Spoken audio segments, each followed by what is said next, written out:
Ladies and gentlemen, shareholders,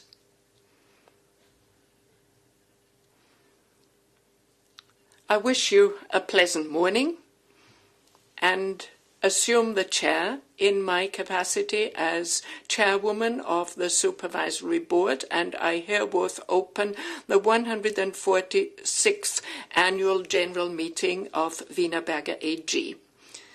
I cordially welcome the shareholders of our company and their representatives, the members of the Supervisory Board, the Chairman of the Managing Board, Heimo Scheuch, and Willy van Riet.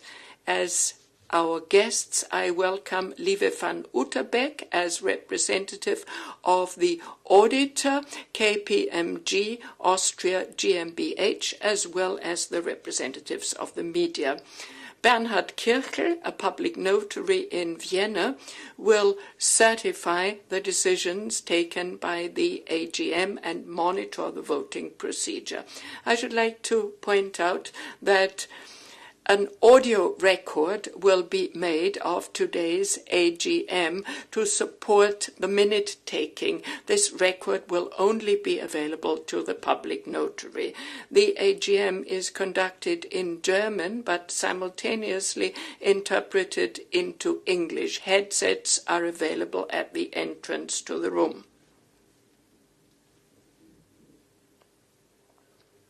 The AGM, as in recent years, will be transmitted live on the Internet. It can also be followed in the buffet room on video screens. However, if you wish to participate in the votes, you have to be present in the room. Every shareholder requesting the floor or putting a question may ask for the Internet transmission to be interrupted during his contribution. In the interest of a smooth conduct of the AGM, I would ask you to switch your mobile phones off. I note that the convocation to the 146th AGM was communicated through publication in the official law Gazette number 75 of Wiener Zeitung on the 17th of April this year. On the same day, the convocation was communicated electronically via Pressetext Austria. The agenda was also communicated. I, therefore, will abstain from reading out the agenda. We have not received any requests for additions to the agenda or additional draft resolutions. As regards the conduct of the AGM, I'd like to announce that I will present all the proposed resolutions on all agenda items en bloc. I will then ask the chairpersons of the committees of the Supervisory Board to report briefly on their work. Then the Managing Board will present its report. After your questions have been answered, votes will be taken on agenda items 2 to 6. In order to ensure a well-structured question and answer period, I would ask the shareholders to fill in one of the forms that have been handed out together with their folders. The forms can also be obtained from the attendants present in the room. I would ask you to note down the item on the agenda on which to wish to put a question and also the substance of your question so that we can prepare answers. Please deposit the forms in one of the boxes available in the room. I would ask you to be brief and concise when you put questions in order to allow a smooth conduct of the meeting.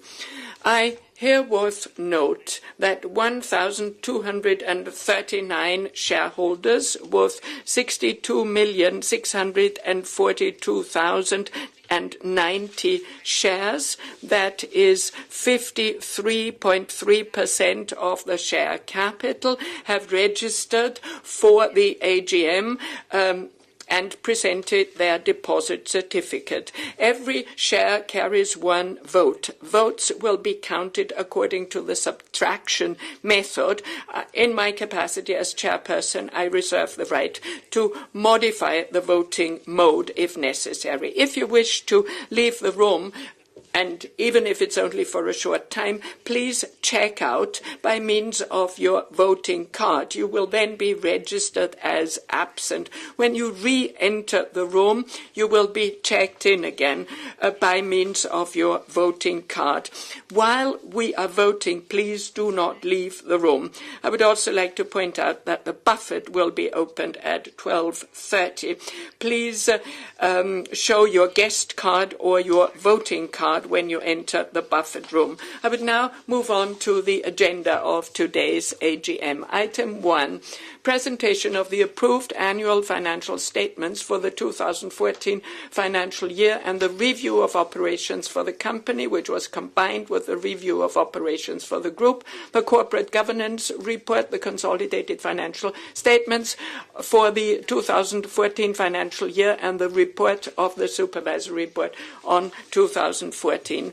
The annual report for 2014 is available for inspection by shareholders at the headquarters of the company. Since the 31st of March 2015, the annual report and the consolidated annual report as well as the management report have been available on the website of the company. The reports are also available in the foyer today.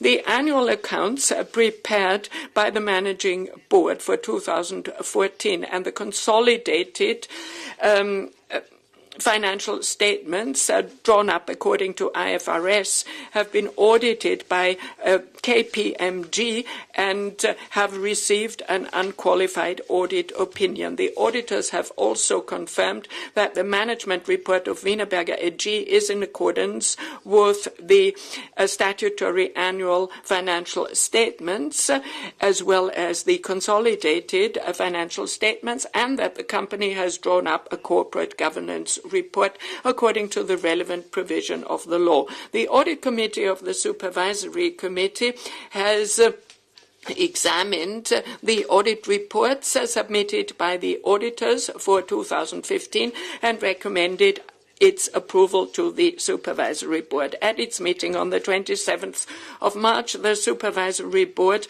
then approved the statutory financial statements of Wienerberger AG as at 31st December 2014 and the management report, thus formally adopting the annual financial statements according to the Stock Corporation Act, and they formally adopted the consolidated financial statements, the consolidated management report, and the corporate governance report.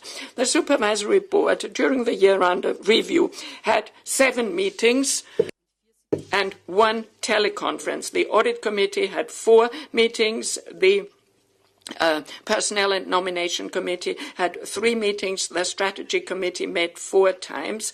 The all-important matters were discussed at great length. At the same time, I myself and my deputies were in continuous contact with CEO Scheuch in order to discuss the important items of the company. Item 2 of the agenda. Resolution on the use of profits as shown in the annual financial statements 2014. The annual financial statements show a net income of 23,446,813.61 euros.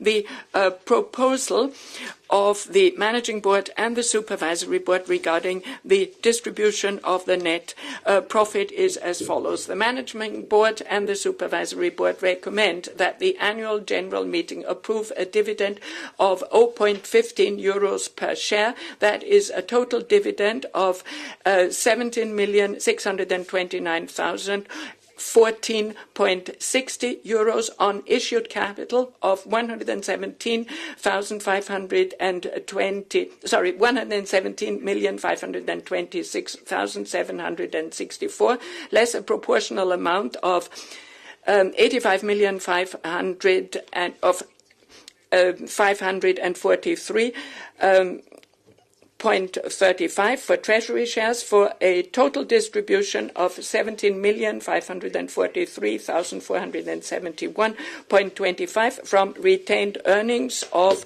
23,446,813 and the carry forward of the remaining amount to the current year.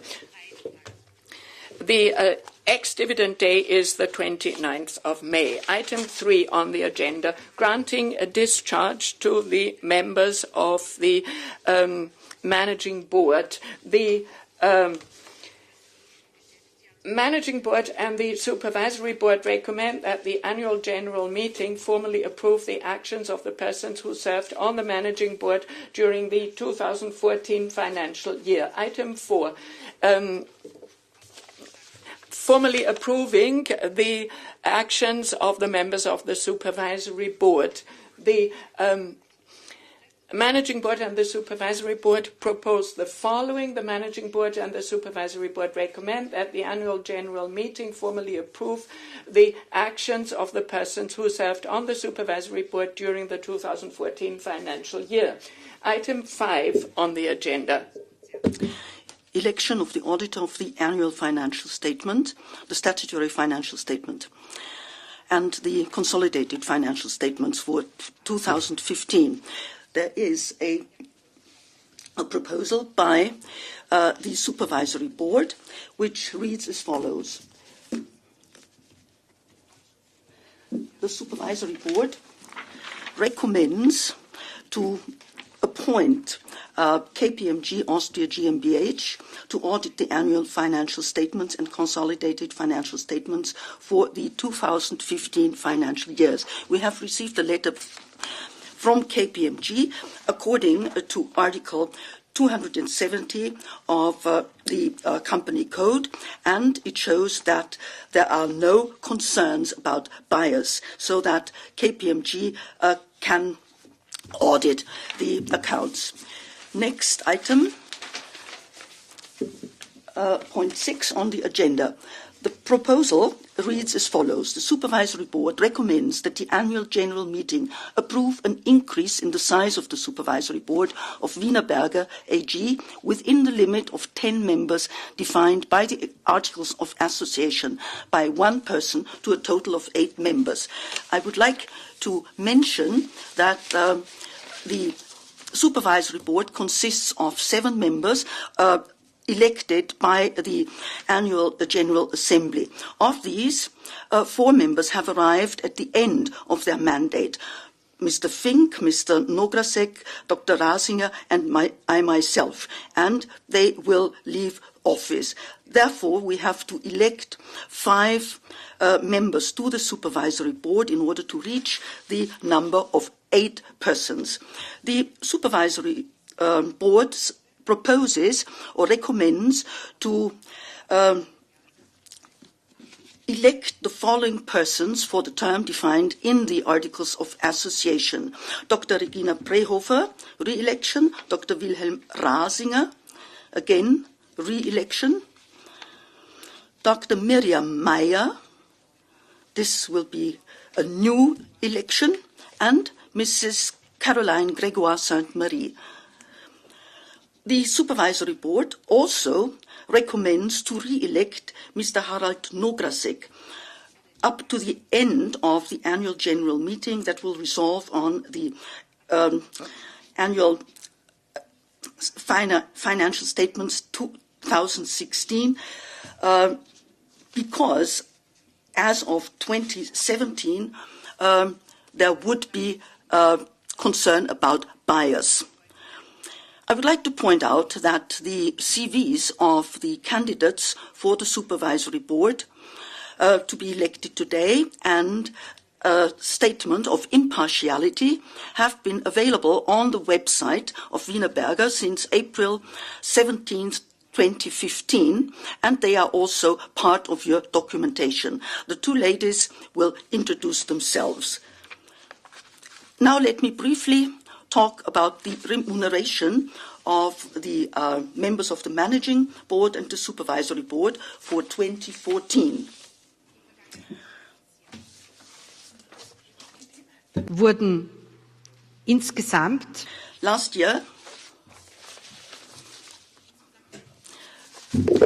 year, a total of 1,998,766 were paid out to the two members of the Managing Board. A detailed breakdown by fixed and variable components, as you can see here, is just being shown. The fixed component and the variable component. The variable component of remuneration is allowed because the targets defined for the business year 2013 were reached. You will also find details on that in the annual report. As regards the members of the Supervisory Board, I'm going to show you the remuneration paid out to members of the Supervisory Board in 2014. Members of the Supervisory Board, for their activities in the financial year 2014, received remuneration in a total amount of 428,021 euros. This corresponds to the remuneration regime decided at the AGM 2011. So much about remuneration for the Managing Board and the Supervisory Board. I would now ask the chairpersons of the Supervisory Board committees to report briefly on their activities. I first give the floor to Mr. Karl Fink, who is chairman of the Personnel and Nomination Committee.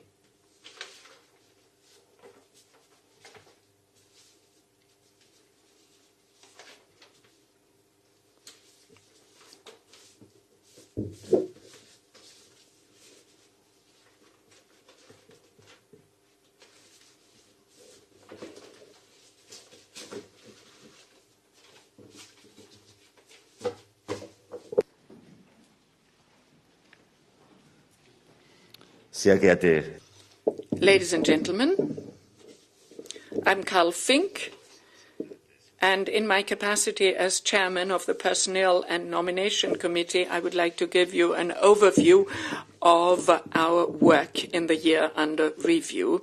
An essential priority of our work was the redesign of the variable Managing Board remuneration regime. The bonus of the Managing Board previously consisted of a short-term and a long-term committee. The short-term component was linked to the amount of 50% each to EBITDA and other financial targets, and it was capped at 150% of the annual fixed remuneration. From 2015, this cap will now be reduced from 150% to 100% of the fixed remuneration. The target criteria, 50% each, will be linked to the achievement of predefined EBITDA and profit after tax targets. The Supervisory Board decides on these criteria for the Managing Board on the basis of the approved budget for the following year. To compensate for the reduction of the cap of the short-term bonus to 100% of the fixed salary, the 50% previously due to the Managing Board will in the future be granted in the form of a medium-term bonus, which is linked to the achievement of certain strategic goals defined by the Supervisory Board. These targets are measurable and have been clearly defined on a binding basis. The medium-term bonus will be paid out upon expiry of the current Managing Board mandate, that is 2018, and it is limited to 150% of the current fixed salary. This regime applies regardless of when, within the 3-year period up to expiry of the managing board mandates, the said strategic targets are reached. The consideration underlying this new regime is that the incentives should be focused on parameters other than purely financial ones. Ladies and gentlemen, the Personnel Committee examined and confirmed the variable remuneration for the Managing Board for the business year 2014. As you just saw, the committee checked if the financial and strategic targets as a prerequisite for payout were reached. They were indeed reached. The Personnel and Nomination Committee in 2014, moreover, dealt with the issue of succession planning and the new appointment of supervisory board members. For this purpose, a couple of years ago, in cooperation with an international headhunter, a requirements profile was drawn up and an international search was started on that basis. Besides the technical qualifications of the candidates, the diversity of the supervisory board in terms of international and gender-specific aspects was at the focus of our attention. In the course of the persons identified in the course of the procedure were then invited to first conversations with the headhunter, who submitted his appraisal and recommendations to the Personnel Committee. Representatives of the Personnel and Nomination Committee then had a chance to conduct personal conversations with the candidates in order to get to know them better and to engage in an exchange on all aspects of our work on the Supervisory Board. On this occasion, the Managing Board also met the candidates and conversations were held.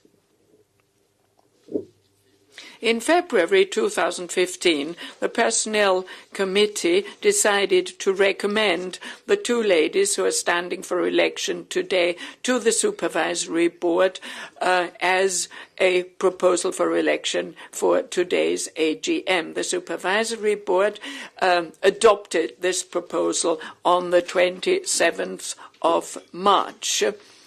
I will ask the two candidates, Ms. Meyer and Ms. Grégoire Sainte-Marie, to present themselves briefly later on. Moreover, the Supervisory Board also wanted to win those Supervisory Board members whose mandates expire today to stand for re-election in order to ensure continuity in the work of the Supervisory Board. This applies in particular to Mr. Nograsek, who agreed to be available to us for another 2 years in order to ensure a smooth handover of tasks in the Audit Committee.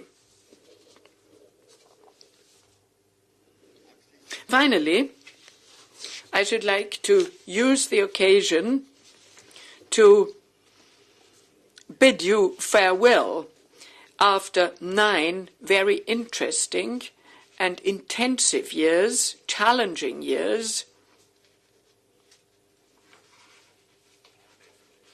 with a lot of work, which I really enjoyed, on the Wienerberger Supervisory Board. So my mandate ends with the end of today's AGM, and given the company's internally introduced age limit, I will not stand for re-election. The Supervisory Board of Wienerberger, with its new and its current members, is very well prepared to cope with the challenges of the coming years.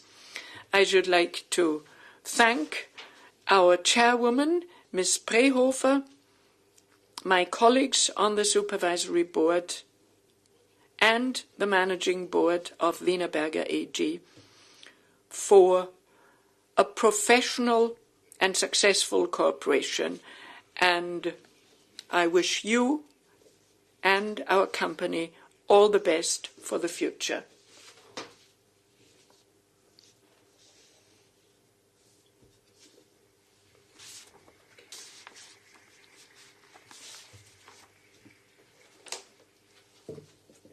Frau Dr. Meyer. I would now like to ask Dr. Meyer and Dr. Grégoire Sainte-Marie to briefly introduce themselves.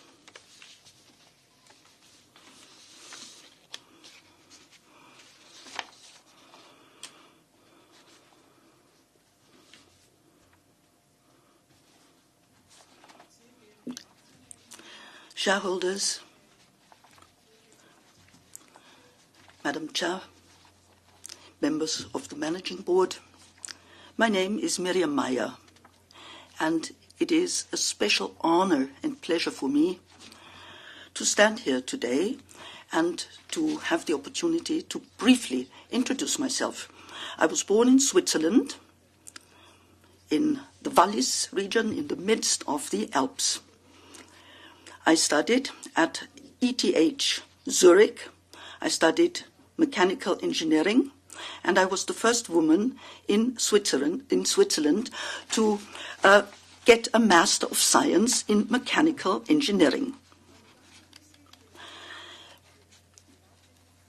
Throughout my working life, I worked in the private sector, and I have experience in leadership positions in top management as well.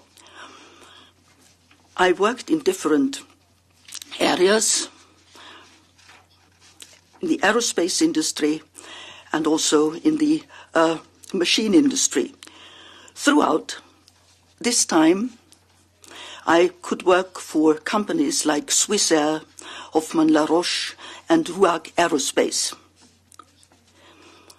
Since recently, I have focused on the Supervisory Board. Today, I can introduce my management experience. I speak 4 languages. And again, my Supervisory Board functions are in various areas. The most demanding position is that of the Swiss Post Limited. It includes logistics, financial services, and transportation. I also hold a mandate in the aerospace industry and also in the information technology sector. All these mandates are for global companies that and all these mandates, in addition to my technical background, I can also contribute my year-long operative experience and an understanding for different industries and areas. An important topic, which is probably also important for Wienerberger, is innovation. And here I hold a mandate in the Swiss Commission for Technology and Innovation. I was elected by the Swiss Federal Council. I think I have long experience in an area that is usually dominated by men. What is important for me is to listen and to make an active contribution, to develop my own opinion and to do this very clearly and in an outspoken manner. Of course, this must also be combined with a human approach. And when I decided to study at the university, I wasn't sure whether I should choose mechanical engineering or construction. In my study of mechanical engineering, there was also the possibility to choose an optional subject.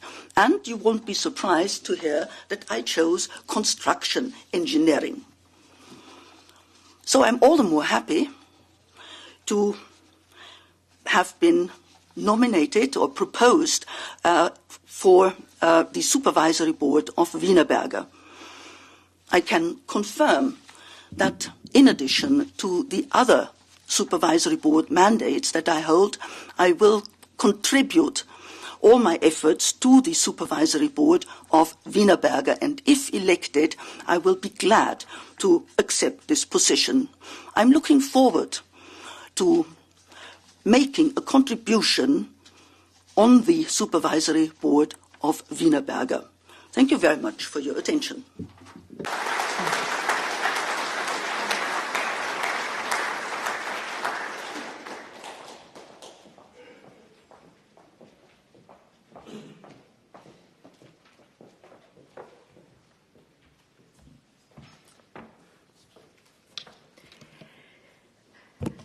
Sehr geehrte Damen und Herren. Ladies and gentlemen, a good morning to you, and thank you very much for giving me the opportunity to introduce myself for the position on the supervisory board. And please excuse my poor German. I'm Caroline Grégoire-Sainte-Marie. I'm 55 years old. I was born in France, and I would like to briefly talk about my professional career so far.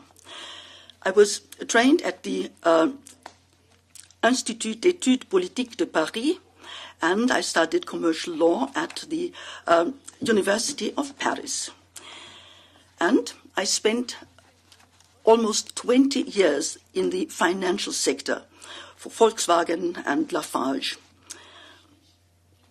Also, I started very early to work in an international environment. In 1994, I was an expatriate in Germany. I worked for Albert Roussel Pharma GmbH, for a member of the Höchst Pharmaceutical Group. Then I worked for Lafarge, starting as a senior vice president, mergers and acquisitions, and I could follow the development of Lafarge, investment projects in Asia, particularly in India and China, in North America,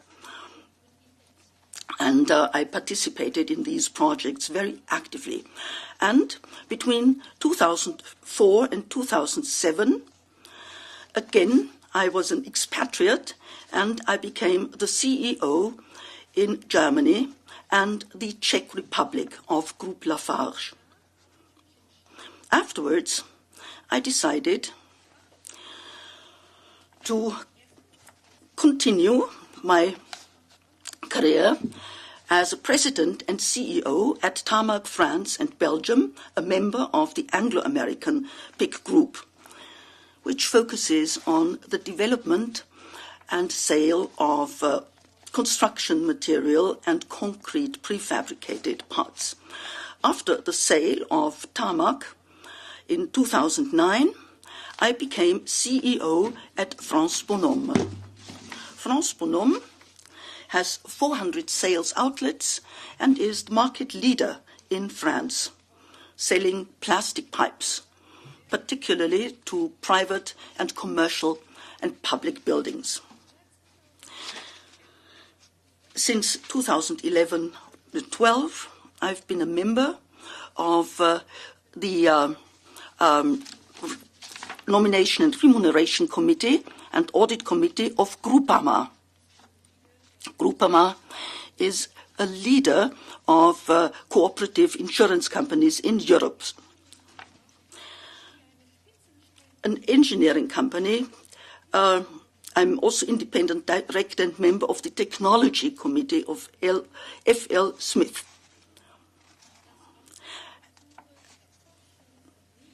A company focusing on research into nickel exploration in Africa.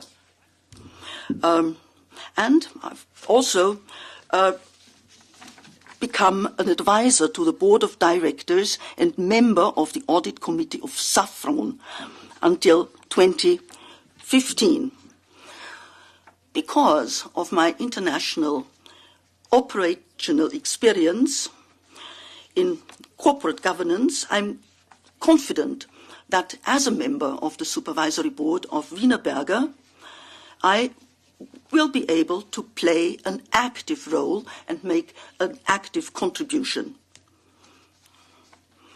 I have enough time to devote myself fully to the position on the supervisory board. I would be happy if I were elected. If so, I can confirm that I will contribute my professional experience and I would work in the interest of the Wienerberger Group and its shareholders.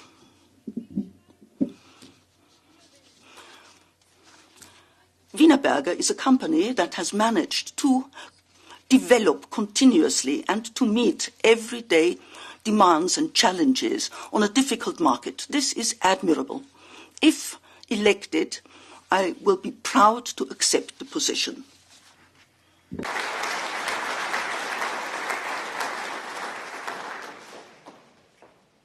Vielen Dank an Frau Meyer. Thank you very much, Mrs. Meyer and Mrs. Grégoire Sainte-Marie.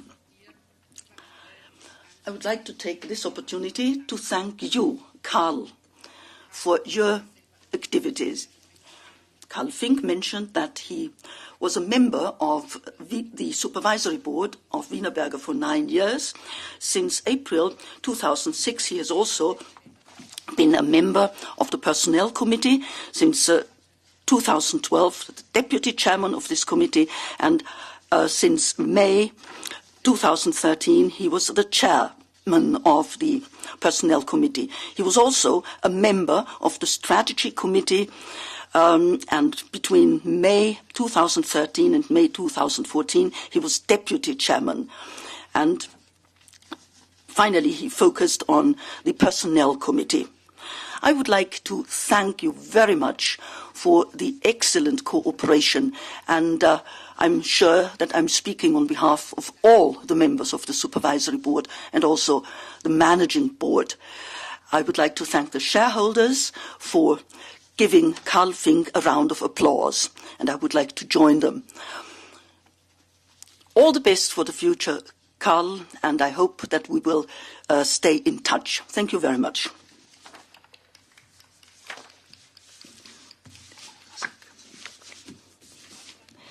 Next, I would like to hand over to the chairman of the audit committee, Mr. Nograsek.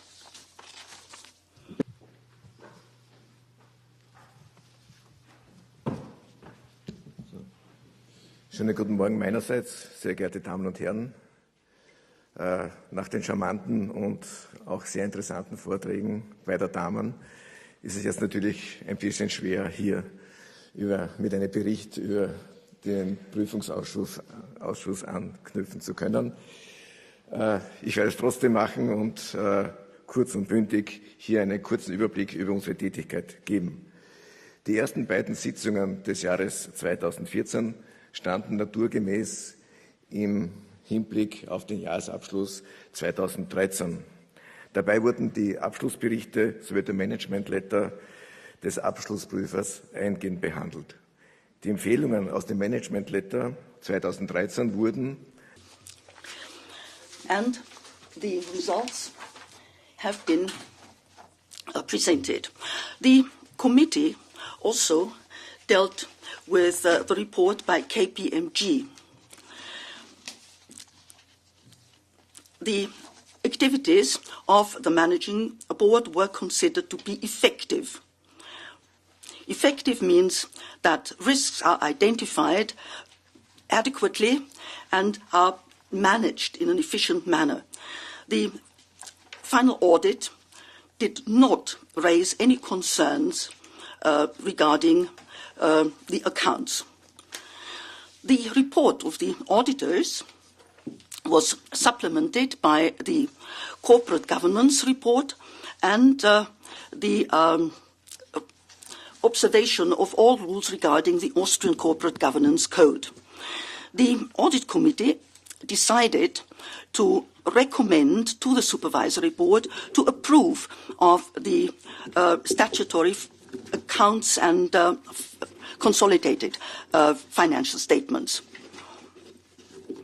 On the basis of the report by KPMG, according to Article 270 of the Austrian Company Act, it was found that the company and the auditors were impartial. There was no concern of bias, and therefore the Audit Committee recommended to the Supervisory Board to nominate KPMG also for the audit of the accounts for 2015. In its third meeting, the Audit Committee focused on the midterm results.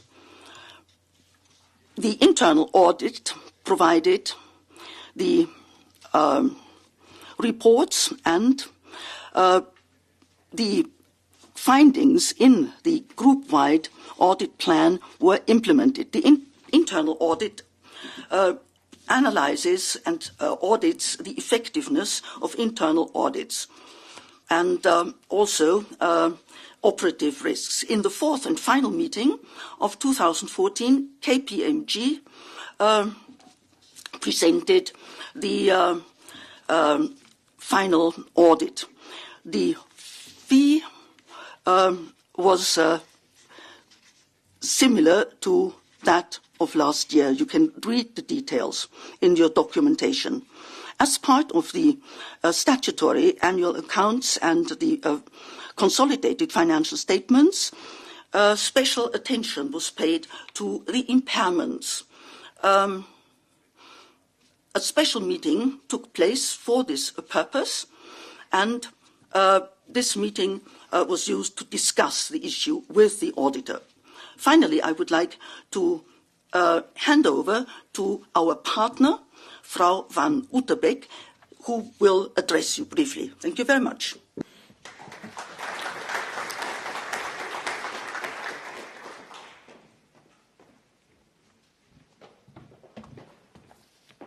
Sehr geehrte Ladies and gentlemen, I'm Lieve van Utterbeek, and I am the auditor of KPMG Austria, responsible for the audit of the statutory financial statements and the consolidated financial statements. I will give you a brief overview of the conduct of the audit, our audit priorities, and the audit results.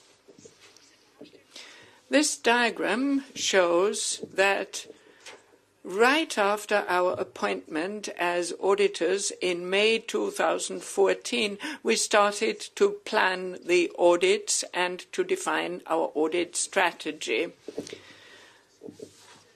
The planning of the audit and the priorities were agreed upon with the Audit Committee in the summer of 2014, and they were included in our audit instructions to our component auditors worldwide.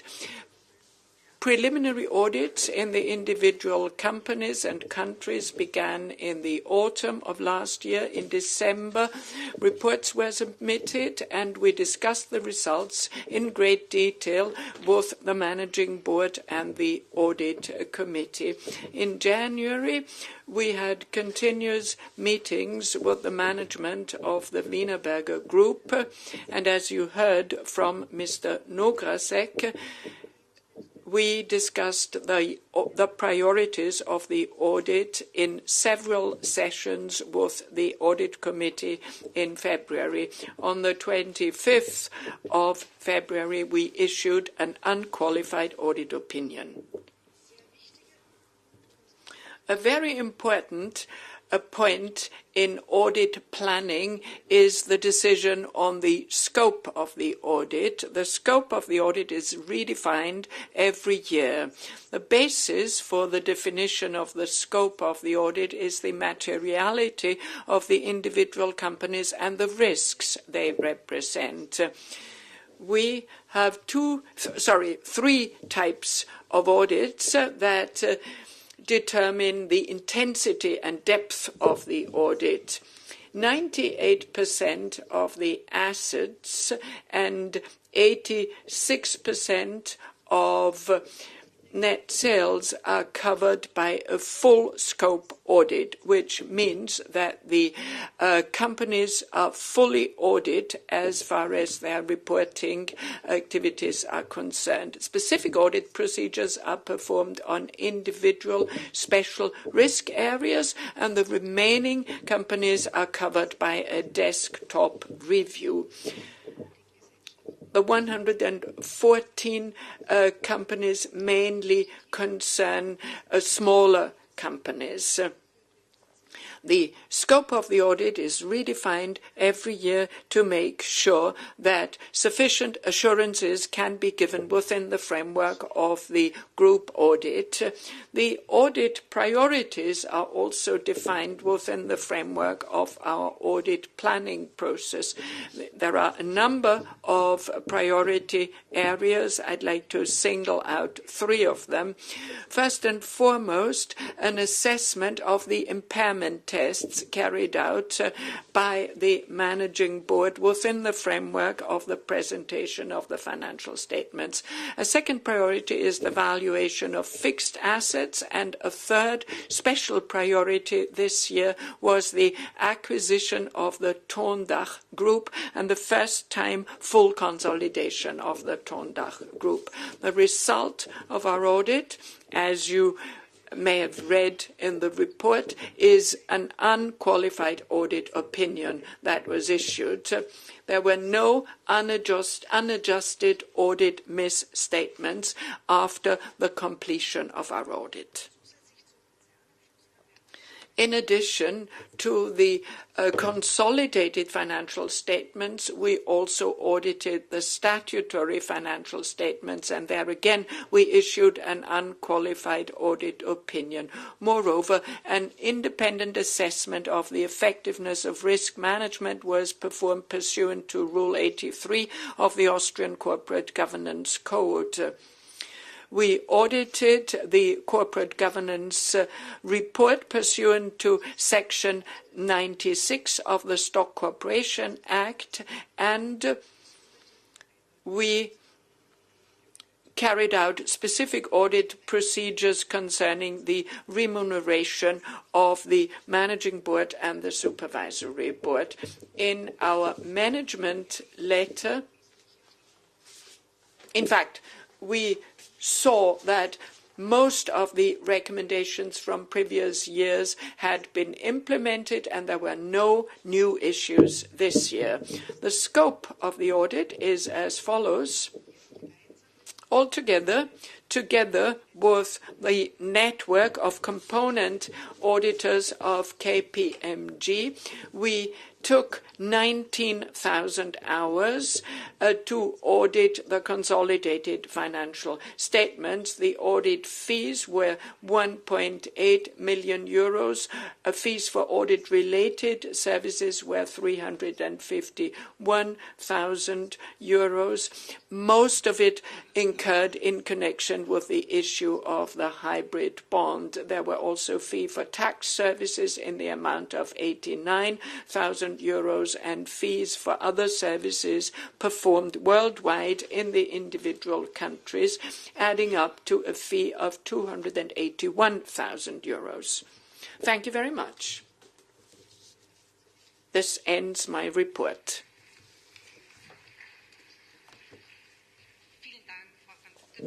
Thank you very much, Ms. van Uterbeck. I will now ask Peter Johnson to report on the Strategy Committee.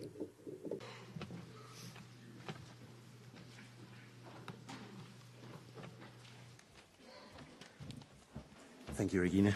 Sehr geehrte Damen und Herren, with your permission, I will speak in English, which would be much less embarrassing for me and less painful for you.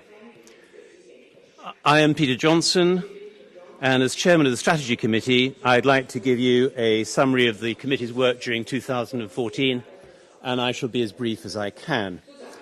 As defined in the Supervisory Board's bylaws, our main task is to discuss and evaluate the company's strategy and its development, and to prepare strategic issues for decisions to be made by the full Supervisory Board.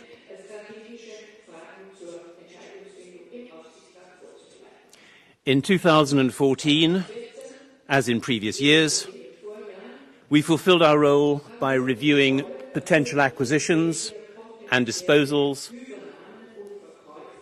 contemplated by the Management Board,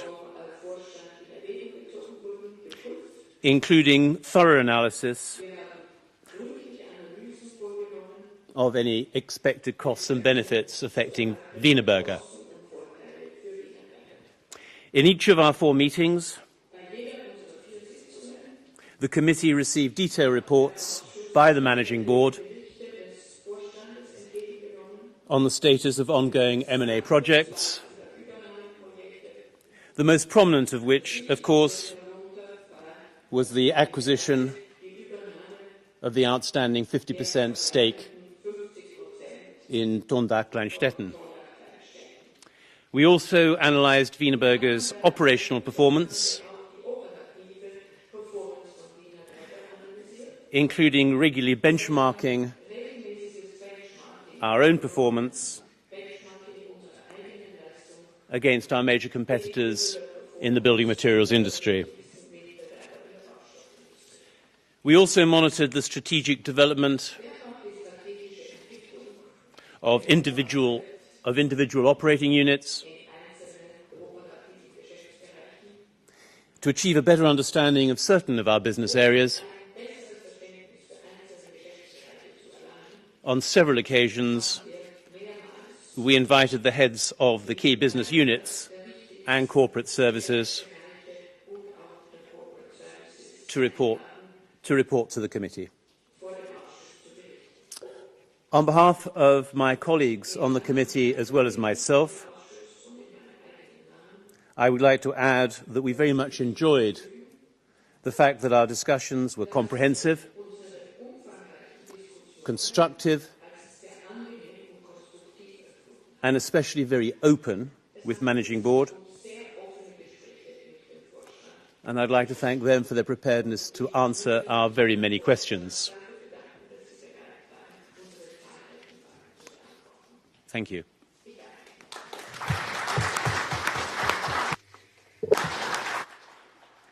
Ja, und ich bedanke mich bei den I'd like to thank the 3 chairmen of the committees for their presentations and also for their work in the year under review. And now I'd like to give the floor to the Managing Board. Dr. Scheuch, you have the floor. Madam Chair, shareholders, a very good morning. Well, it's almost noon. I'd like to welcome you on behalf of the Managing Board, on behalf of myself and my colleague Willy van Riet, as well as the entire staff of Wienerberger, represented here by the Works Council. In the coming 40 minutes, I will try and give you a streamlined overview of the activities in 2014 and an outlook of the strategy of Wienerberger in the coming year. I do hope that we can answer most of your questions in so doing. Now, let me start with a brief overview of 2014. In a history of almost 200 years, we achieved revenues of 2.8 million. That was an absolute record, and for the 5th time in a row, we were able to increase our EBITDA by 19% to just over 317 million. So we outperformed our own expectations. Let me briefly elaborate on the individual divisions of Wienerberger. In clay building materials in Europe, developments were varied because individual markets tended to move apart. The British market did very well, whereas on the European continent, France and Italy were rather weak, and activities in housing construction were slowing down. As we said already in previous years, we as Wienerberger have been growing step by step, so there has been organic growth in all product groups, even in this environment.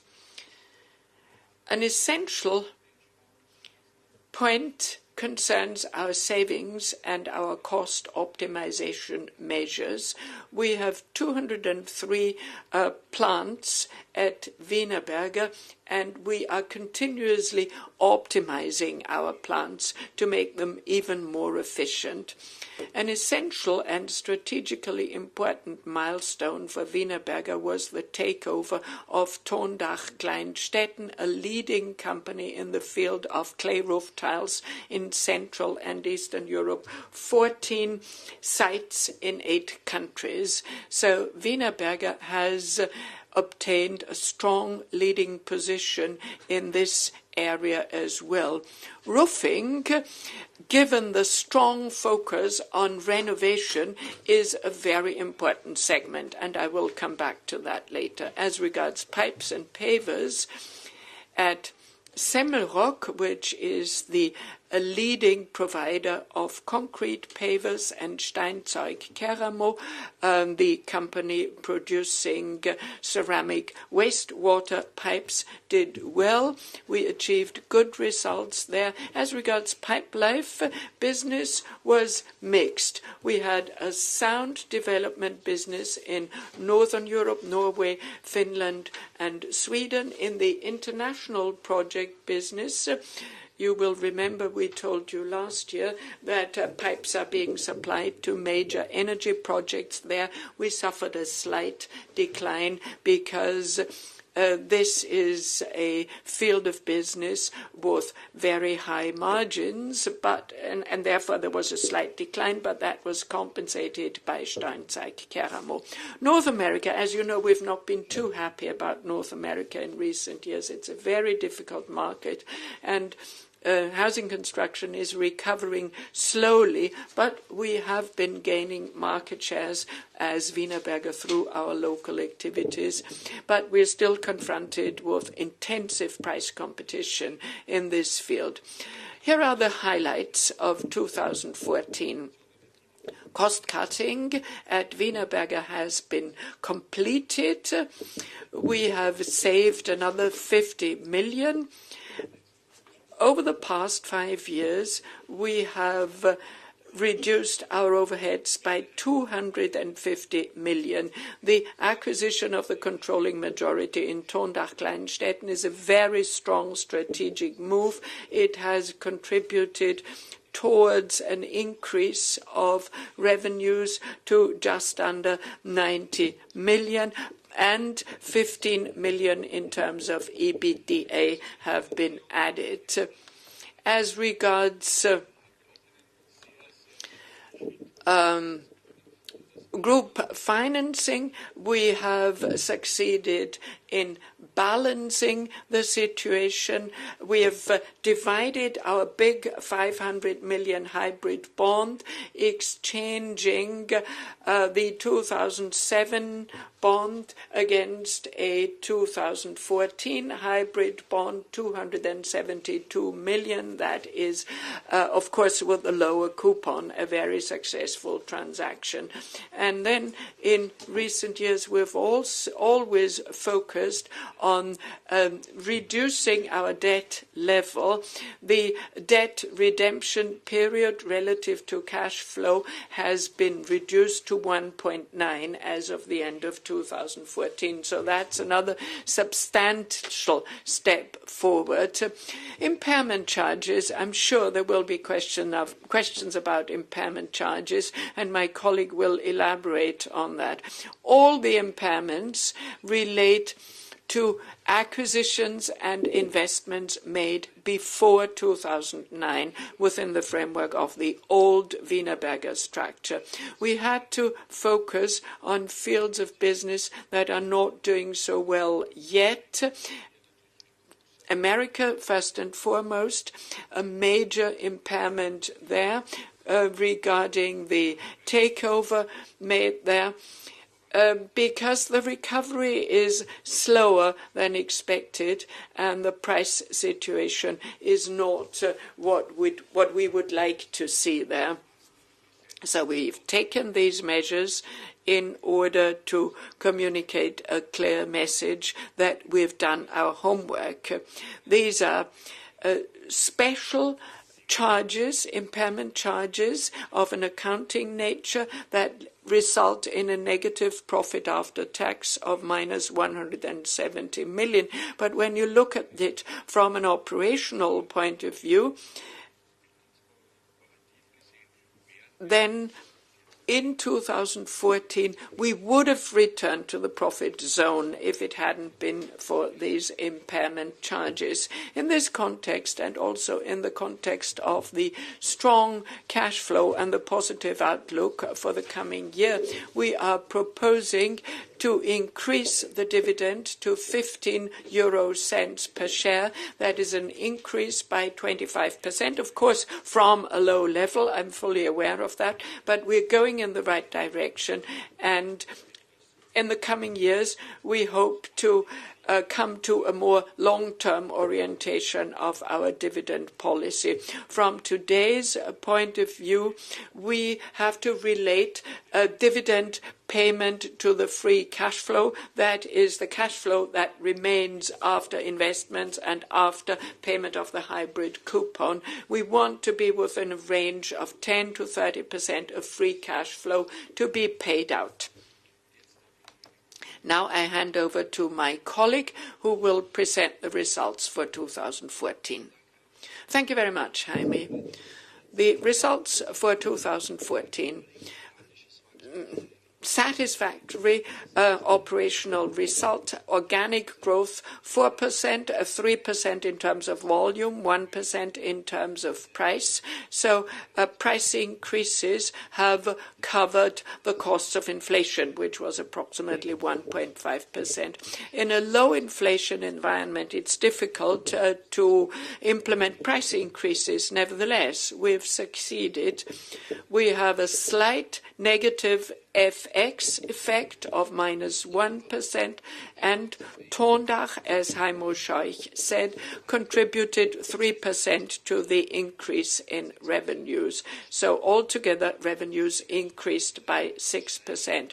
What's more important than the increase in revenues is the 19% increase in EBITDA. You can see the increase between 2013 and 2014. You can see where it happened, in which regions and divisions.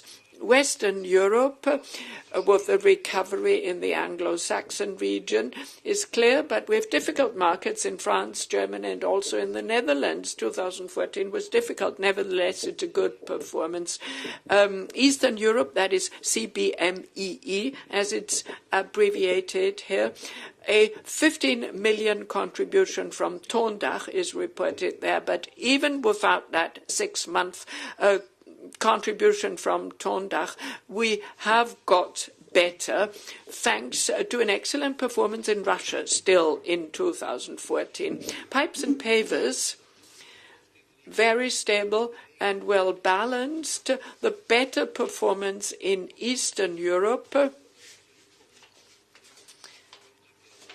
and particularly due to the fact that there is a lot of co-financing from the European Union for sewage and infrastructure projects. So there's good performance in Eastern Europe, compensated for the poorer performance in Western Europe. In Norway, for example, we produce pipes up to 600 meters long and 2.5 meters in diameter. And in the Netherlands, we produce special pipes for the oil industry. We had a slight downturn in our order book there. Now orders are coming in again.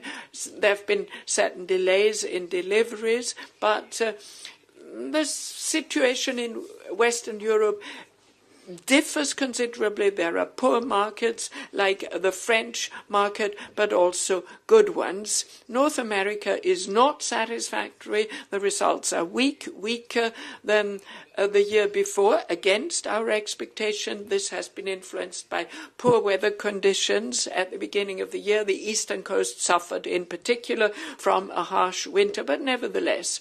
So the 19%, when we look at that in organic terms, excluding the contribution from Tondach and the FX effect, it's still an organic increase of 15%, booked against an organic increase in revenues of 4%. That's a very important message I want to convey. If volumes recover, as soon as we're able to work to a higher level of capacity, we will have an unproportionately high growth, and our results are growing faster than revenues. Let's take a look at the income statement for 2014. Revenues and operating EBITDA have gone up significantly. Depreciation is almost at the level of 2013. The slight increase is due to the 6 months from Tondach. But of course, there were impairment charges to assets and impairment charges to goodwill. I will come back to that later and tell you what we mean by that. So we have an EBIT which has turned to the negative, and it's now at minus 107 million. The financial results slightly better than 2013. And as you will be able to read in the annual report, we have a positive contribution of 23 million from the consolidation of Tondach, and we've also had negative currency translation effects. So we have a profit after tax of, or a loss after tax of 170 million. Income taxes 12 million. Why do we pay income taxes? We have losses carried forward in a number of years, but in the profitable countries like Norway, Belgium, and Switzerland, we are in the profit zone, and we are paying tax. Not much, but we do pay tax there. Now, the issue of impairments. There are two external input factors influencing impairments. Every year, after we have drawn up our corporate plan, and also on an event-triggered basis in the course of the year, if the results are not okay, we do impairment tests of our assets and of goodwill, and there are two major factors of influence. External factors, like the growth assumptions, the weighted average cost of capital, which we apply, and market risks. In 2014, despite market recoveries and despite a low interest environment, we were confronted with negative developments. A beta factor, this is an expression of the fluctuations and the ups and downs of the stock price. So the beta factor went from 0.17 to 0.27. We had to accept higher market risk premiums, 6.39 against 7.07. And the costs of capital derived from other companies, this is according to IFRS, are at 4.6% pre-tax. I don't want to use these factors as an excuse, but they certainly had a negative impact on our impairments. Another thing was important, changes in corporate planning. We looked at that ourselves, and we can give reasons for that.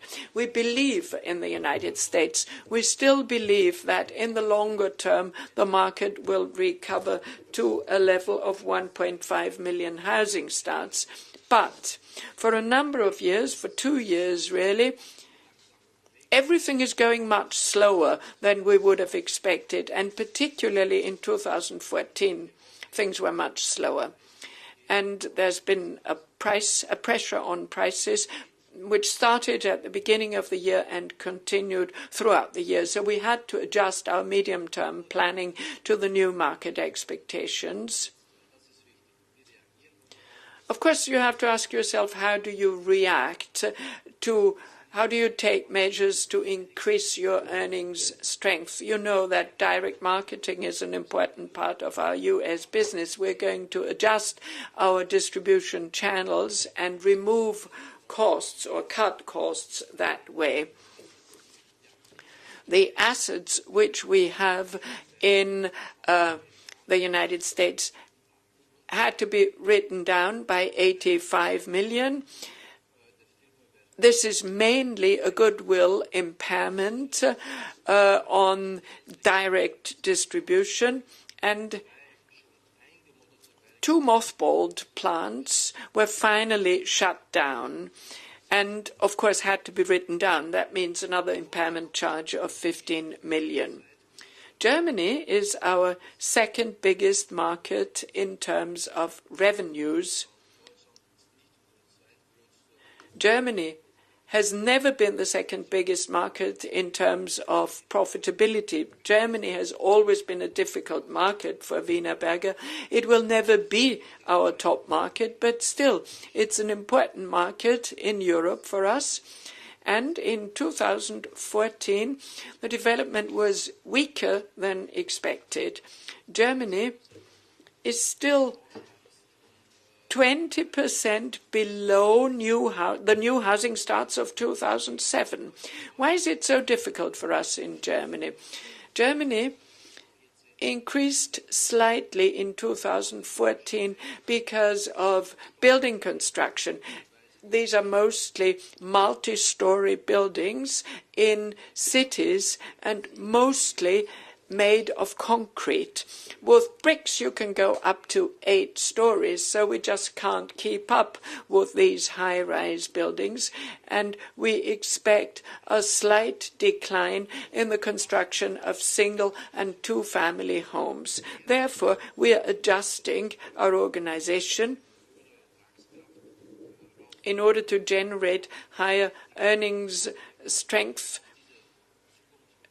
We will do that, but we had to impair some of our assets had to be impaired, and that amounted to impairment charges of 34 million. Another difficult market is Italy. Italy was on the way towards improvement until 2013, but it suffered a double-digit market decline in 2014. And we don't see a change in trend in the short term. The Italian brick industry has such a high overcapacity. It's the least consolidated market in Europe. And there are many competitors. Proud family businesses are active in Italy, so a market consolidation will be very difficult to achieve. What do we do? As a result, we wrote down goodwill to 21. So we had to book impairment charges to goodwill in the amount of 21 million.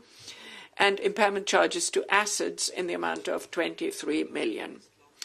Now, I move on to Russia and Estonia. What happened there? Well, in December, the ruble collapsed. Interest rates went up, also in Russia. Russia, in 2014, was very profitable. And it's still profitable to a certain extent, well into 2015. But, and that's important, the ruble exchange rate is very bad for us. We have a plant in Estonia that supplies products to St. Petersburg. We had to lower our prices significantly, otherwise we can't keep up with the market. So this plant had to be partially impaired. And in Russia itself, in the course of 2015 and also 2016, as a consequence of all the economic changes, we expect a weaker market, even particularly when the projects currently underway are completed. We don't know where new projects will come from. This is why we had to book an impairment on assets there as well. In France, we had to book an impairment on our customer base of 4 million. And as you know, we have a plant in India. We tried to develop the market in India starting in 2006. We're doing quite well. The plant is profitable. It doesn't need extra cash injections, but in the long run, I do not think that we can increase prices enough in that market against our competitors and against other building materials. So we had to book an impairment there in India as well. So these are the reasons for our impairments in the course of 2014. About 100 million is goodwill impairment,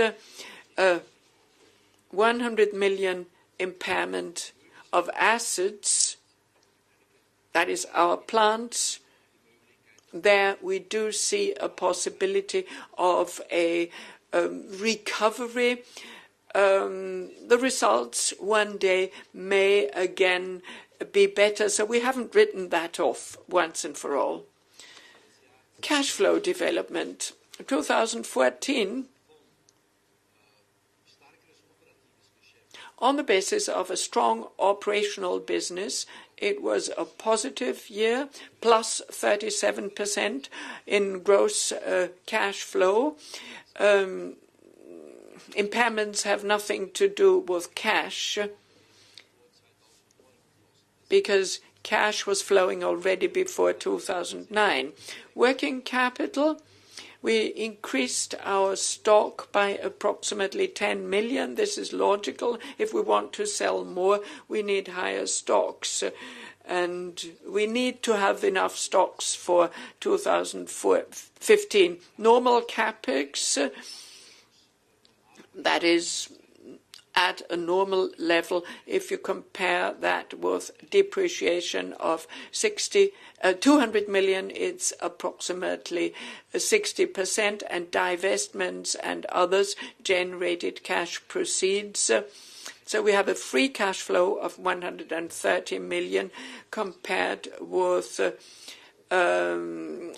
2013. This is plus 37 million or plus 41%. Growth capex 18 million for Tondach. For Tondach, we paid 13 million in cash. The rest we paid in shares. So it's not extra cash which we had to pay, plus 5 million invested in our pipe plant in America, which has been working to capacity for 2 or 3 years and where we are short of capacity.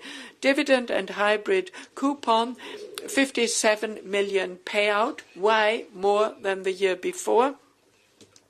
In the course of the exchange of the old hybrid into a new hybrid, we settled part of the coupon for the old hybrid. That means an additional 11 million paid out. But below the line, we have a net cash flow of 55 million in 2014. So when I look back to 2009, every year we've had a net cash flow, except for 2012 when we had a slightly negative cash flow, but that was to do with the acquisition of Pipelife. If we exclude that, our net cash flow has always been positive since 2009, and that is really the most important thing, as Mr. Scheuch underlined.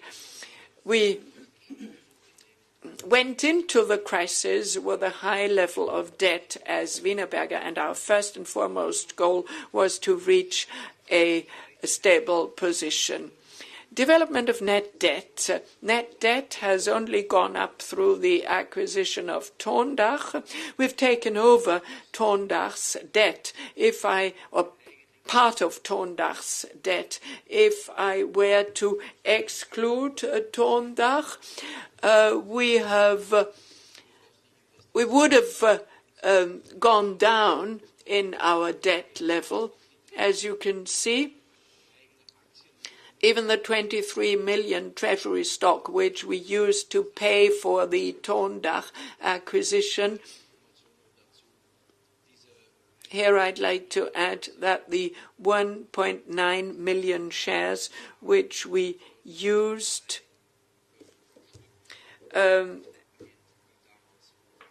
were bought at 8 euros, but then we could use them for the purchase at more than 12 euros per share. Our financial activities in 2014 was aimed at making the company even more flexible in financial terms. We need to be more flexible in funding ourselves, and we wanted to diminish the big positions that were still left over from the crisis. We exchanged the hybrid bond, 272 million will mature in 2021. As I told you earlier, the hybrid bond is a perpetual bond. It's up to us to decide if we want to call it in 2017 or 2021. That is entirely up to us. As regards liquidity reserves, given the favorable bank environment, we topped up our existing credit lines and we negotiated a new credit line. We increased the volume to 400 million. for general corporate purposes. I've pointed out again and again that during the crisis we funded ourselves through bonds and we built up a cash reserve on the balance sheet. We are a highly cyclical and a highly seasonal company. We are building up stock during the first half of the year, up to 300 million working capital. In the past, we used to finance that from our cash. Now we are changing our position. We trust the banks that the money will be available, and this is why we have a higher credit line and an interest benefit. In 2015,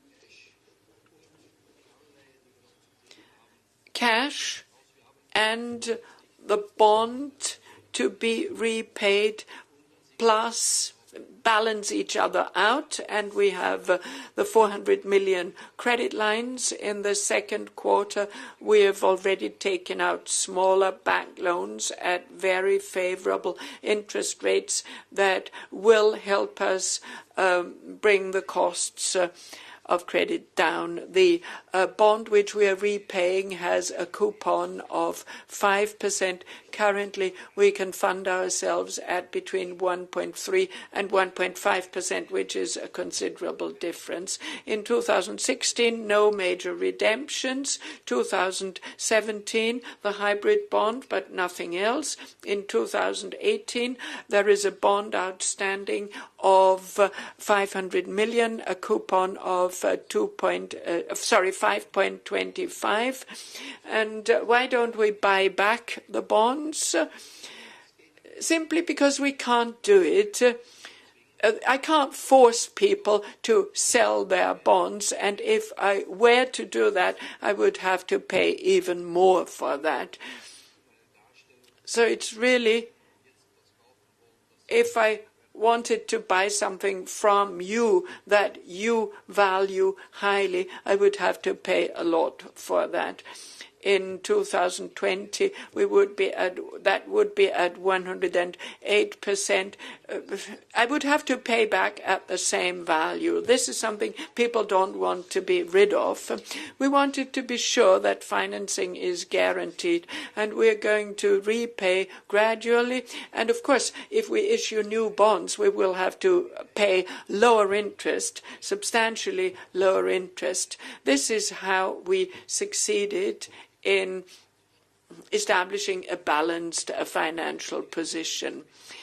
Sale of non-operating assets. As you know, we have plants that were closed down, and we own land. We hope to generate a total of 100 million. We are at 36.5 million, so we have to generate another 64 million up to 2016.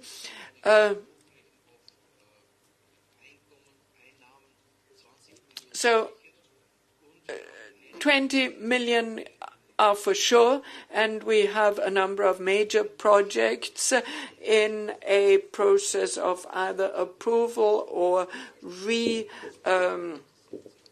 classification. So we are confident that we can generate the 100 million through the sale of non-operating assets by the end of 2016. And if we don't, it's not because we can't sell a property, but because we can't sell at a price that is attractive to us. In the real estate market, you just have to wait until you get the price you want. We can use opportunities that present themselves, but we don't have to. The balance sheet as of the 31st of December 2014, not much has changed as regards non-current assets and thereof property, plant and equipment. We're almost at the same level as the year before.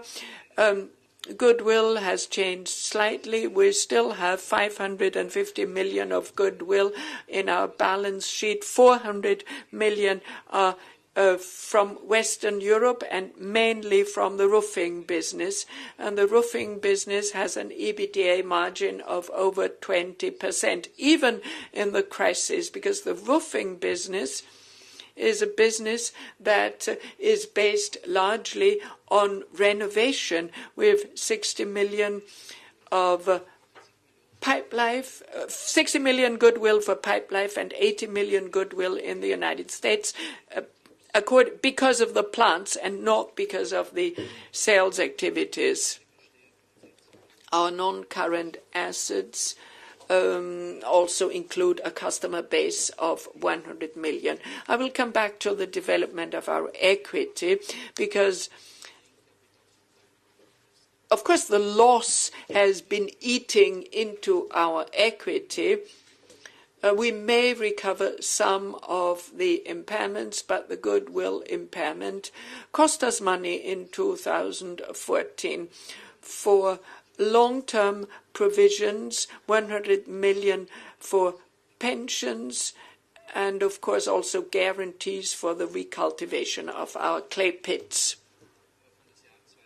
Despite the loss, we still have a strong balance sheet when you look at the equity ratio and at our net debt.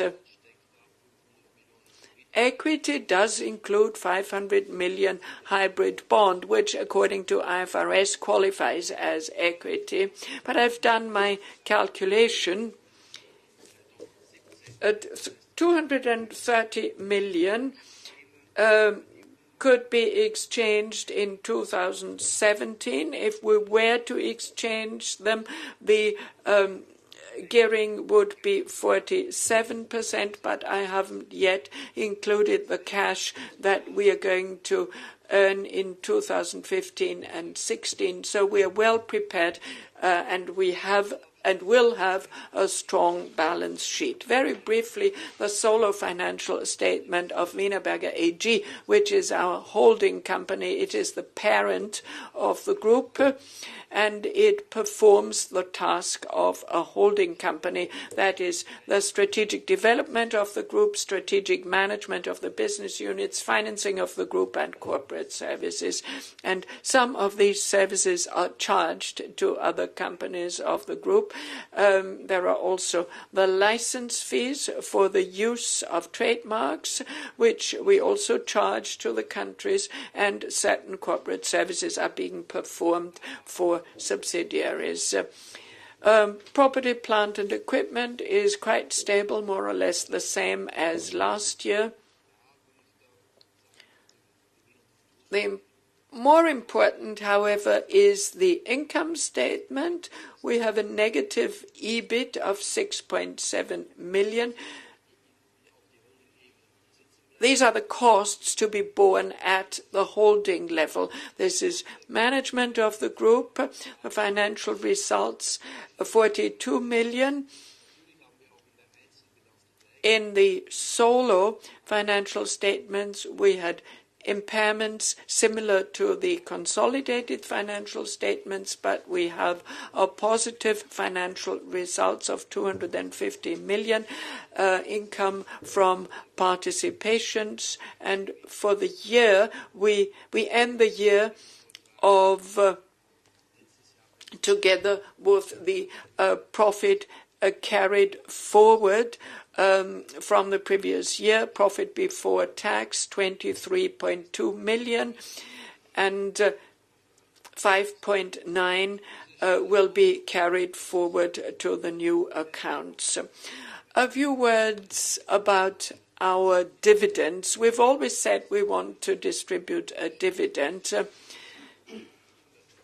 Given the debt position of the Wienerberger Group, the dividend is still very modest. When we look back to before the crisis, we generated a negative cash flow not only because of our growth investments that were debt financed, we also paid out substantial dividends, and I don't want to see that again.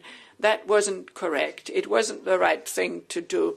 Therefore, we do pay out a dividend. It's small, 17.5 million, corresponds to what we earn through the sale of non-operating assets.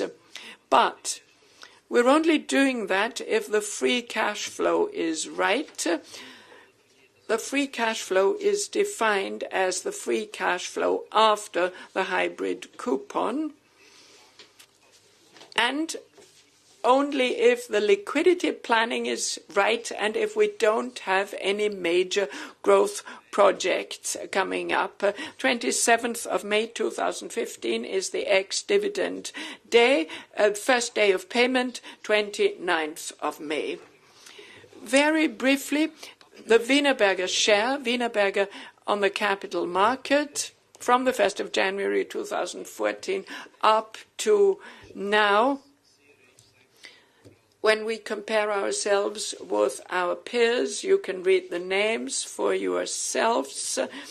Lafarge, Imerys, CRH, we outperformed them all, but I know that we still have to catch up from before. But when I compare the performance now, it's okay, and it's going in the right direction. And when I compare us with comparable companies, only Heidelberg Cement is doing better than we are. They are outperforming us, not the others, and that points in the right direction. We managed the turnaround, and we'll have to work hard. We have to be financially disciplined, but we will succeed. And with this, I hand over to Heimo. Thank you, Willi, for the detailed report. Das aktuelle Jahr 2015 Thank you, Willi, for the detailed report and the figures for 2014. The first quarter was very pleasant. I would like to emphasize this because in the first quarter of 2014, we had a very mild winter, so there was construction activity going on, and this year the winter was normal for European conditions. So we could increase our EBITDA by 21%. Revenues went up by 5%. The months April and May actually show that, well, the performance is what we could expect. Net debt, Willi clearly described the development last year. There was a build-up of working capital, about 100 million in the first half of the year. And this, of course, plays a major role. I should also mention that there was the consolidation of Tondach in the first half of the year, which meant a negative contribution to the EBITDA. And it's also reflected in our revenues and net debt. The business development in our divisions. Clay building materials in Europe, here we find that the United Kingdom shows a very satisfactory development. There's a moderate increase in revenues. Another positive aspect, of course, is the turnaround of the Dutch market. So we see a positive trend in the first quarter of this year. So countries like Belgium or the Netherlands account for more than 20% of our revenues and are therefore very important. Pipes and pavers in Europe, well, because of weather conditions, there were problems. There were moderate earnings.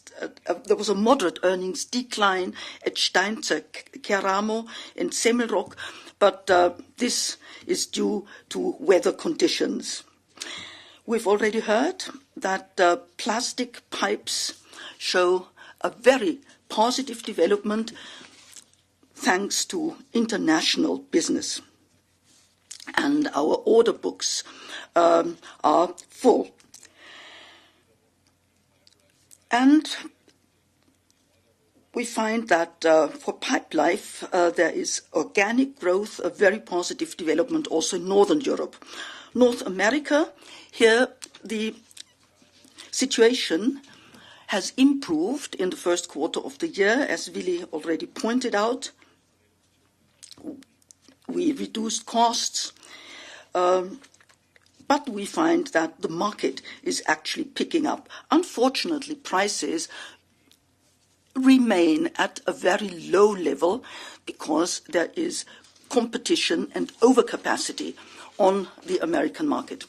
The outlook for 2015, usually, well, people say that I'm drawing a picture that is far too negative. This is not true, ladies and gentlemen. What I'm trying to do is provide you a transparent and clear picture of Wienerberger. There are a number of interesting developments that have taken place in the last 6 months. Eastern Europe shows a slight reversal of the trend. Poland, Hungary, a slight growth, starting from a low level, but anyway, it is a positive growth. Let me mention Romania. Well, a new government is trying to cope with corruption. EU funds flow into Romania, and this means business for us. You can see the map, an area in yellow. So these countries show only slight growth. There are no incentives, no impulses there. In Austria, usually politicians make a lot of promises, but nothing really happens. So here we need actually more incentives. Germany, also slightly weaker, as Billy pointed out. In Europe, there's a trend of people moving towards the conglomeration areas, multi-story buildings. We can build multi-story buildings with 8 or 9 floors. So this will help us, but it will take time.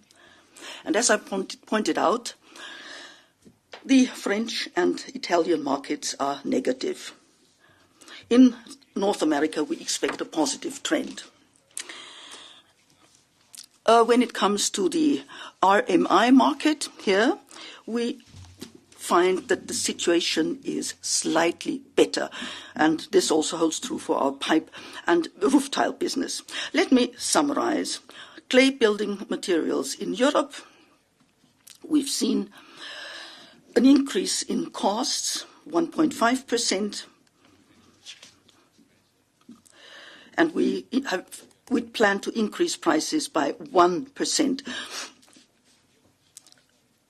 We are optimizing our processes continuously, so this is very satisfactory, and the consolidation effect of Tondach, Kleinstetten has brought us 67 million revenue and 8 million in terms of EBITDA. Pipe life.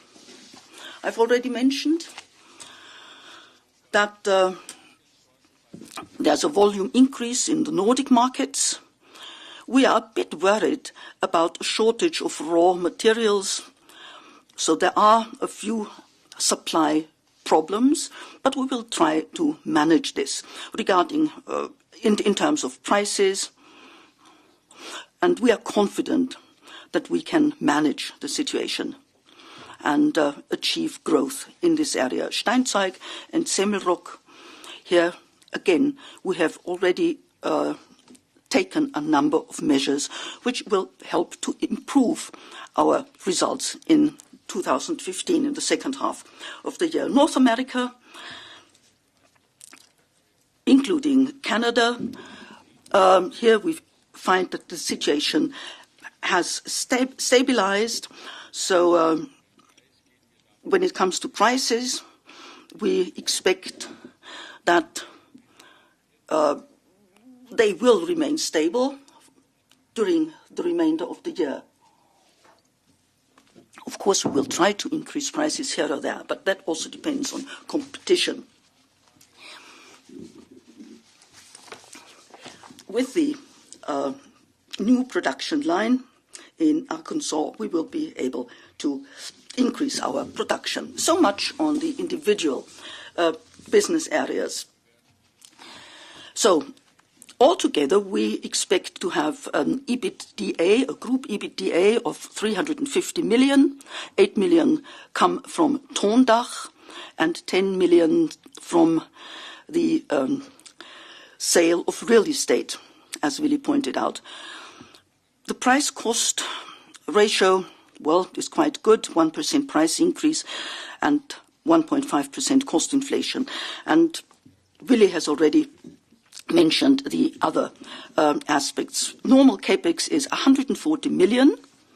These are investments which serve the purpose of ensuring maintenance and also the expansion of existing plants and increase of efficiency. So by and large, from today's perspective, the outlook for 2015 is positive. Now let's take a look at development and strategy. What mid-term developments do we expect? I'd like to point out that today, Wienerberger is no longer a classical brick company. It's an international system-building materials supplier. And as Willy pointed out, we are acting in a conservative, prudent manner. We try not to incur excessive debts.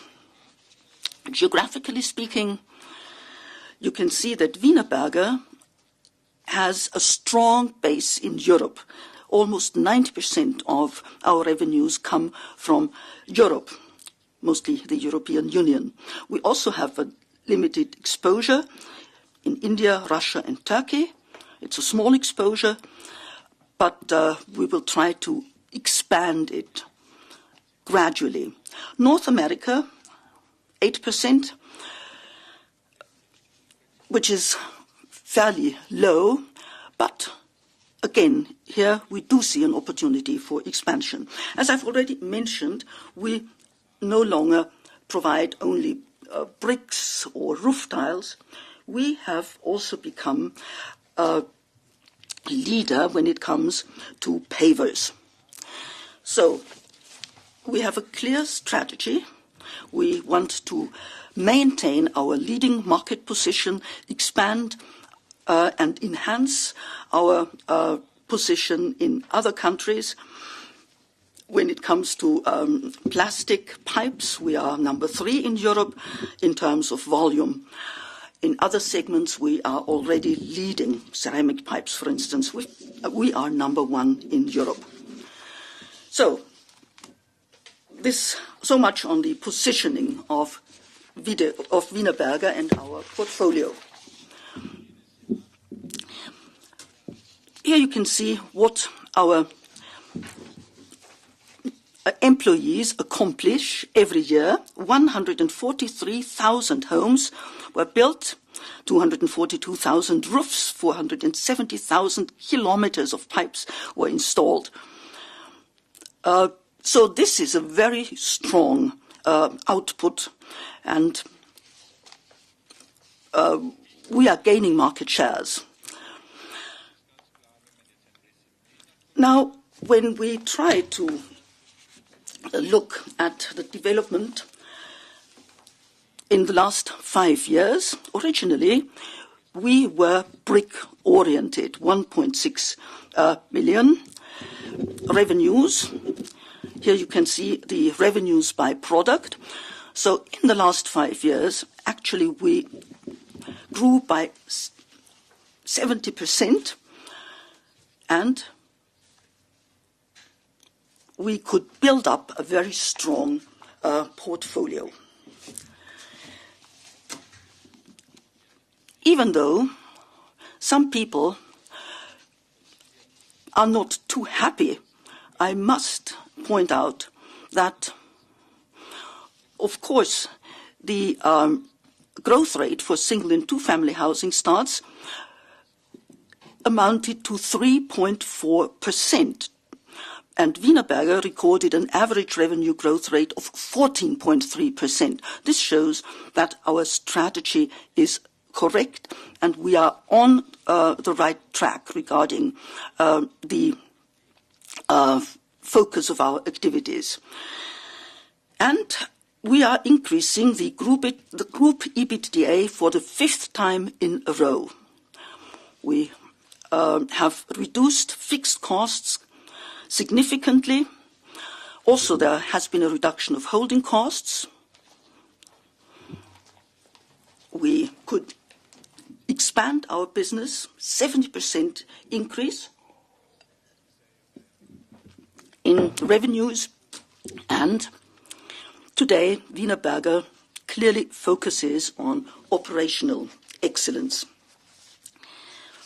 So we are no longer a heterogeneous group. We have restructured our business. We have taken the necessary measures. And this, of course, has contributed to our results. Let's take a look at the future. There are two types of growth potentials: organic growth and growth investments. Let's take a look at organic growth. Here we have a very strong growth potential because we still have a lot of capacity. We can utilize our existing capacity. We have invested a great deal, and we can make use of this. Let me give you an example to illustrate what we have done and what we can do. United Kingdom. Today, we are running at 100% capacity utilization. We have reopened a number of plants in the United Kingdom. Housing starts have increased by almost 40%. Revenues have gone up by 60%. So, with the measures that we have taken so far, we are already more profitable than we were before the crisis. So, in recent years, we pointed out that Wienerberger has become much more flexible and more profitable. This is clearly reflected in this chart. Of course, we focus more and more on innovative products. You cannot stand still in an industrial company. We have invested a great deal in new products, new solutions, even during the crisis. And this has brought us positive results. Last year, I described the advantages of the infilled bricks because it allows for more efficient construction. The first test market was Bavaria. We started launching this product, and now we have a market share of 53%. So all those critics who said the brick doesn't have a future, well, we could clearly show them that there is positive development here. In Austria, we introduced this last year, and here we stand at 9%. Now, this is very important because in the construction industry, trends tend to be rather slow. So we need to focus on innovative new technologies in order to be profitable. So this is just one example. We want to do this in all business areas. Another example from the pipe sector. Here we produce high quality products and we have high margins. The long length, large diameter pipes, diameter of up to 2.5 meters, a length of up to 600 meters. Here we are the leading supplier worldwide, from Asia to America. And this also holds true for Soluforce, which is used in the oil and gas industry. So these are two areas for organic growth. And then, of course, there is a third element. You need to look at costs and new technology. We must have cost and technology leadership. I mentioned that we focus on operational excellence more and more.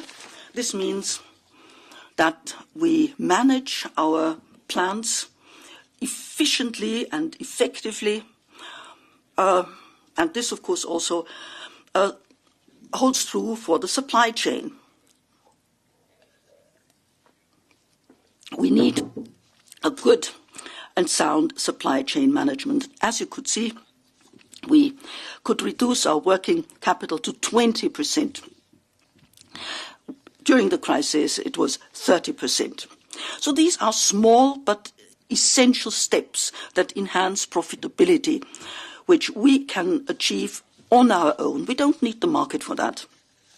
Wienerberger can manage this.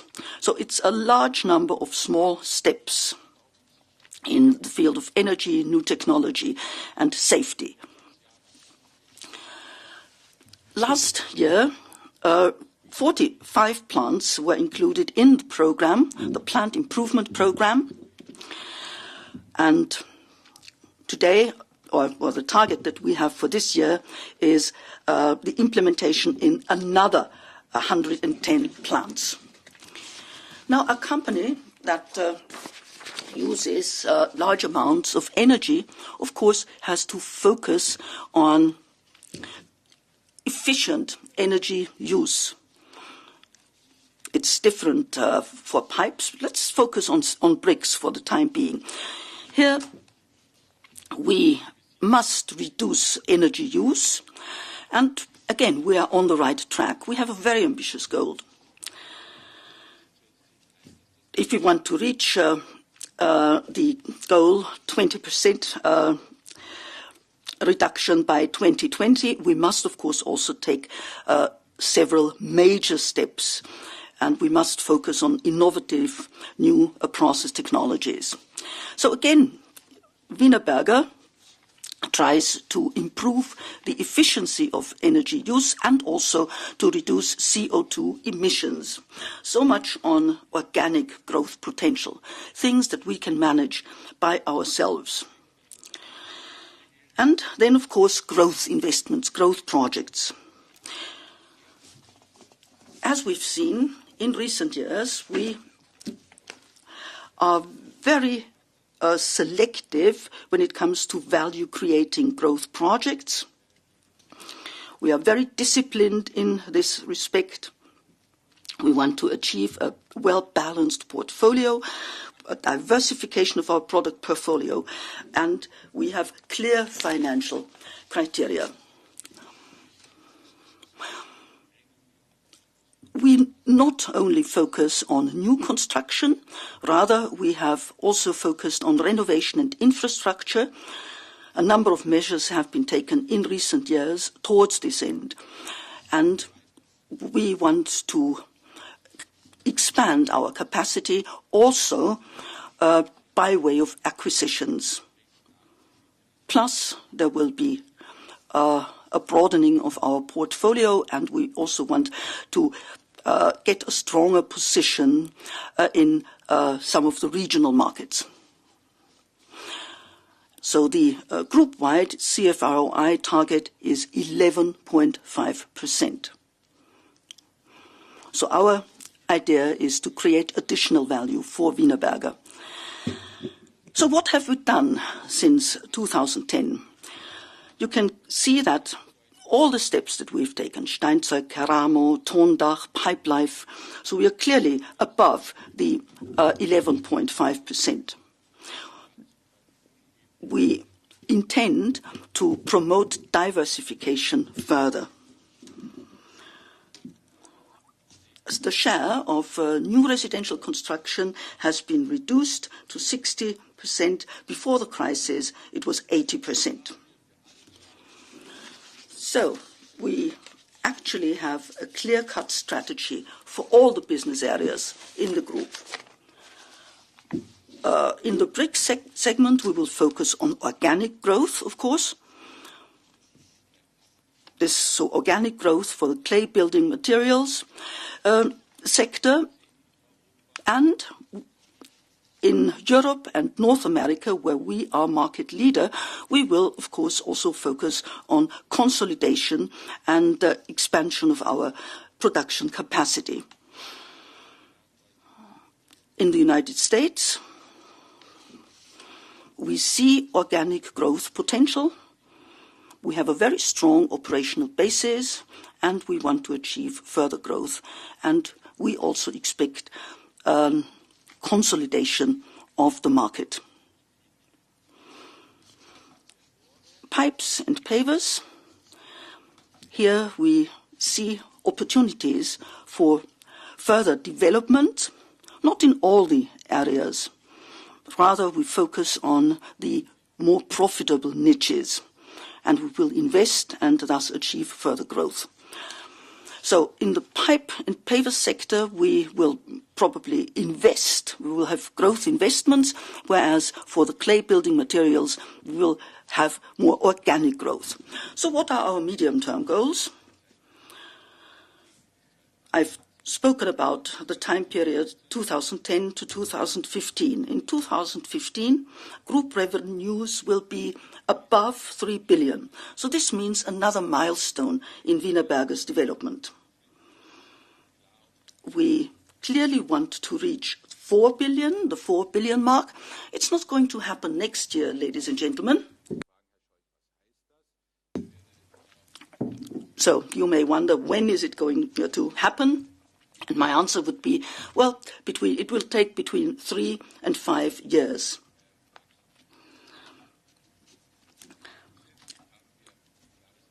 Over and above that, we have a target for the group EBITDA of 350 million. I mentioned the United Kingdom as an example for profitable growth once the markets recover. Netherlands, Belgium, France, Germany, Eastern Europe. These are countries where there is a strong growth potential. So we should reach a group EBITDA of 600 million in the medium term.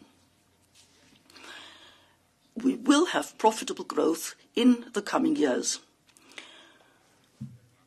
And we had to improve our operational business. Now I think we have a very sound and solid basis, so we are confident as far as Wienerberger's future is concerned. Thank you very much for your attention.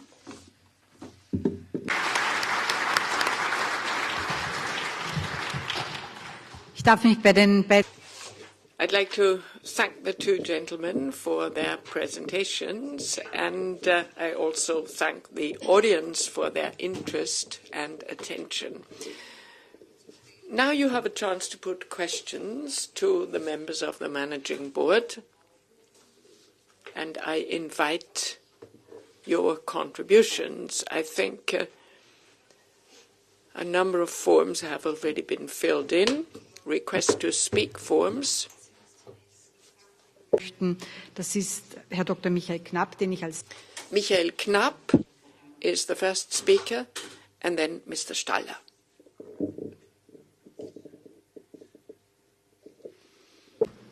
Frau Vorsitzende, meine Damen. Madam Chair, ladies and gentlemen, good morning, or rather good afternoon. For those of you who are new amongst us, I'd like to introduce myself for the two candidates to the supervisory board and the pupils who are here to attend our AGM. I speak on behalf of myself because I own shares in Wienerberger, and I also speak on behalf of IVA, an association representing the interests of investors, of private individuals holding shares in listed companies. It is my task to represent them at AGMs, and I'm also involved in the field of financial education. I try to enlighten the public and educate the public on financial issues. So it's my honor and my pleasure to exercise the office or the function of representative of shareholders. I'm going to tell you in a minute how many shareholders I represent. I have received 109 proxies, 20,235,528 shares. That is 17.8% of the share capital, and I've been given instructions by all of them, so I'm not attempting a takeover.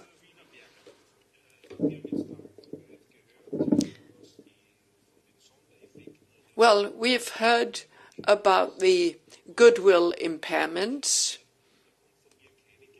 I do not criticize that. I'm an old opponent of goodwill, and I commended Mr. Treichel at the Erste AGM for having written down or written off the goodwill. We still have 580 million, 400 from the roof sector, 60 from Pipe Life, and 80 from North America. I'm afraid at least the 140 for Pipe Life and North America will hit us in the coming year. We took over Pipe Life only 2 years ago, so quite a bit remains to be done. I'm afraid we're going to have another good 3 quarters and impairments in the 4th quarter, which means that nothing remains at the end of the day, which is okay for a while, but it gets boring after some time. So look after this issue intensively and do book your impairments earlier rather than later. As regards the dividend, I'm not going to say anything. If you think you have to pay a dividend, you're free to do so. We haven't really earned it, but if you think you should pay out a dividend, you can do so. What was the second special effect?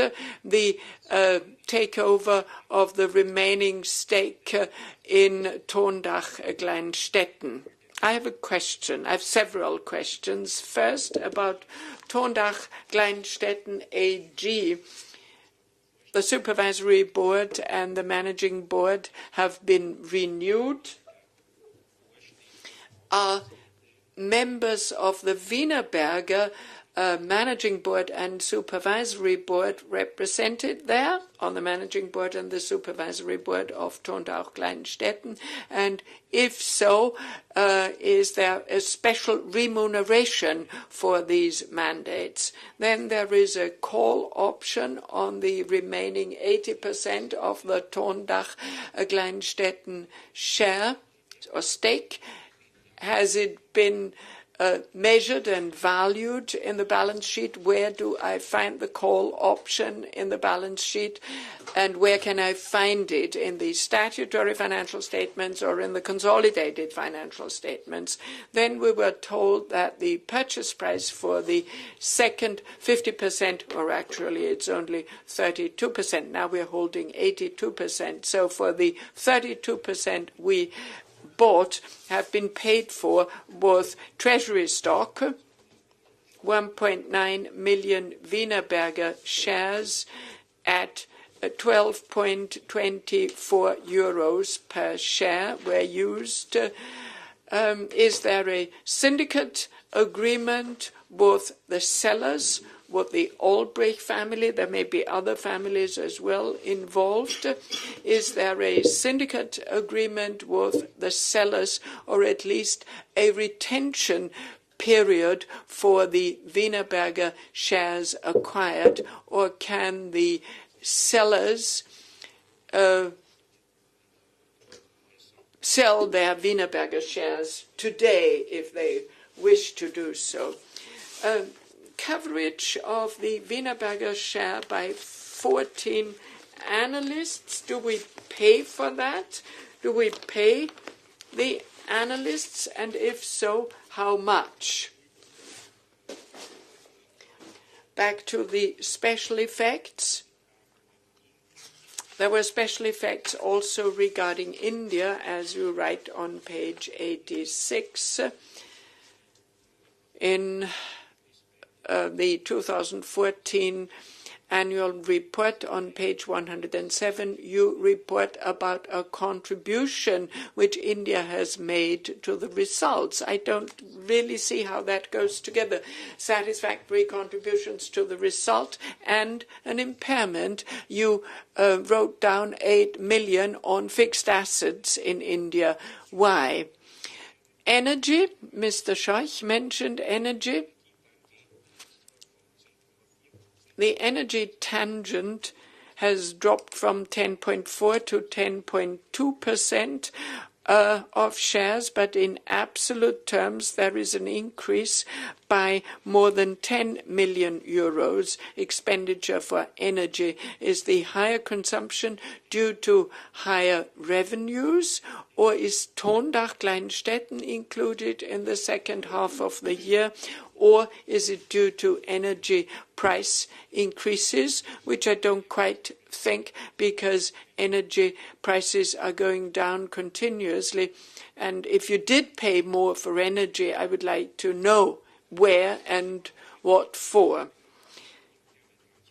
Expenditure for deliveries and internal transport, note 13 in the annual report, plus 12 million compared with the year before. I'd like to know why. Was that due to revenue increases? If we sell more bricks, we have to transport more bricks, or were there other effects as well? As regards Ms. van Utterbeck, who presented the services rendered by the auditor, other services, 281,000 euros for other services, including all countries. What were those other services provided by the auditor for us? Another topic is related parties transactions. On page 188, note 34, license payments, 2.9 million euros for use of a trade name. The 2.9 million euros were paid to a former supervisory board member of Wienerberger. I take it that it's Christian Dumoulin. But what is the trade name for which we pay this? In a magazine, I read a short notice that Weinfried Herbst is the new testimonial of Wienerberger, a ski racer who is can be seen. The testimonial can be seen in ads in more than 10 TV stations. How do you measure the advertising value of Weinfried Herbst? Well, I think I wonder about the advertising value of skiers. If I think of the example of Benny Reich, who's got a helmet with Unica, with the Unica brand. Now, the statutory financial statements on 143, it says that guarantees were 144 million. Wienerberger AG's guarantees for Wienerberger Mordano for a period of at least 12 months, the necessary financial support for the continuation of operations. I'd like to know how high, what is the amount of the guarantee given for the Italian subsidiary in Mordano, and what's going to happen after the 12 months. On what basis will the decision be taken as to whether Wienerberger Mordano will be run as a going concern or closed down? Well, perhaps I now move on to a rather emotional topic on behalf of private shareholders and the small shareholders. I'd like to bid farewell to Mr. Fink, who has been on the supervisory board since 2006. We were both in the insurance sector. He was on different sides.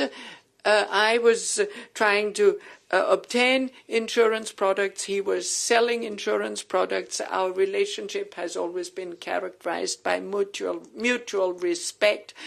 I do hope that I will meet you again this summer so that I can also say goodbye to your wife. I wish you every success in the exercise of your other functions within the framework of the VIG group. You are stepping down and you are being replaced by two ladies, which means that your weight on the supervisory board must have been quite considerable. Dankeschön, Herr Knapp. Herr Staller, darf ich... Thank you, Mr. Knapp. Mr. Staller. Shareholders, ladies and gentlemen,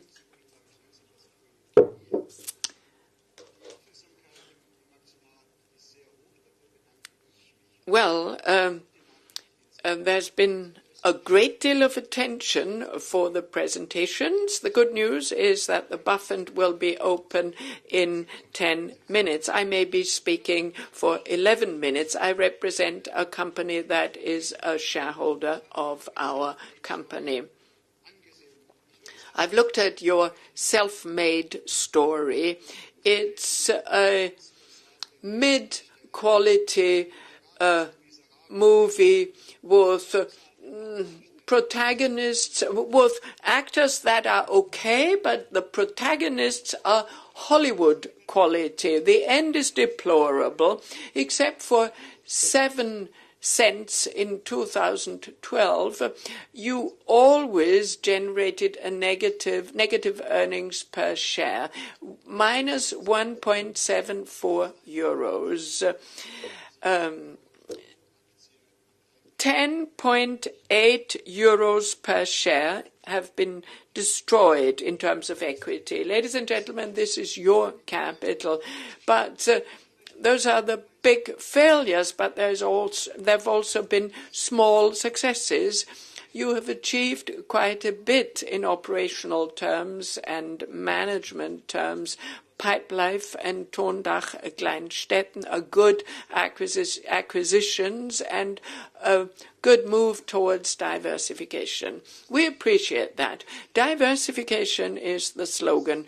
You may remember that a couple of years ago I asked the late Friedrich Kadrenoska when finally we would see women on the supervisory board.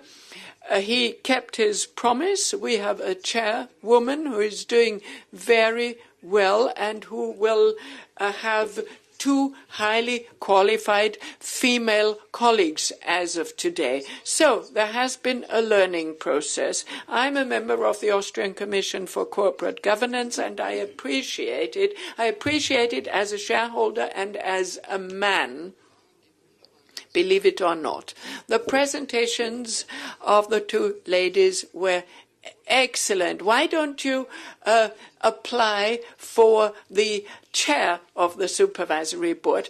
It's been difficult to get that far. Madam Chair, The presentations were okay, and I'd like to thank you for that. Perhaps it was a kind of charm offensive to keep me quiet.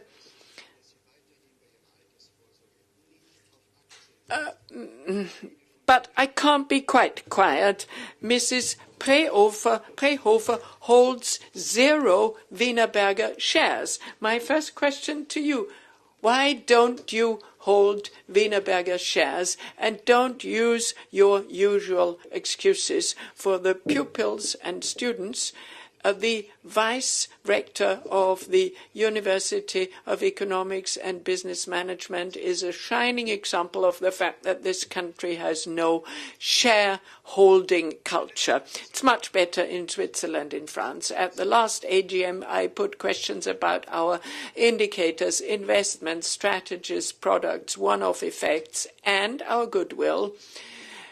An annual loss of 170 million after tax. Now, we got a slightly different answer, different from what we would have expected. We didn't like it, but for the first time we got an honest answer. The future starts today, but the past starts tomorrow, and you are responsible for that. 1/3 of our assets consists in equity and brand values. And don't forget the 500 million hybrid capital, despite the non-cash depreciation in 2014. The weighted average cost of capital is what matters. It increased from 6.97 to 7.20. In Russia, 7.99. I don't need to tell you about the market risk. In Willy van Riet's presentation, it was made clear that since 2010, WACC has been increasing continuously. To be honest, I doubt the value of your sensitivity analysis. What is the impairment risk of the Wienerberger Group if 100 basis points are added to the WACC, which is quite realistic, and the growth rate is halved?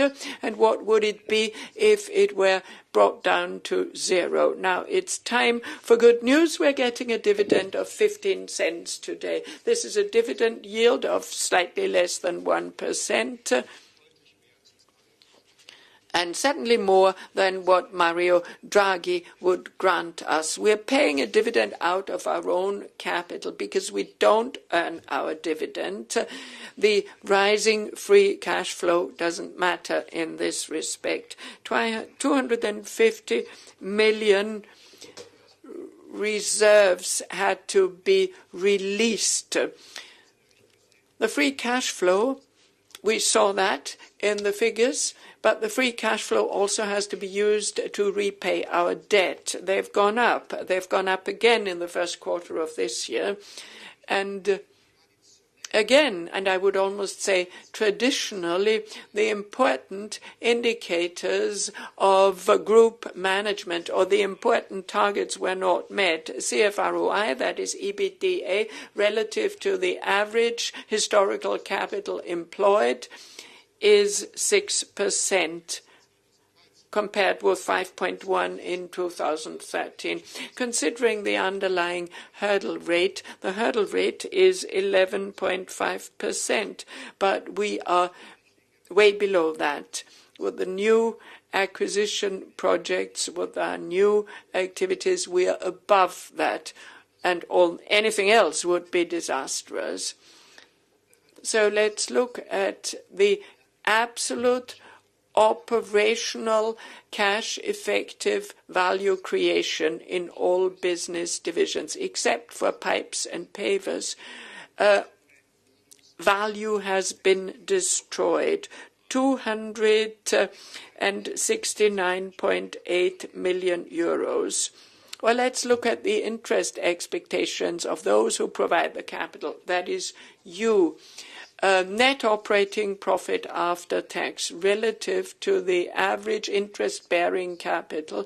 We have the ROCE. We have ROCE as an indicator which doubled to 2.6% from 1.3%. WACC also increased from 7.20% from 6.97%, and it trends upward. So again, this means we don't earn our costs of capital, not even nearly.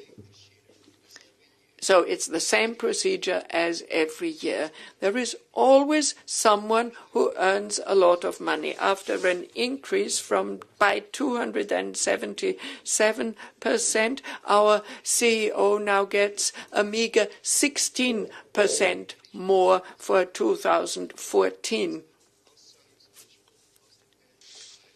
The payment claim from the LTI was not disclosed in your presentation. Of course, with such a salary, you can't provide for your own pension. This is what we are doing with another 240 million for Mr. Scheich. We have a well-known labor law expert here amongst us. Maybe he's on the payroll of Wienerberger. I have 3 questions to the chairwoman of the supervisory board. First, will board remuneration increase again in 2015 if the budget is reached? How do you define the term bonus from an ethical point of view? And do you think it's ethical and therefore appropriate with such a negative result after tax, and in view of the failure with regard to all value management indicators, do you think it's ethical to pay out a bonus at all? It's great to have a cap of 100% applied now, but you have found a very creative solution by applying a 150% cap for the 3-year period. Willy van Riet, you are very good. You're a penny pincher. You're very good at that, and this is important. But in a time like this, what seems cheap may be expensive. We are still at 4.45% for a nominal of 600 million. The interest on our bonds really shows how bad our situation is. In 2015, a corporate bond of 200 million has to be funded. And what is the funding profile and what are the interest rates? The 5% coupon on a bond has to be funded with a bank loan with 1.5% interest. We need more possibilities. I agree with you. You should work on that. And despite the partial exchange of the hybrid bond, will you finally tell us clearly that the remaining 227.8 million of the 2007 hybrid bond will be redeemed in 2017? Or will your banks perhaps not allow you to do so? Because I have my doubts about the effect of the call. Hybrid capital with a coupon of 6.5% is a well-hidden high-yield bond, or a well-disguised high-yield bond, a junk bond in the current interest rate environment. Our Wienerberger earns money for Ms. Prehofer, for Mr. Scheich, for the banks, for the hybrid bond holders, for the banks again, and you've been doing so for years. There's been nothing for us as shareholders. We heard from Willy van Riet that we pay the dividend out of our own pocket. We pay the dividend from what we sold in terms of non-operating assets. I wonder if this is ever going to change under this management. And now my last question is this is a rhetorical question, unfortunately.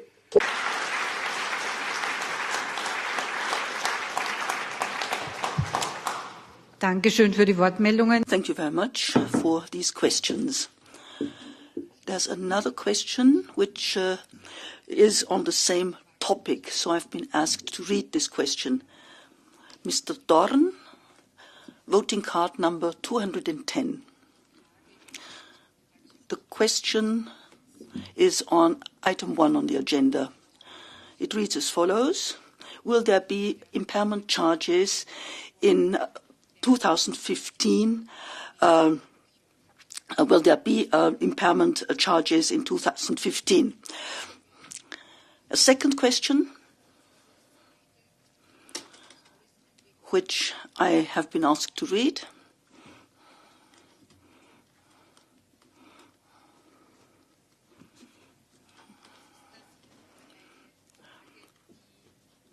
A question raised by Mr. Roman Dudnikov, voting card 771, and it is addressed to Mrs. Grégoire Sainte-Marie.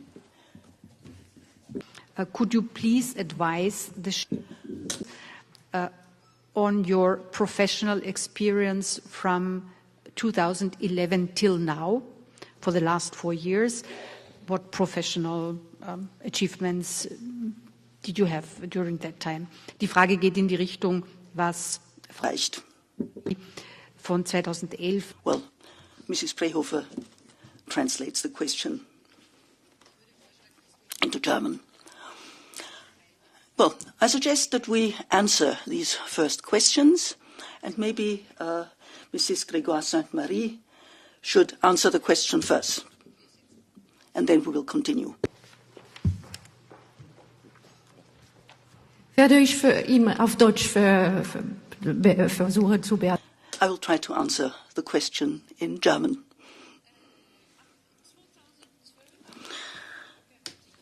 In 2012, I gave up my operational activities.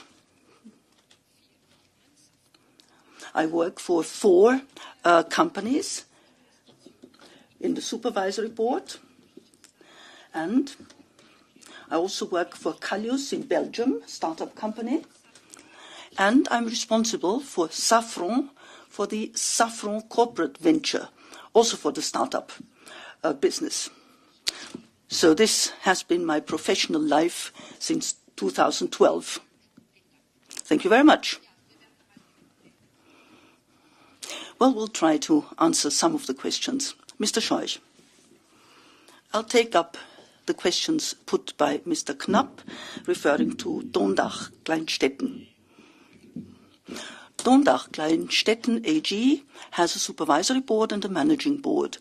The members of the supervisory board are all from Wienerberger. I'm the chairman of the supervisory board. We are not paid, none of us, for these functions on the supervisory board. And members of the company are also on the supervisory board, and they get a fixed and a variable pay. Then the option, let me explain. The banks that financed Tondach were asked to make their contribution, and they hold 18%. The option is below the minimum price, and this is why we haven't shown it in the figures. The former owners, the owner families, held foundations, the Olbricht and Gassert family. There are no syndicate agreements, so they could sell their shares, and I expect they did so. The rate at that time was 12.24 euros. Willi, would you like to answer the next question?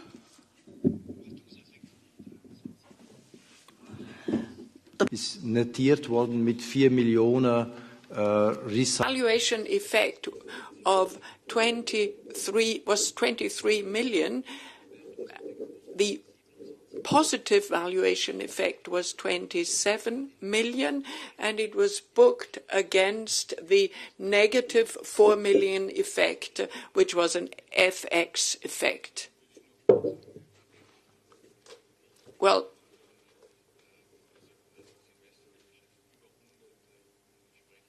we had more than 100 conversations with investors worldwide. The coverage by 14 analysts is very good for Wienerberger. We're not paying anything to them. And at road shows, all they do is organize our transfer. They do not cover airfares or other travel expenses. You referred to the advertising campaign for bricks in Austria. This is a local advertising campaign only for Austria, for the a campaign of the operating company in Austria. It's a pro-brick campaign, particularly for infill bricks. We measure the results, notoriety, awareness. It was a very successful campaign. Mr. Herbst is not a leading testimonial for us. I think that has been exaggerated in the media. But he built his house using Wienerberger bricks. I don't know if he's a good or bad skier. I love skiing myself, but I don't know if he's good at ski racing.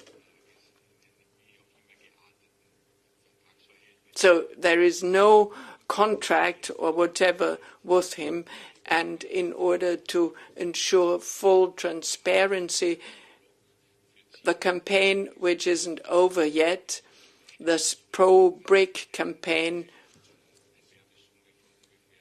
costs us approximately 900,000 to 1 million euros. One thing may be of interest for you: the prefab industry, which always claim to have a high market share. They've been losing market share for the first time in 2014, and we have been winning. Zum Frage Indien. India. The reason is the WACC. The rupee has undergone a downward valuation, and this, of course, had an impact on our figures. Another topic: we do achieve good operational results, but this is not enough actually to pay back the investment. We have to be quite honest here. Otherwise, there would not have been a downward valuation. Prices aren't high enough because there are competitors, homemade bricks, for instance. Even though we are located in Bangalore, which is the richer part of India, where people are willing to pay a price for quality products, well, our prices simply are not high because the market wouldn't accept that. So this is why we made these adjustments.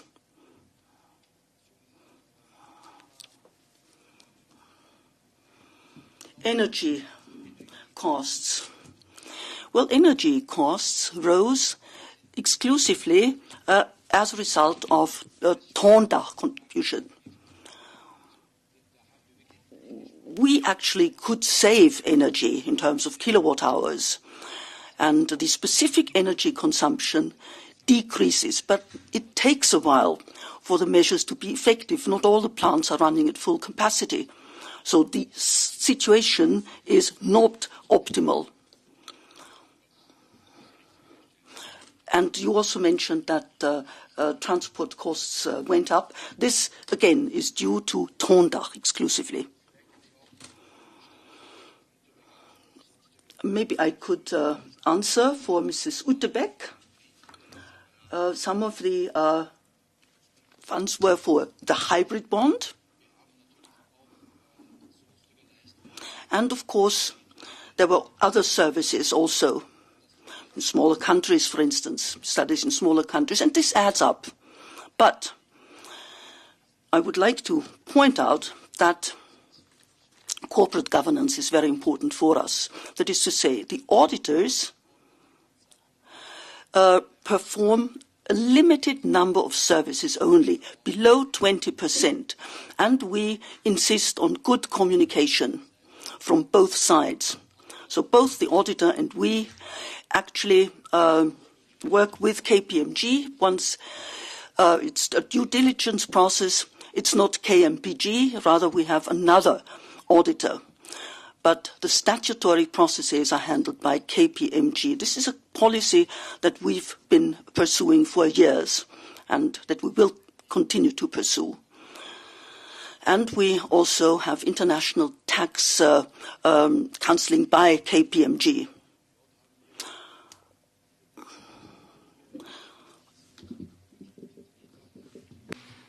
As regards the other financial result, income from participations has indeed turned around.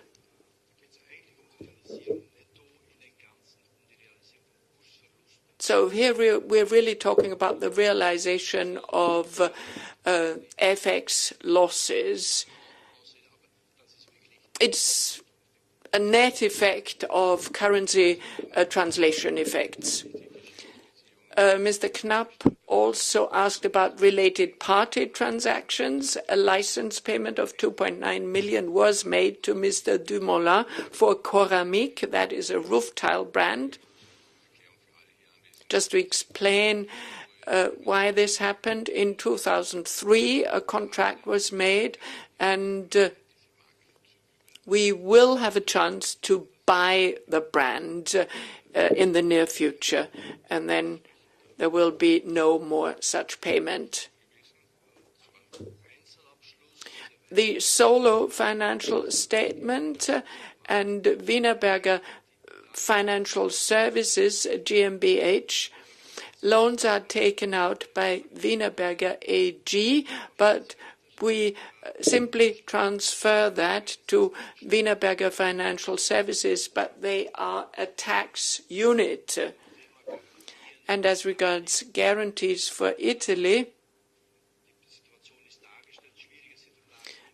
in Italy the situation is difficult. A company that is undercapitalized, loans are given by the parent. The loans were impaired, and the local auditor wanted a confirmation that the company will be run as a going concern.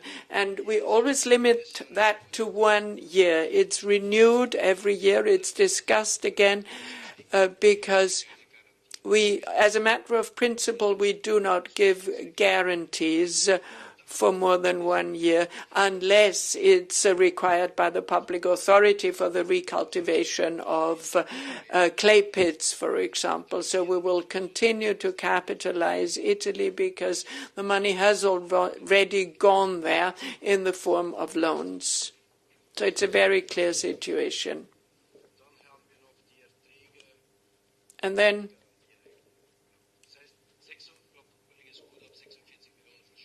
so 46 million debt is turned into 835 million equity, and the guarantee is gone. So we have all answered Mr. Knapp's questions. Mr. Steiler's question regarding WACC and impairments, perhaps we can combine that with Mr. Dorn's question. I'm sorry, Mr. Steiler, I didn't do the calculation. I I can do it next year and include it in the annual report. What you said about a 100% discount certainly is not correct.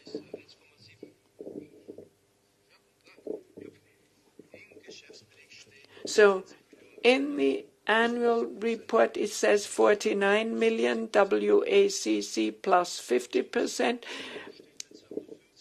And the zero growth rate, which you mentioned, is also reflected there. But we can do the calculation next year. We will do it next year. So, sorry, we can't hear Mr. Steiler's comments because he's speaking without a microphone. Well, Mr. Steiler, we're not in for model. We don't go in for model calculations here. We've always done our calculations very seriously, and we're not called upon to present model calculations. I'm not going to answer your rhetorical questions. You answered them yourself. As regards the questions put to me, as far as I'm concerned, let me make one thing quite clear.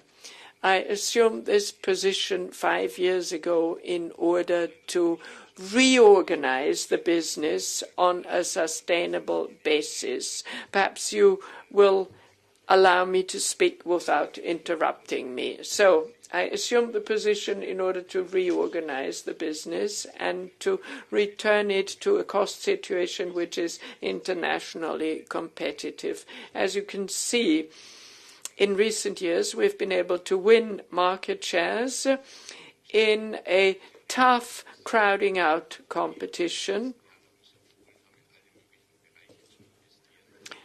You may remember that we were advised to invest in prefab companies. We never did that. Those are companies that have disappeared in the meantime. So we are very disciplined, and we are operating in a difficult economic environment. We need to take care, we need to have a vision, and we have to be tough and disciplined in terms of cost management. And this is what we have been doing over the past 5 years. And we've always underlined that the cash flow is very important for our business model. Mr. van Riet made it clear a company will pay out a dividend only if it generates a sound, healthy cash flow. And that's going to be more and more important in the future. As regards the balance sheet, Mr. Steiler, of course, you're right. There have been write-downs, but there may be write-ups in the future.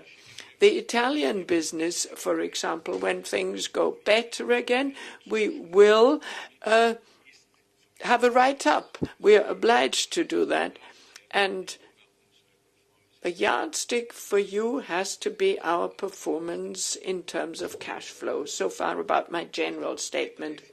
As regards refinancing or funding, of course, we keep looking at what happens 1.3 to 1.5 on a short-term basis. This is what we pay in the long run when we issue a 5-year bond, 2.5% coupon. 2.5% coupon on a 5-year bond. Why should we go for a longer maturity? There has to be a benchmark somewhere. A longer maturity would be more expensive. We have a well-balanced profile. Very sorry, but we can't hear Mr. Steiler's comments because he's not using a microphone.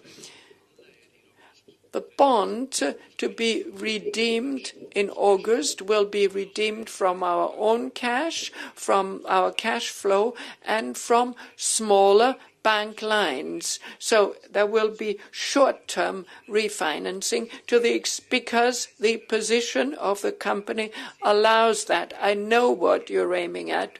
We discussed that already in the past. I think the bank environment has improved. It has changed. You can raise money in the market. And during the crisis, we were hoarding money in order to redeem when it was necessary. We're not going to do that anymore to a large extent. We won't have that negative carry. Our business is a seasonal business. You referred to the first quarter, and with the capacities we have, we have to build up stocks because otherwise we could not supply enough products in the summer, in the top season. We build up working capital and we reduce it again, and we do the refinancing from bank lines. There was a question on the hybrid bond as well. You can see that thanks to the measures taken in 2014, we placed a new hybrid bond so that the 500 million could be raised. The possibility of buying the remaining share back to use the call option by 2017, this is something that we are going to evaluate. Mr. Staller, you know that we have worked in a future-oriented manner, and you can draw your conclusions from that.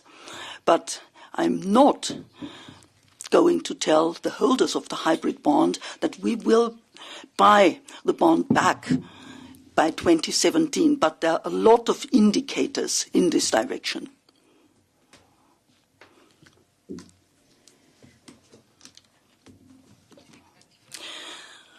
Then there was Mr. Dorn's question, will there be impairment charges in 2015? Well, we have not planned any such impairment charges. Whether they will happen or not, well, a lot, of course, depends on WACC. We'll see. So I would like to answer the questions that were addressed to me. The first question, why don't I have any Wienerberger shares?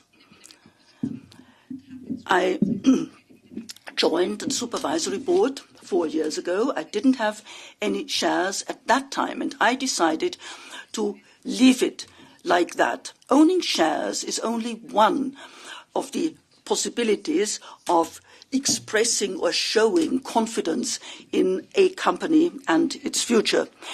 When you're on a supervisory board, due to corporate governance rules, it's not easy to deal in securities, and therefore I have decided not to buy any shares.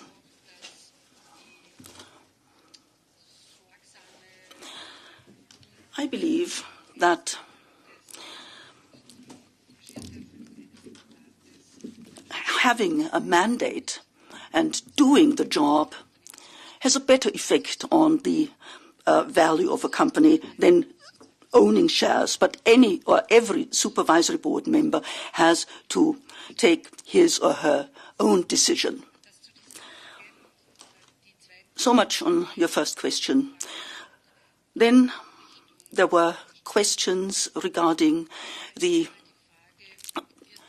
remuneration of the managing boards. The question, will they receive a bonus when the company goals have been achieved? I can give a general answer. All elements, short-term bonus or medium-term bonus, and the LPI program, there are limits, there are ceilings. And these ceilings have not been reached in recent years.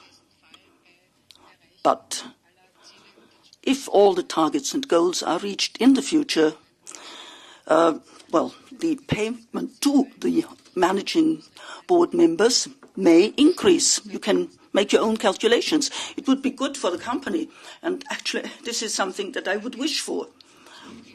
The second question regarding the bonus and ethical aspects. I define bonus from an ethical and contractual perspective. I think these two elements are identical, and I feel that the managing board has achieved the goals in recent years or even surpassed them in a very difficult economic situation. And the impairment charges did not have, well, actually are due to the past. Last year, a very good result was achieved in a difficult environment. So much on these questions. Let me continue with questions that I've been asked to read. A question by Mr. Johann Riedrich, voting card 288. The question is as follows.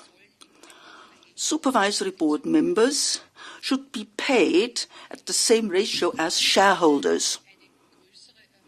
If they get a higher increase, a percentage-wise increase, then the dividend is, this is an unbalanced situation. And then he goes on to say, supervisory board members get a fixed remuneration. Why do they get a bonus as well? Or, to put the question differently, why do they participate in positive results, but why aren't they also responsible for negative results? Well, I would like to refer to our Articles of Association, which describes the function of the supervisory board. They are not, they do not participate in profits. This was laid down in 2011 in the 142nd General Annual Assembly. And I think it is very good that there's a low fixed remuneration for the supervisory board members, and all the other payments are linked to work in the various committees. So I refer to the relevant statement in the business report. Then Manfred Pollack, voting card 120122. The question relates to Kazakhstan.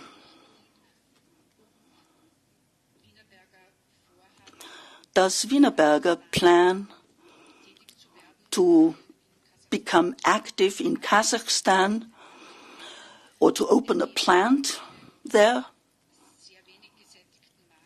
There is a market that is not yet saturated, and there's a great demand on the housing market.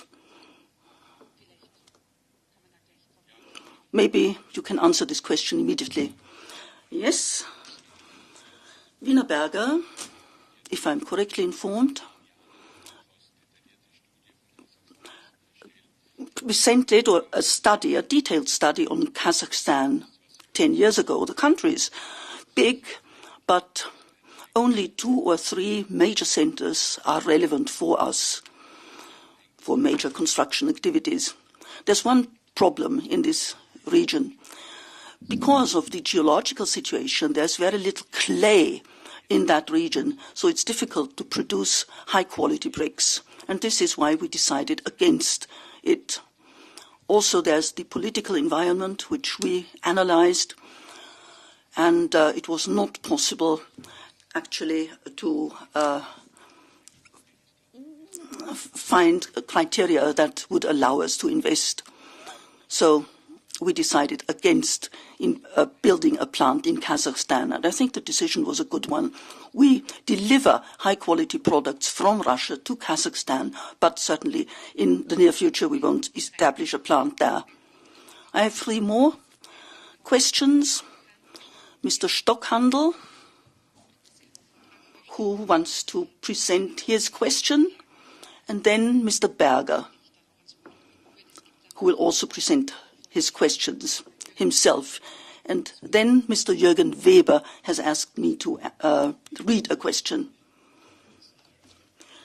Well, how do I address the audience? I welcome the owners in the room, the representatives of the shareholders who are not here in the room.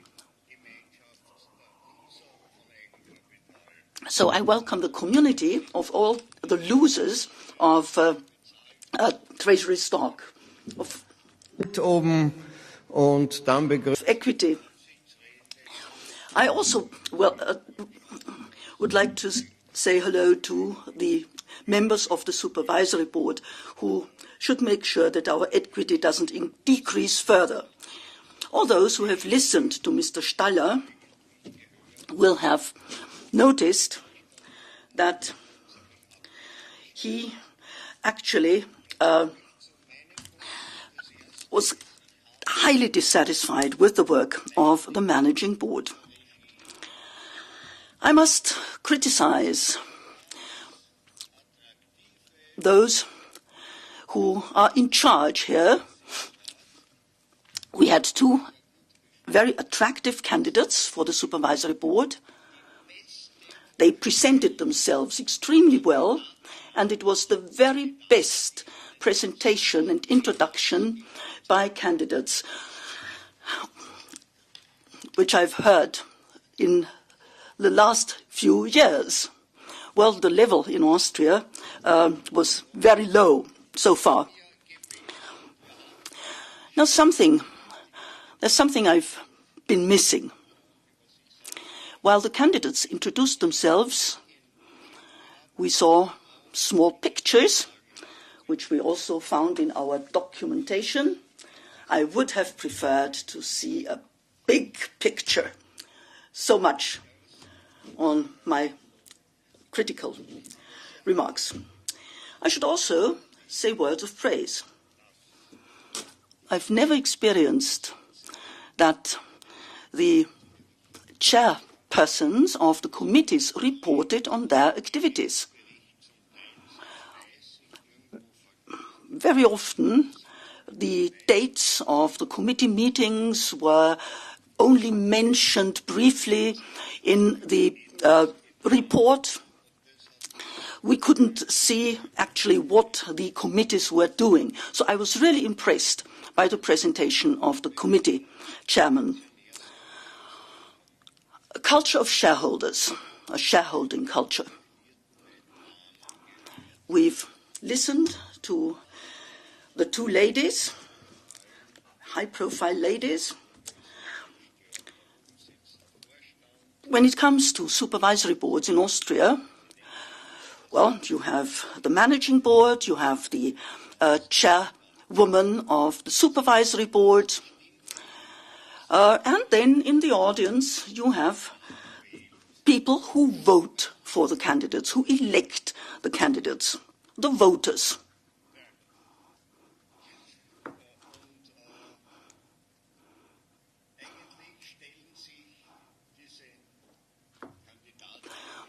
The candidates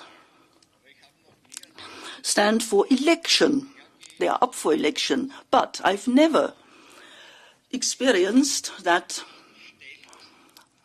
when people vote, the candidate actually stands up, looks at the audience, and gets a feedback and sees what the atmosphere is like.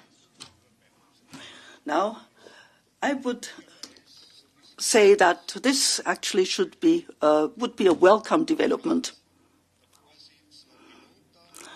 Normally, it's the chairman or the chairperson who looks at the audience and tells them the candidate has accepted the decision.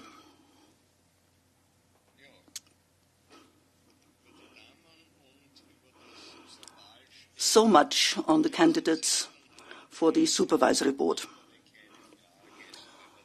I have a few more questions. We've talked about the advertising campaign for BRICS. So my question is as follows. How much of an advertising effect does a TV program called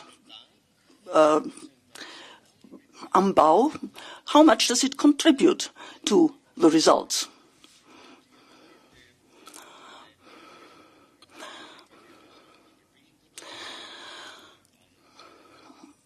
Well, you had this advertising campaign with the ski racer, showing his picture. You told us that you produce pipes with a diameter of 2.5 meters and a length of 600 meters.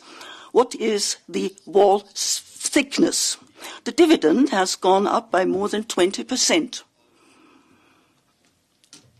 from 12 to 15 euro cent. This is 1.2 cent times 2. This is still less than the additional 3 cents, so it means an increase of more than 20%. I would like to have a comparison, the figures 2013 and 2014. I'm referring to the owners of hybrid bonds. How much did they get? How much did shareholders get? And how much actually did the managing board get? I think this would give us a good overview of the situation. I think these are all my questions for the time being. Thank you very much. So I'd like to ask Mr. Berger.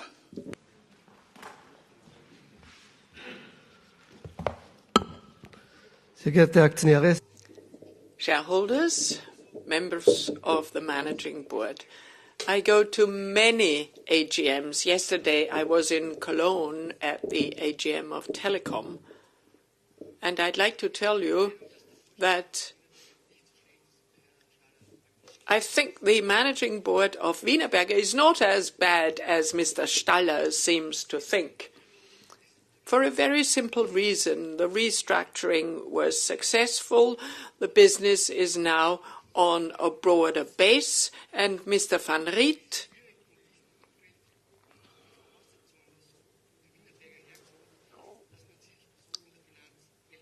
it's really difficult to hold your own in the world of finance, but on one point I fully agree with Mr.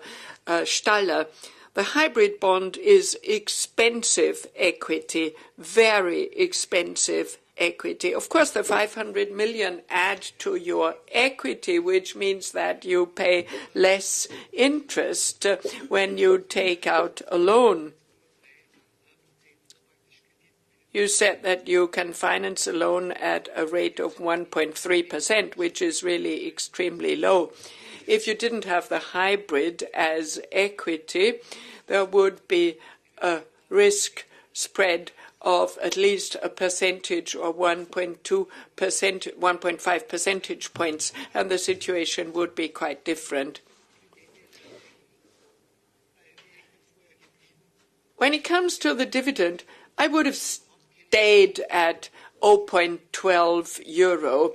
Well, if you don't pay out a dividend at all, you will be penalized by the market.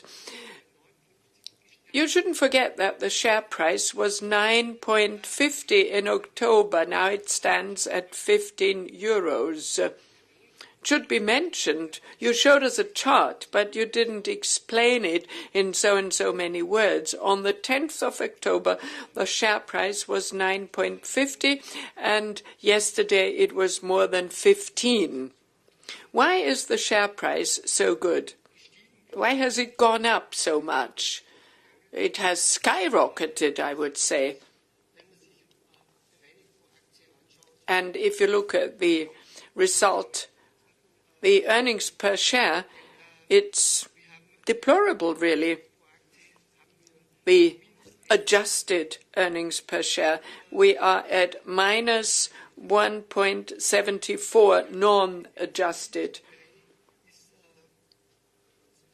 Adjusted, it is 0.5.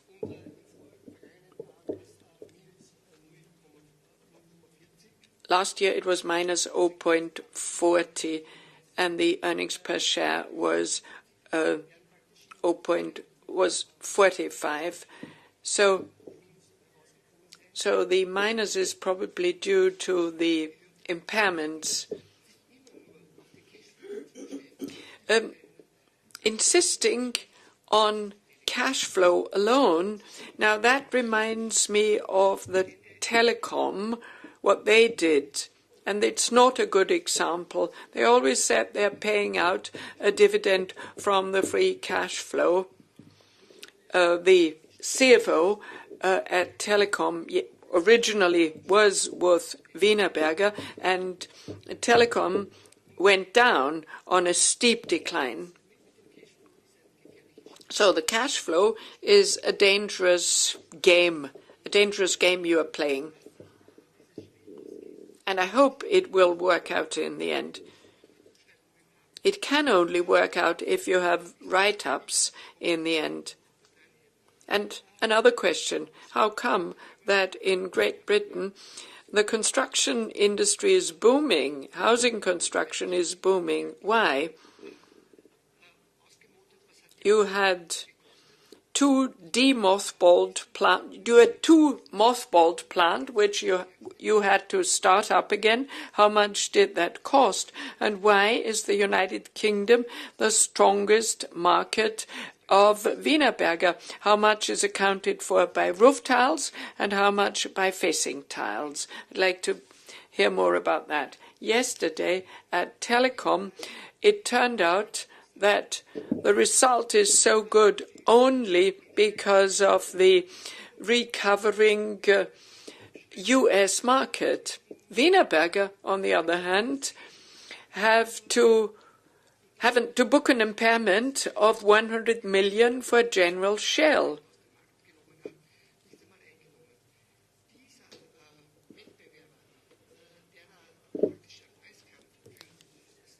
There is a price war going on, and it turns out that your competitor is the one you had in Eastern Germany, the Australian brick manufacturer that is engaging in a price war. Back then, Wienerberger won in the price war, and the Australian manufacturer left Eastern Germany. I don't know if Wienerberger bought their plant. Whatever the case may be, Wienerberger won. And now General Shell is competing against the same manufacturer. It's amazing, isn't it, how long such a price war can go on. Remember what happened in Eastern Germany? It's madness, really, that in the United States, in facing bricks, plastic pipes, and concrete pavers, should be the only products available. You have a much broader product range. I think you should go to the United States with your full range of products. That is a big mistake, and it's a mistake made by the managing board not to go there with the full range of products. It's not enough to wait for the market to recover. You have to go there with your products, with highly qualified salespeople. Why are you not at all represented in California? Rich people live there.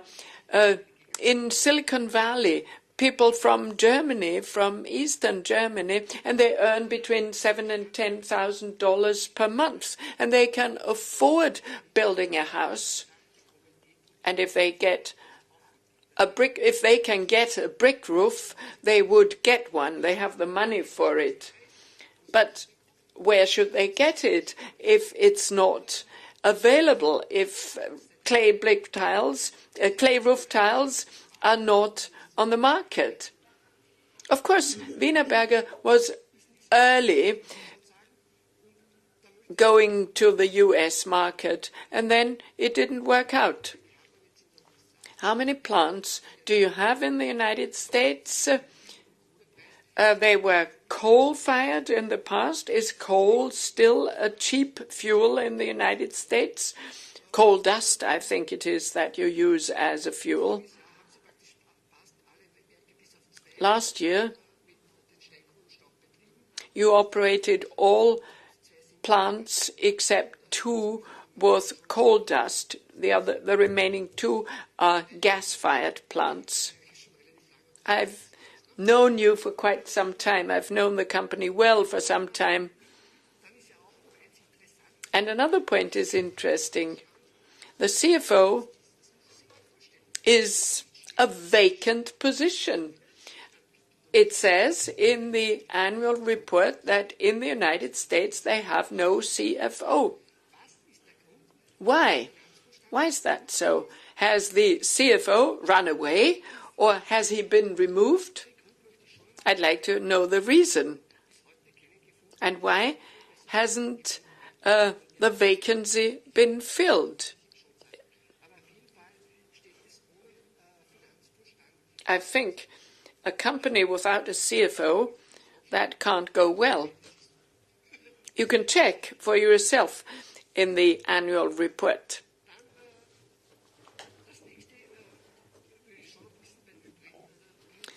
Now, back to the hybrid bond.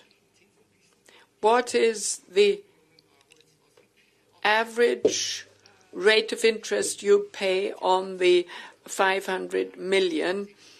And what's the average or the mean value between the old and the new tranche? I'd like to know what the mean value is. The one again exchanged against the other. And you have to earn that.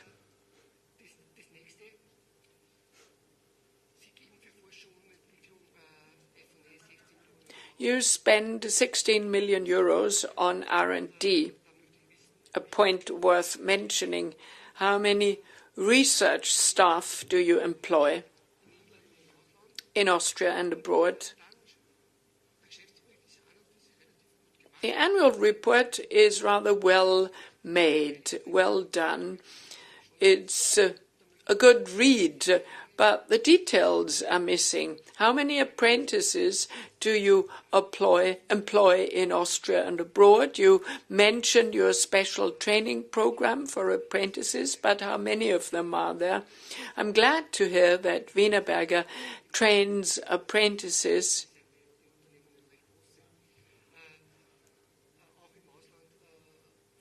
This is something that could also be done abroad, where they do not have this well-functioning system of dual training for apprentices. Now, I move on to the supervisory board and its members.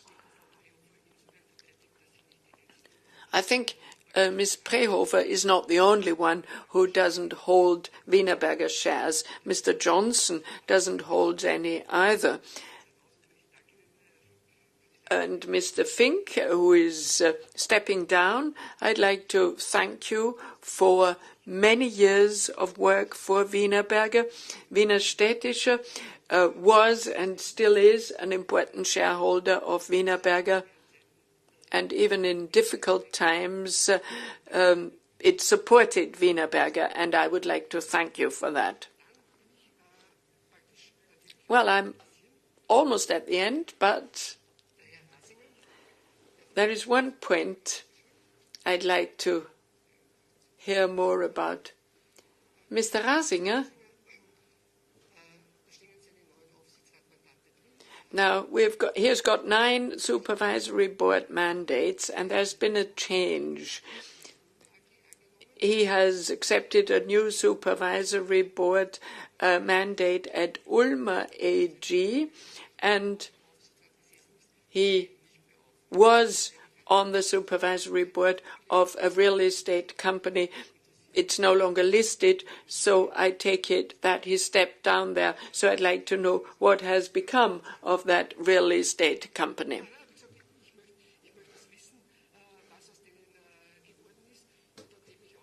And I'm also interested in hearing why Mr. Rasinger earns over 72,000 euros, although he is not even a deputy chairman. And then my usual question regarding IVA. How much does the representative of small shareholders and investors get? Because this is not done on a voluntary basis, not free of charge. And how many votes do the other two representatives hold? And what is their compensation? I take it that they are not paid for that. I think it's strange that there are 3 representatives altogether as regards the 2 new candidates for the supervisory board. The presentations were excellent. Congratulations. I'd like to commend you for that. And as regards the share price,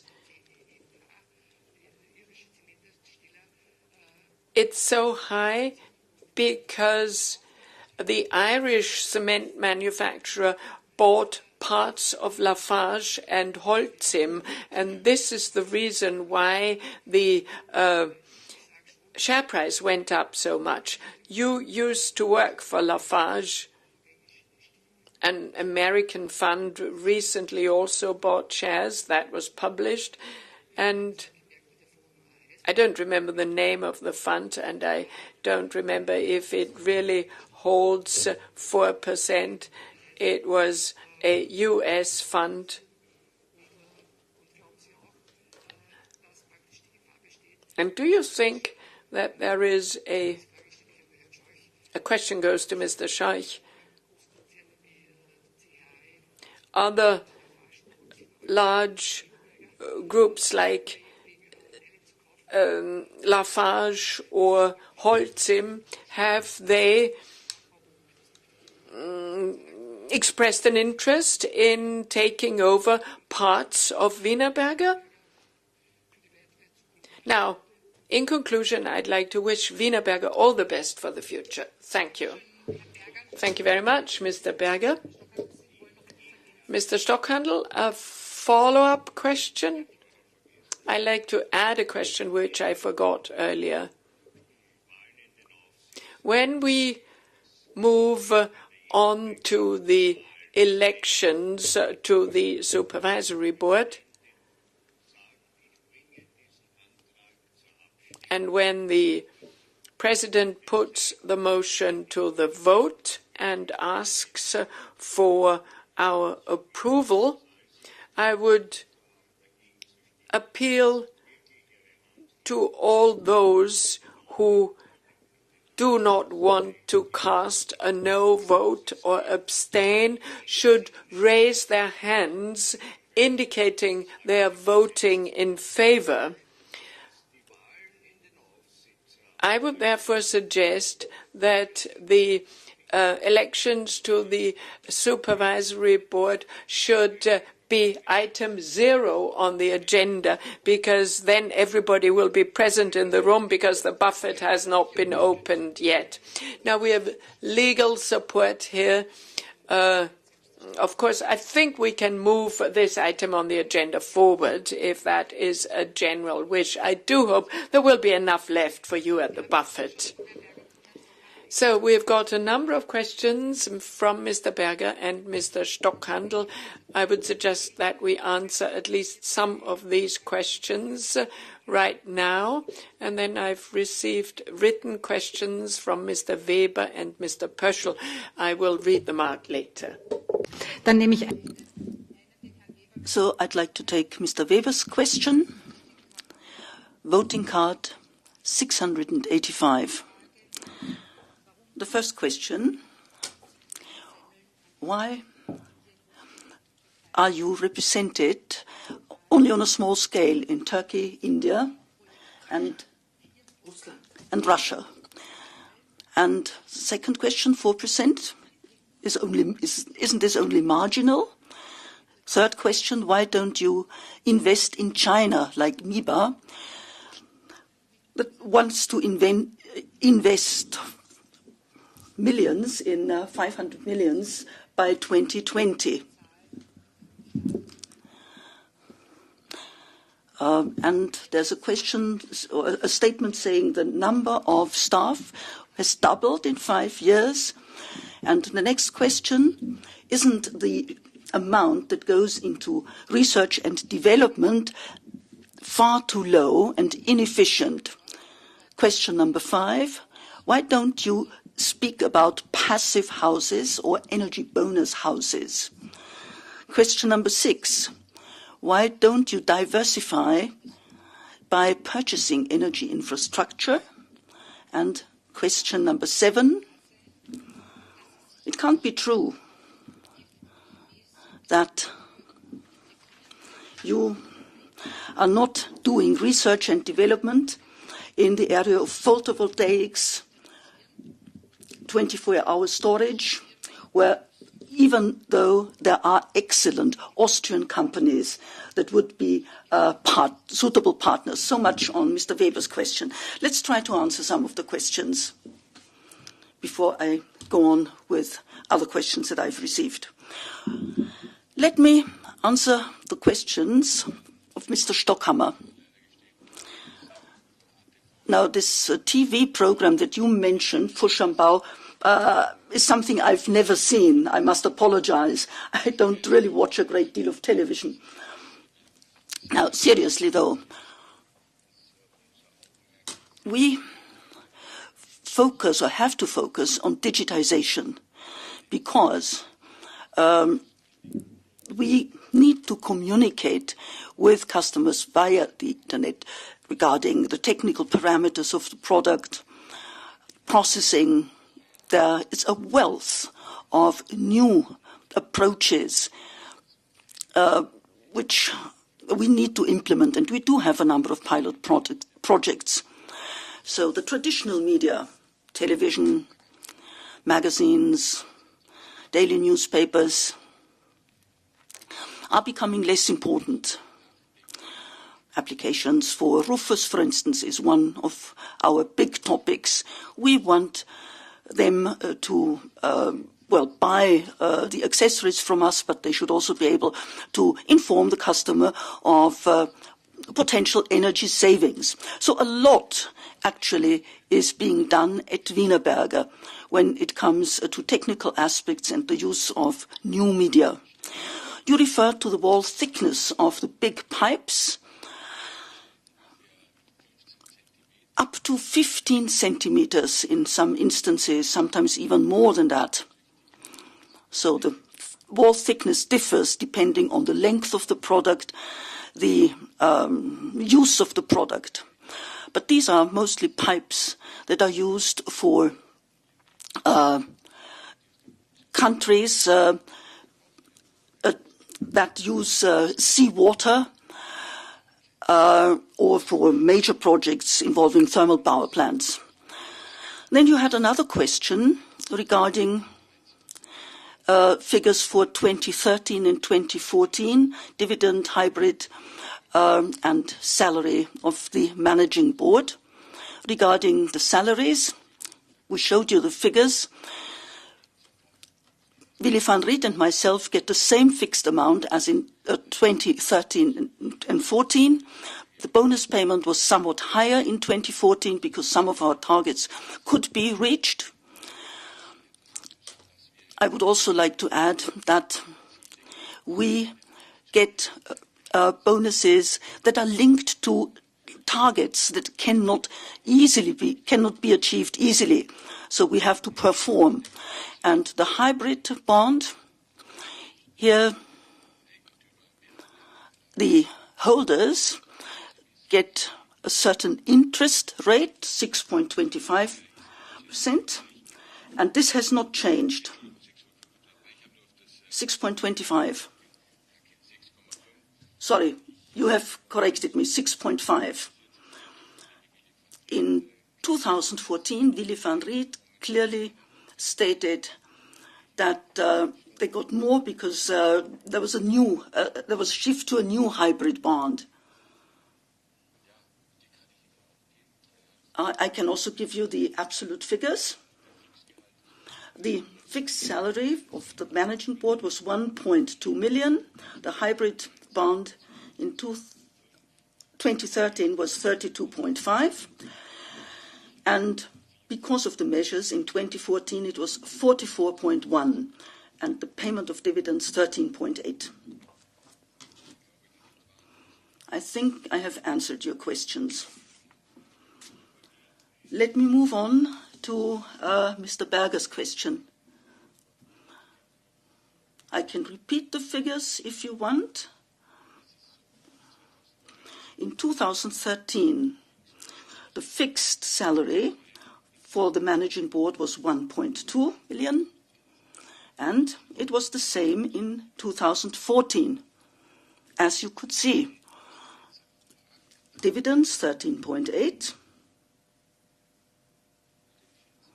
In 2013 and 14, and the hybrid bond 32.5 in 2013 and 44.1 in 2014. The hybrid coupon did not increase. There was no increase. There was a changeover to another hybrid coupon, so we paid out part of it. Those who bought the second bond already got paid, and they will get paid less when the next part is being paid. So this was only a shift between 2014 and 2015. We will pay out 22 million in 2015. And there's a fixed interest rate. This is important. Then the questions raised by Mr. Berger. Both hybrid bonds have a fixed interest rate until 2017. And then the hybrid bond that goes until 2021 has a fixed interest rate of 5%. So the average figure is 5.5. All right, I think we've answered all the questions regarding the hybrid bond.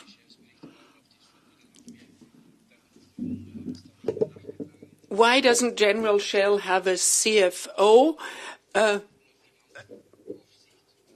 company has never operated without a CFO. The CFO there was also a member of corporate services with us, and it was too late to include the name in the annual report. It's not that somebody left, nobody ran away. There was someone who was seconded to the US, then came back and seconded again. So they did a search, they were looking for someone, and the same person reapplied, and the same person was recruited.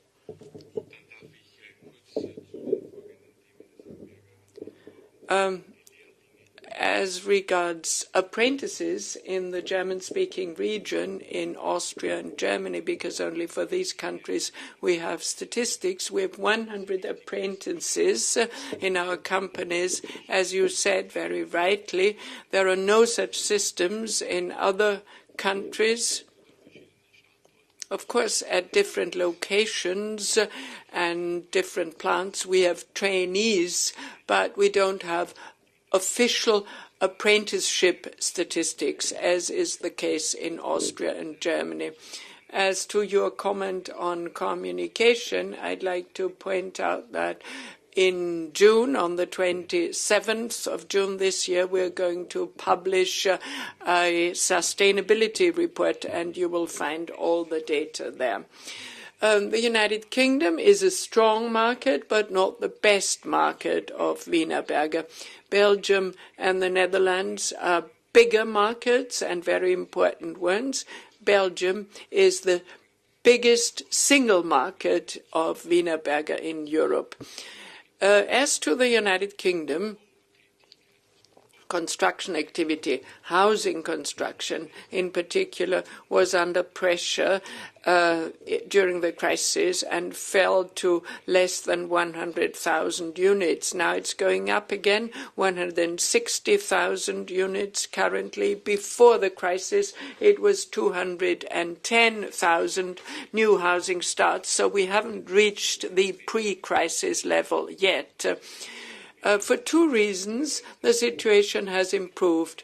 The UK is doing better in economic terms, and measures were taken to stimulate housing construction. In particular, young people who are looking for their first home get support from the state, and this certainly contributed towards a stimulation of the housing market. As to the United States and the competitive structure there, we are competing not only with Boral, the Australian manufacturer. Something else happened. Heidelberger Cement sold its activity to private equity. CRH, the Irish manufacturer, also sold its activity. And then we have Bolger Hathaway as an investor in bricks. The four together hold 70 to 75% of the market and the capacities on site. I agree with you. The Australian company is very aggressive in terms of pricing, but they also sell other building materials. It's true what you said about this company being active, having been active in Germany in the 1990s, but towards the end of the 1990s, they withdrew from the German market. Hansen had acquired part of that company, and you were also right in saying that Wienerberger took over one plant from Boral in eastern Germany, but it no longer exists. I don't think that the price war in the United States will result in a selection, and it's not a strategic price war. The company you referred to is trying to find its position and will then probably introduce restructuring measures. In the United States, we utilize our capacity at a level of 60%, and we have 50% mothballed capacity. So capacity utilization is low, and the restructuring measures were not as comprehensive as in Europe, because everybody felt that the market would recover earlier than it actually did. I know forecasts from highly paid American experts who said that the recovery would be to 1.5, 1.8 million housing starts. We've just reached 1 million. The main reason why all the Americans were wrong is that, first, there is more employment, there are more jobs, but people don't earn more because everything has got more expensive and people earn less in absolute terms. And second, whenever you buy a home, before the crisis, you could work with 100% leverage, 100% borrowed capital, and now home buyers in America have to have own funds in the amount of 30 to 40%, and the Americans don't have that. So many go for rented dwellings.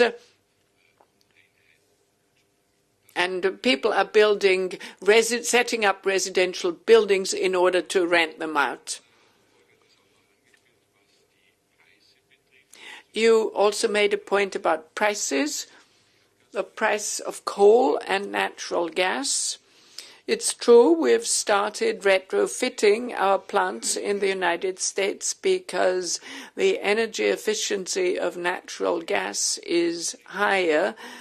The new kilns operate on natural gas, and the retrofitting from coal dust to natural gas costs us money, 1 million per kiln. So we have to take care when taking such steps in economically difficult times, and availability must be guaranteed. You don't have natural gas everywhere in the United States where our plants are.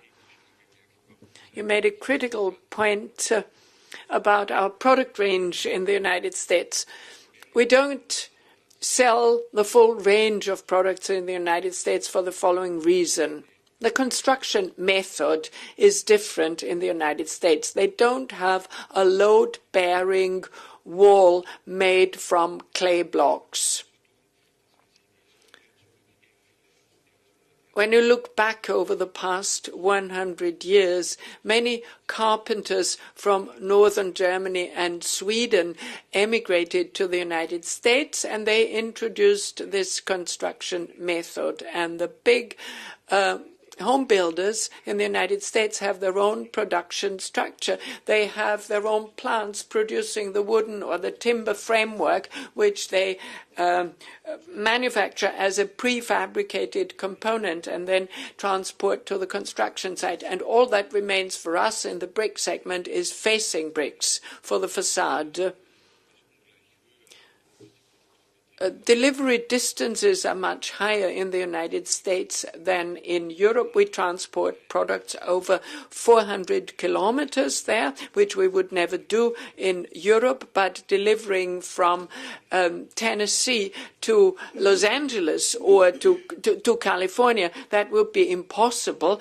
Transport costs would eat up our profits. And entering markets where the share of bricks is very low would be an extremely risky investment. Others would kill me for that if I invested $60 or $70 million in a plant where it takes 5 to 10 years before you gain a foothold in the market.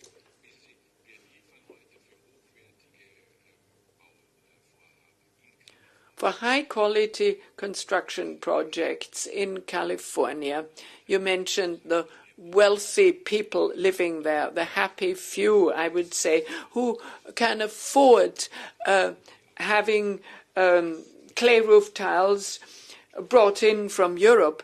But for the mass business, as regards roof tiles and bricks, I don't see any chance there.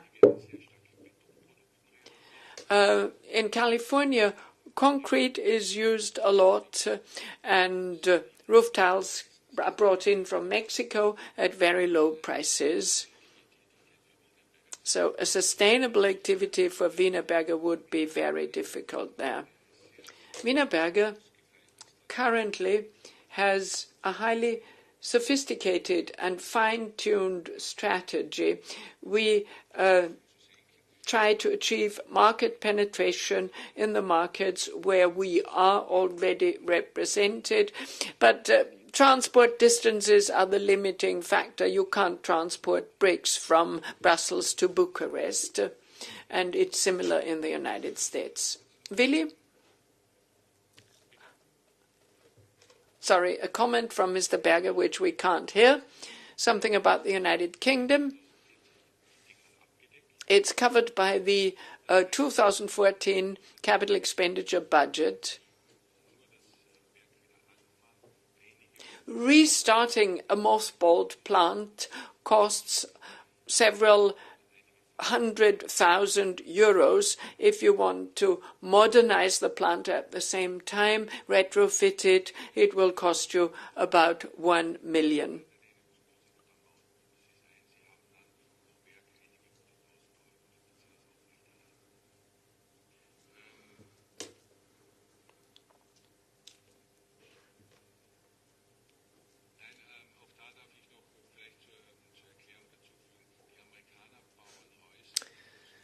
In the United States, for a rich American, building a house, building a home costs $2 to $3 million, but the roof is made of shingles, bitumen shingles, The roof is not of interest for Americans. There are small regions in Florida, in Arizona and California where clay roof tiles are used.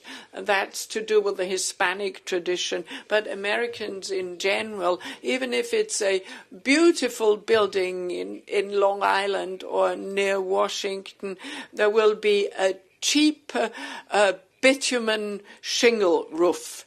They have no roofing culture in the United States. Gut, Ihre Frage war auch, warum die... Well, the question was, why did the share price go up so much? Well, the market development of the shares also reflects people's expectations of future development. Again, no microphone for the question. 1.74. These figures are available.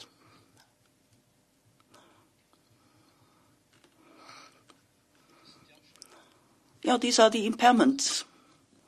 That's the result. Research. How many researchers do we employ? We don't employ researchers. We employ product developers. And we have centers in the Netherlands for pipes, in Austria, in Belgium, and in Kleinstetten for roof tiles. And we have a total of about 100 people. Many of the products are developed in the plants, but we do not have actual researchers. We cooperate with public institutions, universities, and they do the research for us.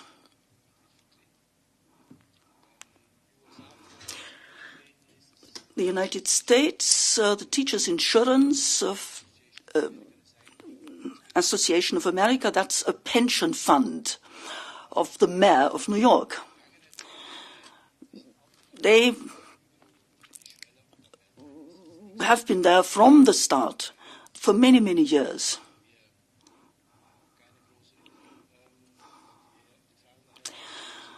Then the question addressed to Mr. Rasinger, well, is one that he has to answer himself. The Klimt Immobilien, the real estate company, the fee is below 5,000 euros. The IVA is below 5,000. There are no talks about a takeover of Wienerberger. We have had no questions.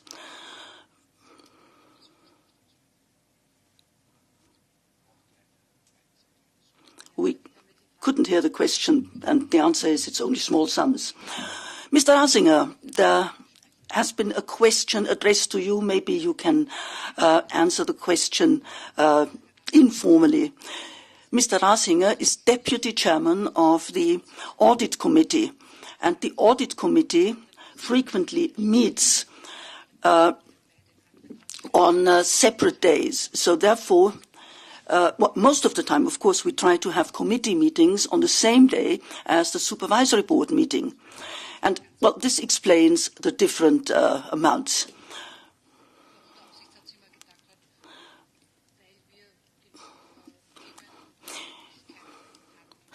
Well, the question was, why did the supervisory board meet all the time? Well, we had enough topics to discuss. Tondach, for instance, was a hot issue last year. So I think we have answered your questions.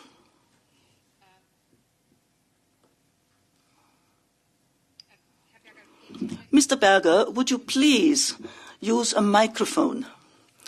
But I think Mr. Scheuch wanted to answer some of your questions. Are you also active in Ukraine? The situation there isn't too good. And what about the pipeline from Ukraine? 30,000 euros, will they be written off? Is the plant well, it's located near Kiev, which is not a war zone. Wienerberger International, Wienerberger DOF, is in Kiev, and the capital is 3 million euros. What kind of company is that? And another question, Schlagmann Participation. Well, there are two companies, actually, and the share is 50%. It's important for renovation activities. And I would like to know whether you intend to increase this share and whether you are satisfied with Schlagmann's products. We do not have a production site in Ukraine. We never did have a production site, a plant there. We have 2 trading companies, that's all. And Pipelife, in fact, did set up these trading companies, but they will be closed down. Ukraine gets shipments from, delivers to Romania and Turkey, or gets deliveries from Turkey and Romania. And of course, these deliveries have gone down, even though we never supplied bricks to the war zone. But we expect that in the future, business will return to normal. Schlagmann is a family company producing clay blocks, and the family is happy with its share. And, well, so there's no reason for us to take over more. Products are excellent. And they produce infilled bricks. Sorry, no microphone. It's all new housing projects. The share of products in the new construction sector is more than 90%. I'd like to answer Mr. Weber's questions referring to strategy and development. Let me take up the topic research and development. We are doing a great deal, but this is not shown as costs in terms of a fixed amount, because we do not employ researchers. Many tests and developments are made in our plants. We have one big research center in the south of Vienna, another one in Belgium, and we focus on production processes and products. So a lot is being done in the field of research and development. You also asked about photovoltaic technology. We cooperated with a French company, Total, in Belgium years ago, and another major company in order to better understand the issue. But we dropped out again. There were no additional costs for us, no impairment charges, because we could not make a profit there. There are Chinese cheap products being sold in the European Union, so no chance of making a profit there. We cooperate with major research institutions in Germany regarding the storage capacity of our products. Bricks, of course, being an important product. Here we cooperate with leading universities and research institutions in Germany. And certainly this is an interesting area. Wienerberger's philosophy is not to participate in each and every field. We couldn't afford to do that. Rather, we invest in areas where we can expect return on investment. Activities in other countries, building up business in countries like Russia, India, Turkey, of course, is difficult. You need the right people. You need to have the raw materials, natural resources. You have to manage the investment project. So this takes years of preparatory work. In Russia, we had the best result in our history last year. But of course, there are also political factors, monetary crisis, sanctions, etc., etc. And then, of course, there will be a devaluation. So it's not always a good idea to go into these markets, you have to be careful, and also you have to have the necessary strength to make these investments. It's about 30 to 40 million euros, which is quite a big investment for Wienerberger. So these were some of the major points. Why do we not invest in China? Well, the situation in China is as follows. I was there. Now, I could not recommend to invest in China because the state participates in all the companies and we do not have unlimited access to the raw materials. So you set up a plant and maybe 2 years later the state tells you you're no longer entitled to use that clay. So you cannot take the responsibility for that. So China is a very difficult environment. Uncertainty in legal respects, and it's not an advantage for us. Secondly, if you did decide to go to China, you would have to set up 20 or 30 plants in order to reach a critical mass. And again, I couldn't accept the responsibility for that. It would mean investing hundreds of millions in China. Why didn't I speak about the passive house? For good reason. I don't think it is the right solution, the correct solution. In recent years, I explained that the passive house, to me, is an outdated product. Recent studies in Germany and also in Vienna have shown that. Setting up passive house standards meant that energy costs go up. They are higher than they were in the past because people's behavior actually is not adapted to these buildings. People want to get fresh air. They want to be able to open their windows. And of course, building such a house is profitable for many companies, but the owner or the person renting the house has high maintenance and energy costs. We have cooperated with an architect who also teaches at the University of Zurich. We built an office building in Lustenau for Arlberg, a 6-story building, which does not need any heating because they use bricks, 50 format bricks from Wienerberger. So I think this kind of development makes sense. And this is something one should discuss also in terms of family homes. We talk about active houses, solar houses, rather than using the term passive house. Who wants to live in a passive house? So this is why I didn't talk about it on purpose. With our products, we have perfect solutions for modern buildings, for single-family homes, and these houses are also energy efficient. Forming alliances, finding partnerships.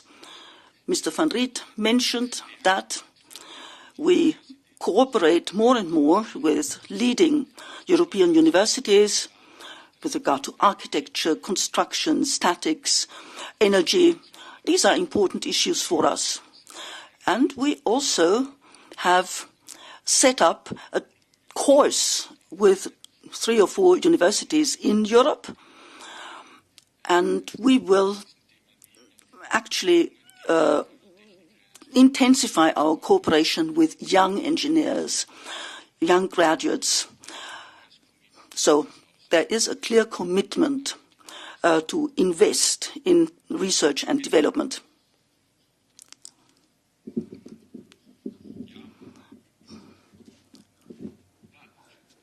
Again, no microphone is being used. Sorry.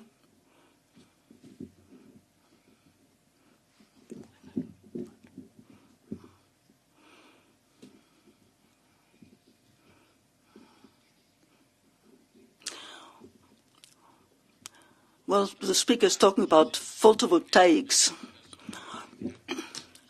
I know Mr. Brunius and his company. It's a company in Upper Austria working in this particular field, and there are a number of other companies in this field as well. I'm not the kind of person who, will tell stories or make a marketing statement. The whole thing must be affordable. Of course, we can offer a solution, even today, building for a house that needs no energy supply, but it's very expensive. So what we are doing is working on these solutions quietly, and hopefully in the coming years we will be able to tell you about these interesting approaches. I think the technology is not yet sufficiently mature and costs are simply too high. Thank you very much. So we have answered Mr. Weber's questions. I have 4 more requests for the floor. Mr. Gerhard Pöschl, voting card number 488. His first question: what is the value of mothballed plants shown in the balance sheet, broken down by into premises and machinery and equipment? Next question: why are there impairment charges in the United States in the amount of 15 million and 34 million in German? Actually, this was mentioned in the presentation, but we could add a comment here. And the third question, the capital Dividende noch 2015 angedacht. Withholding tax, it will be raised to 27.5%. Then we have questions by Mr. Ernst Vorhauer, voting card 824. Earthquakes. What type of brick houses do you build in earthquake regions, buildings that can sustain earthquakes? And the second question: why isn't there a Wienerberger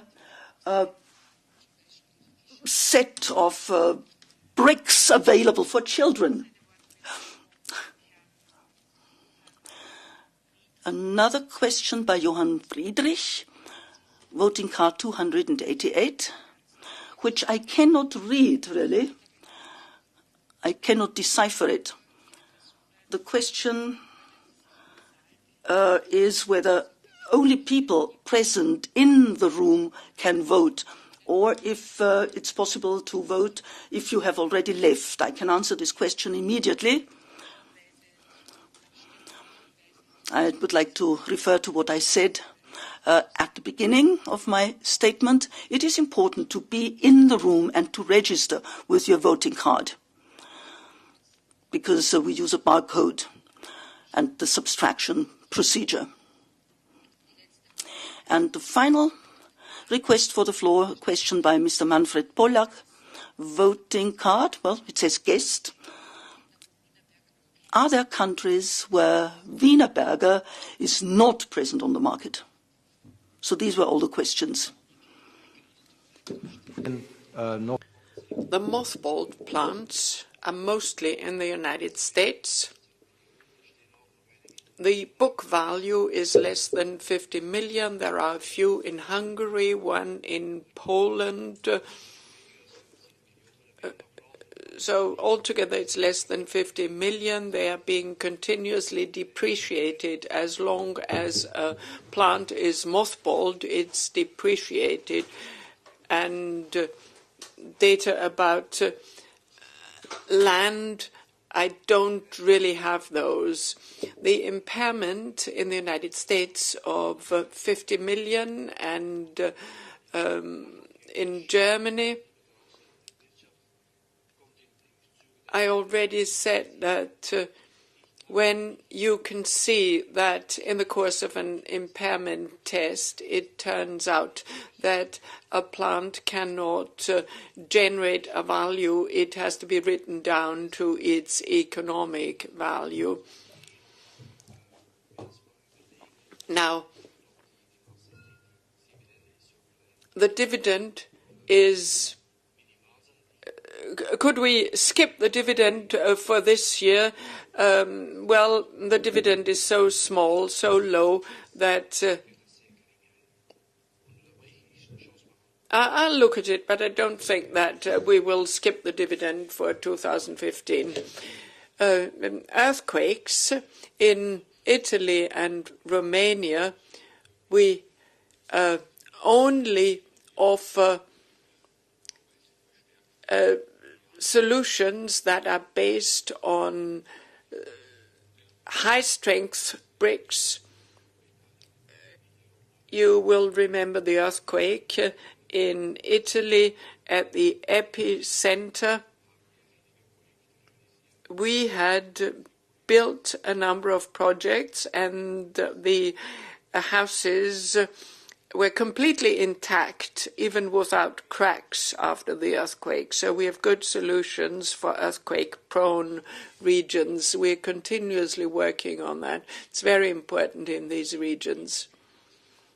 A set of toy building blocks for children. Well, I take such suggestions very seriously, because you have to start early if you want to get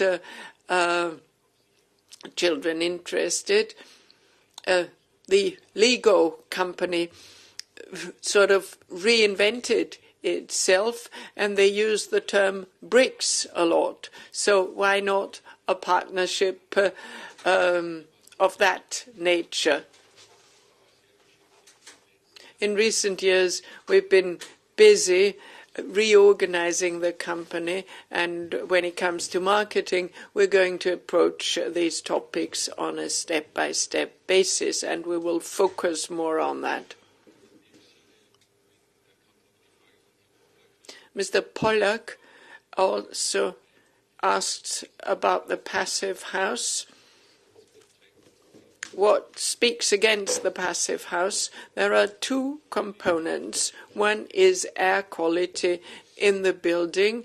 People tend to develop allergies because the air quality deteriorates, and people live there at a higher temperature. The room temperature has gone up by 2 degrees on average, and that has a negative impact on their health.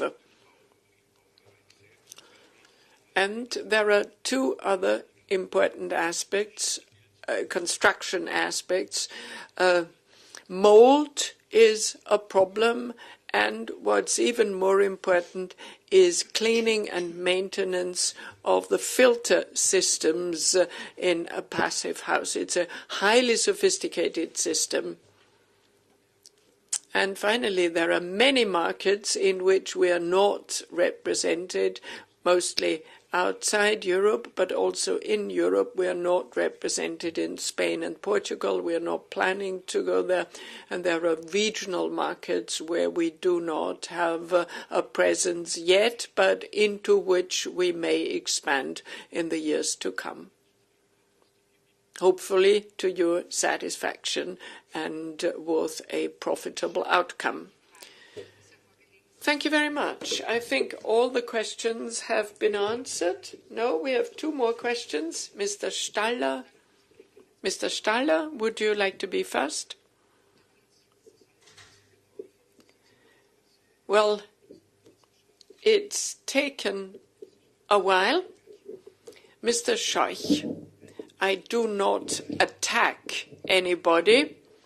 This may be done in the region of Austria where you come from, but I'm not doing it. Mr. van Riet, you were not able to supply the results regarding the sensitivity analysis. Those are very simple calculations, and it tells us a lot about the poor quality of the back office if they can't do it. There are hundreds of millions which we should get rid of in a big cleanup. Last year, I discussed impairment with a big bank. I told them about impairment according to IFRS, and a couple of weeks later, that big bank, chaired by a man called Andreas T., cleaned up its balance sheet. Had they done it earlier, it would have been easier. So, I stick to my question. Why can't you do the calculation now, or don't you want to do the calculation?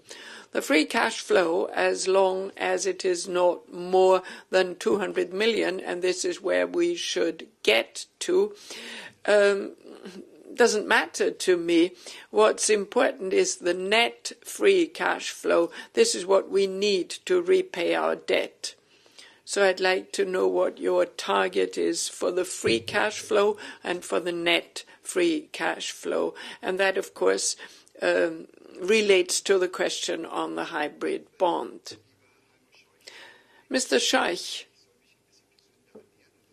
I think you want to tell me that I should go in for healthier eating. You are always presenting a carrot on the stick. You mentioned 350 EBITDA target, 400 not yet reached, 500, 550 not yet reached. Now we hear about 600 with 4. We don't reach these targets, so stop mentioning targets, stop giving us targets, stop tempting us with carrots. We have a labor law expert amongst us. I would like to know why he is here and is he on our payroll. We have no labor law issues, and he is one of the most expensive lawyers in Austria. I don't know what he's doing here. Mr. Scheich, you don't blame me for collecting cars and paintings and bicycles. I don't care about how much you earn. But, and this is addressed to the new supervisory board members, this does not tally with the real results of our company. I greatly appreciate your personal performance, but you know as well as I do that your predecessors showed a disastrous performance. We're paying for that now.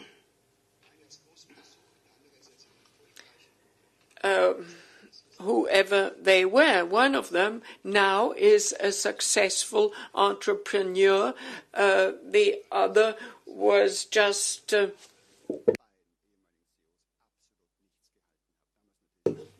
megalomaniac. And we're paying the price for their deficiencies. The supervisory board should be more aware of this issue of managing board remuneration. And another point, Mr. Scheich, you come up with excellent advertising for housing construction. But don't you think that politicians will not be listening to us because our results are just not good enough? Mr. van Riet, I don't think I'm going to express praise for a CFO because you're not giving me the answers I would like to hear. You showed us a beautiful chart without any figures, and you don't find them in the annual report, which, by the way, I think is excellent. Your staff has been doing a very good job on this annual report. I like reading, I enjoy reading the annual report, but I'd like to have specific figures about interest rates. And then there is something I want to tell you. Wienerberger is a household name, and if you are a household name, you don't need an investor that you should issue a household bond. None of us is earning interest on their savings.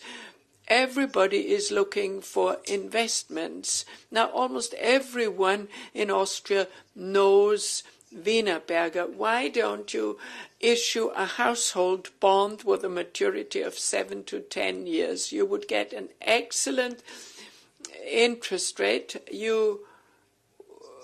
And here the question of the hybrid bond comes in. Who holds the hybrid bonds? Insurance companies and banks. And as long as the banks have their fat hybrid bond, and I looked at the prospectus, they're earning good money. So you need to act. I've been hearing this for 2 to 3 years, but you haven't been doing much. The exchange last year, the conversion, was a first step, but that was only a small first step. It costs us money. This is our net free cash flow, which you are wasting. So don't the banks support you in that? Ms. Prehofer, a word of praise should also go to you. You may not have received so much praise from shareholders as today. We're not quite inefficient. That goes to the new supervisory board members. A couple of years ago, it was deplorable. A lot has happened in the meantime. There were a few shareholders who made sure that we can really have an interesting performance here today. But when I ask you about your shareholdings, I don't care about your pension or money you will have in your old age. As vice rector of the Vienna University of Economics, you are a model, and you did act as a model today, but I appeal to you as someone who I appreciate. I remember very well our first phone conversation. I was on a boat and I almost fell into the water. So I almost fell into the water because of you then. You have a model function, and I would ask you to exercise this model function. And I would like to know from you why, when you presented the remuneration report, why did you say nothing about the long-term incentive program? I don't know why you left that out. This rostrum is not high enough for me, and the light is not very pleasant either. So, nevertheless, I stay here until I get an answer to my question. And perhaps Mr. Scheich could specify the 600 EBITDA target. Of course, it's medium term, and for me, medium term is 5 years. And if you can do that within 5 years, then you actually earn your salary. Dankeschön. Thank you very much. 2 more requests for the floor. Anybody else who wants to come to the rostrum? When you have a good idea, it should be If I have a good idea, who can I address? I have a good idea for bricks and for Wienerberger. You can do something about your bricks. You can modify them to a certain extent. And I have ideas about that would benefit you. And there are so few people left in the room, it makes no point proceeding to the vote now. The majority has left already. Where are the people? So, we should have the vote at the beginning of the meeting. You don't need a vote now with so few people present in the room. Two more questions which I've been asked to read out. Unfortunately, it's difficult to decipher one of them. Johann Riedrich, card number 288. As I understand it, the question is, do you invest in new IT? Yes, that was me.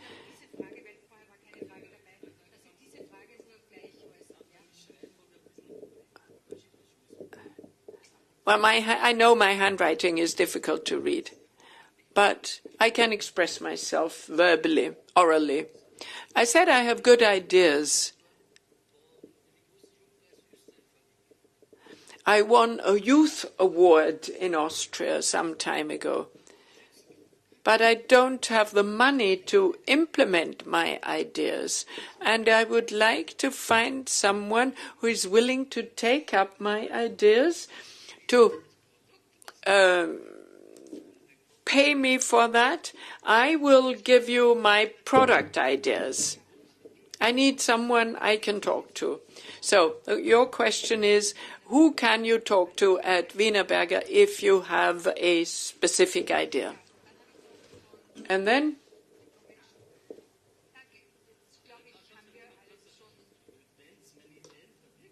now, if you implement my ideas, and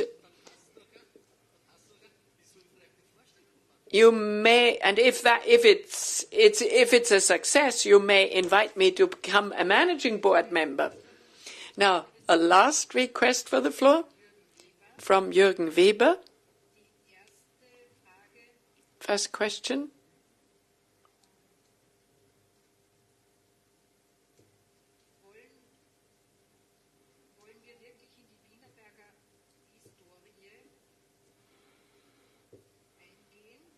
Do we really want to speak about the history of Wienerberger? The handwriting is difficult to read. Do you want to go down in history as someone who always says no to everything? And second point, why don't you ask Mr. Ambosch about the Chinese business? And why don't you go in for beauty marketing for beautiful roofs in the United States? I think some of these questions have already been answered. So that was it. Mr. Berger, a follow-up question. So, has India been written off?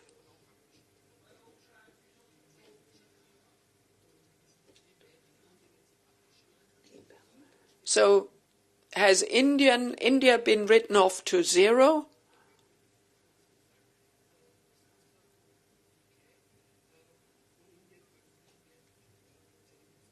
Russia, Turkey, and India account for no more than 4% of total revenues. We would have thought these are growth markets. So what's the percentage for Turkey and Russia?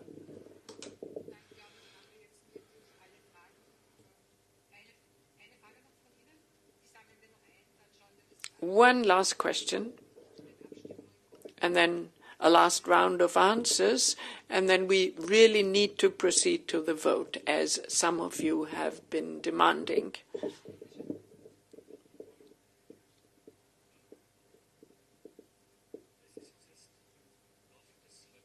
In the course of today, we've been told several times that we need a lot of capital. And I'd like to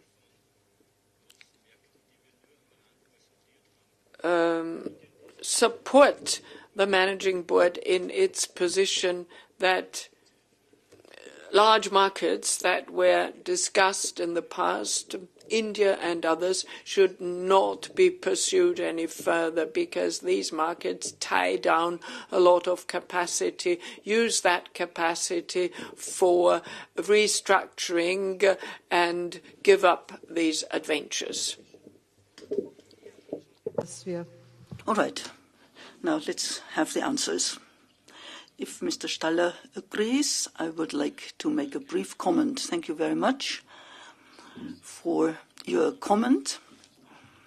And we actually focus on the essential aspects and issues. Mr. Riedrich expressed a wish, which I'm glad to take up. Please contact us in a structured manner. We can then discuss your issues, I promise. Mr. Staller, well, I'm really interested in his health and nutrition. I don't produce carrots, and I wouldn't dare to show you a carrot. Let me just make one thing clear. What we communicate, such as the 350 million for this year, this is the yardstick that you can use for judging my activities and those of my colleagues. I mentioned the 600 figure because, as I said, we feel that with the existing business and with further growth, we have the necessary strength to reach that goal. We have worked hard to reposition Wienerberger in the last 4 years, and again in the coming years we will take the necessary steps together with a focus, of course, on the balance sheet. And I agree with you that we can learn from the past. And I appreciate constructive, active criticism. And we are willing to learn from the past. Today we handle things differently, and I hope you understand. You briefly mentioned that Professor Schima is here with us, the labor law expert. He is here because, for family reasons, Professor Novotny couldn't be here today. Professor Schima is not on our payroll. He stepped in on short notice, just in case something happens. I knew he wouldn't work for you.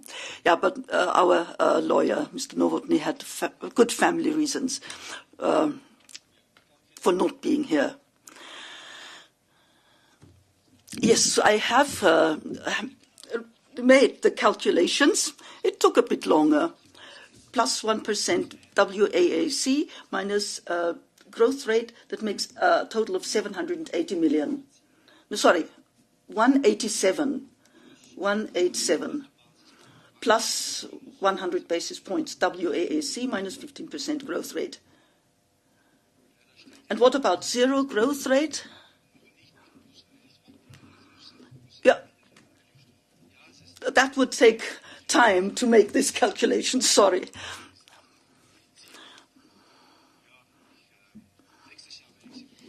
I will be prepared next year. So 600 million EBITDA, that's 300 to 350 million free cash flow. This is our goal.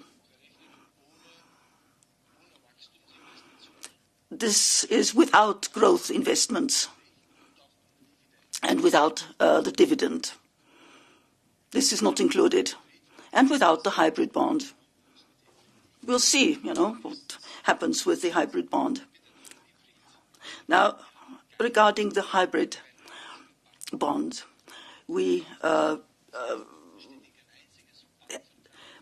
do not have an agreement with a bank saying we keep the hybrid or not. There's no obligation on our part. We can decide at our discretion. And it's the costs are 5 to 5.5. I'm happy that you are a cyclist, so we can perhaps take a bike trip and talk about the issue. I have to consider, when there's the time to call. I'm not saying we'll do this in 2017, but everything points this way. If you ask me, I wouldn't use another hybrid bond. This is a thing of the past, and we have to live with that. I cannot make a promise without knowing what the financial markets are going to look like. I'm happy to take up your point, a 10-year financing or funding program where we get 2%, perhaps. It's cheap. Now, it's tempting to, say you should do that. But even assuming that we will get cheap money, we want to reduce our debt. So what am I going to do with the cash? I would just hoard it and wouldn't earn anything. Sorry, no microphone. Well, we have the 50 million net year after year. And this is why we are very careful about growth investments. And this is also why the dividend is low. You're right. It's cash flow. It doesn't grow. We are doing this step by step. And of course, we also have to look at the financial market. This is important for a company like Wienerberger that is quoted on the stock exchange. I think Mr. Weber had a question. How many plants do we have? We have one pipe plant in Turkey. Sorry, Mr. Berger. One plant in Turkey and 2 big brick plants and 1 pipe plant in Russia.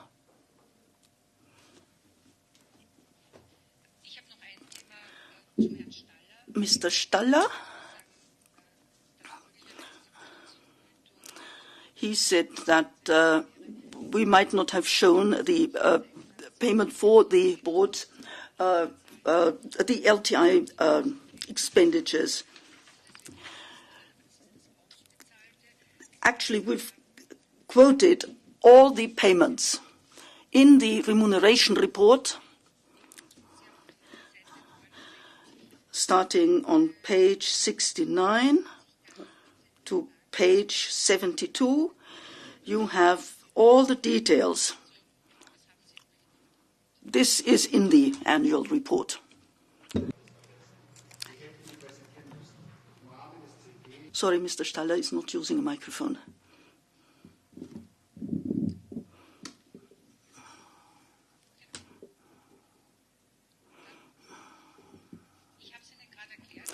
All right, I just tried to explain that these details are in the annual report, which you have received quite some time ago. Once again, Mr. Staller, I didn't forget to mention that, but you have all the paid out sums listed in the annual report. It's a fact.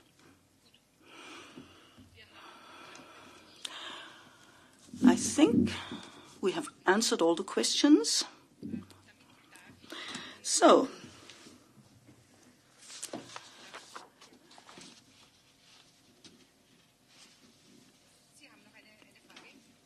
is there yet another question?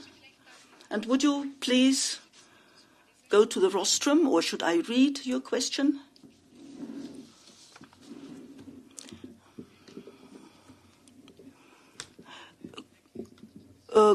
Could you pay out the dividend as Immofinanz does, without the withholding tax? Well, no, this is not possible. Thank you very much.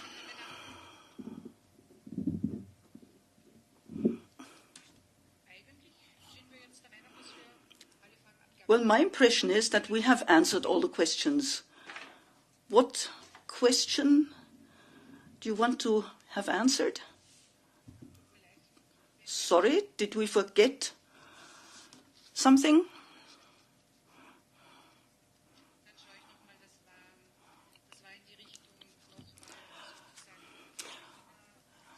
There was another question regarding China, and we could perhaps talk to Mr. Androsch or Mr. Zetsche from Daimler, Mercedes, and marketing for beautiful roofs in the United States. I think, well, these issues have been mentioned, but we might add perhaps a brief comment.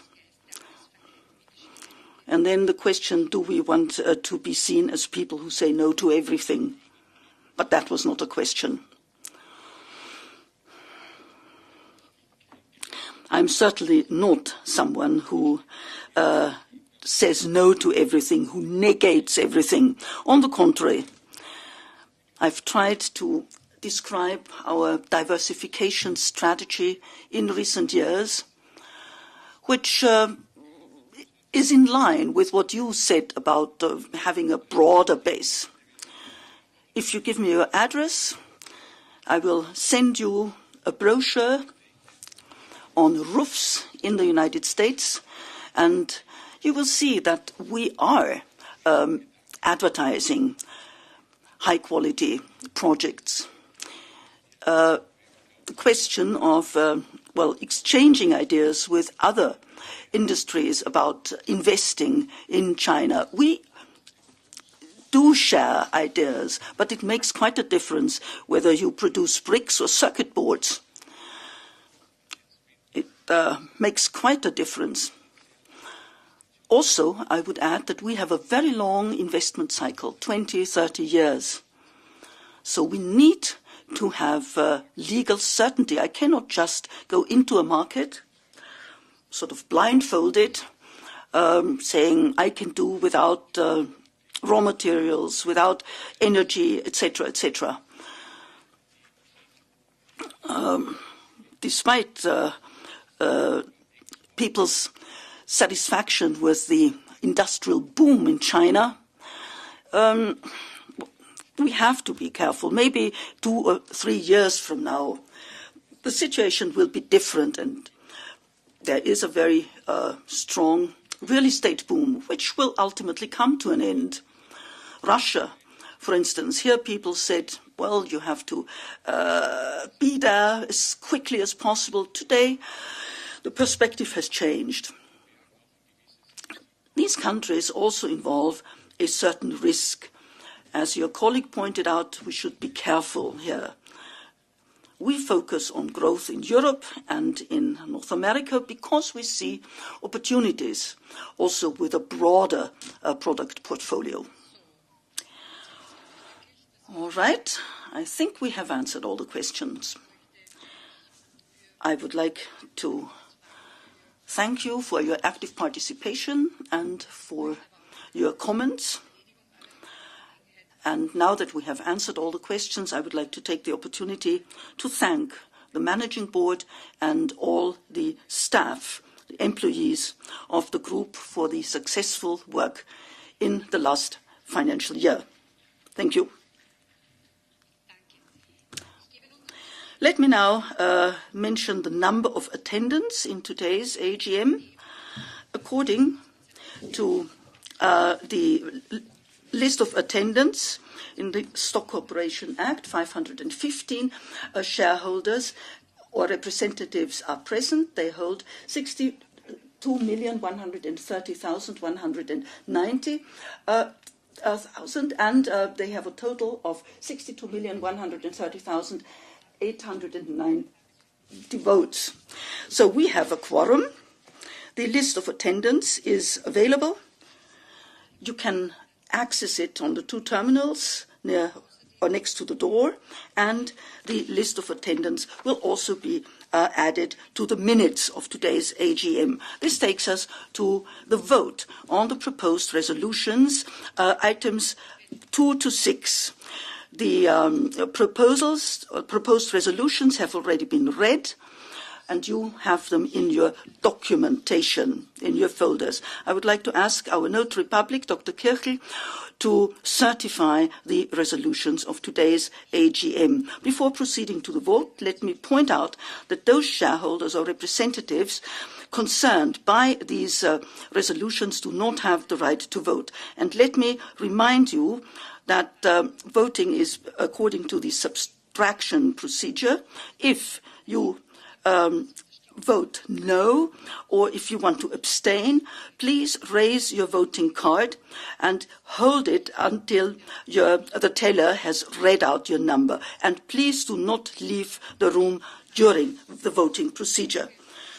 Mr. Stockhandel asked to advance the item on the agenda. Now it's item 6. I'm willing to change the order of items on the agenda. We can do that. It's technically and legally feasible. So we'll do that.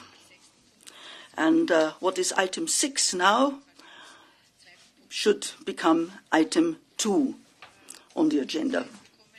So we vote on the proposed resolution regarding elections to the Supervisory Board. Sorry, again, no microphone. The first part, elections to the Supervisory Board, increasing the number of members of the Supervisory Board from 7 to 8 members. We vote on that. Who is against this motion to increase the number of Supervisory Board members from 7 to 8?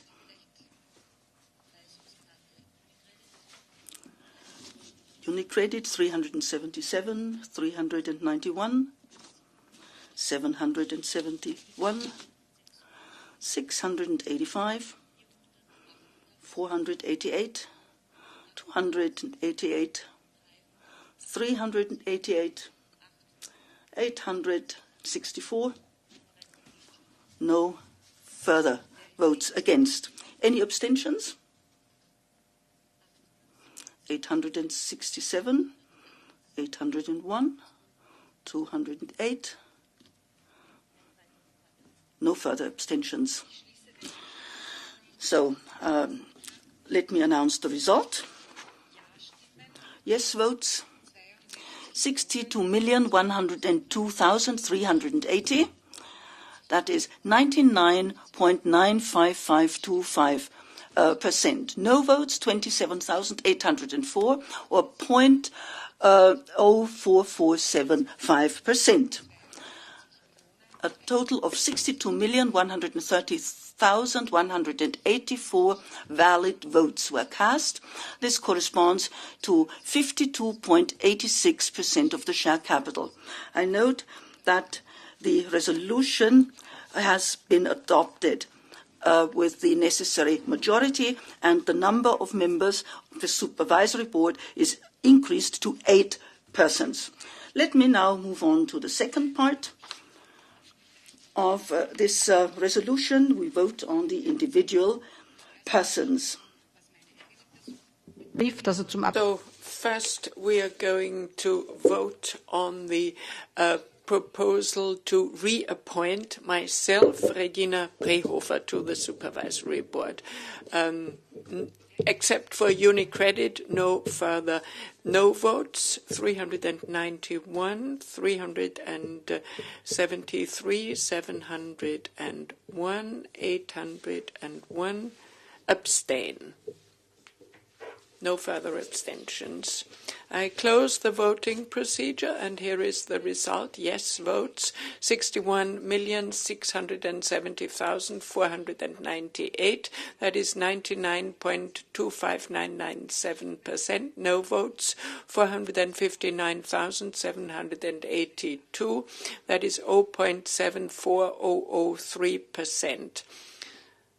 A total of 62,130,280 valid votes were cast, which corresponds to 52.86% of the share capital. So the resolution has been adopted with the required majority, and I have been re-elected to the Supervisory Board. I thank you for the confidence thus expressed, and thank you very much. We now move on to the vote on Harald Nograsek, who is to be re-elected to the Supervisory Board. Votes against.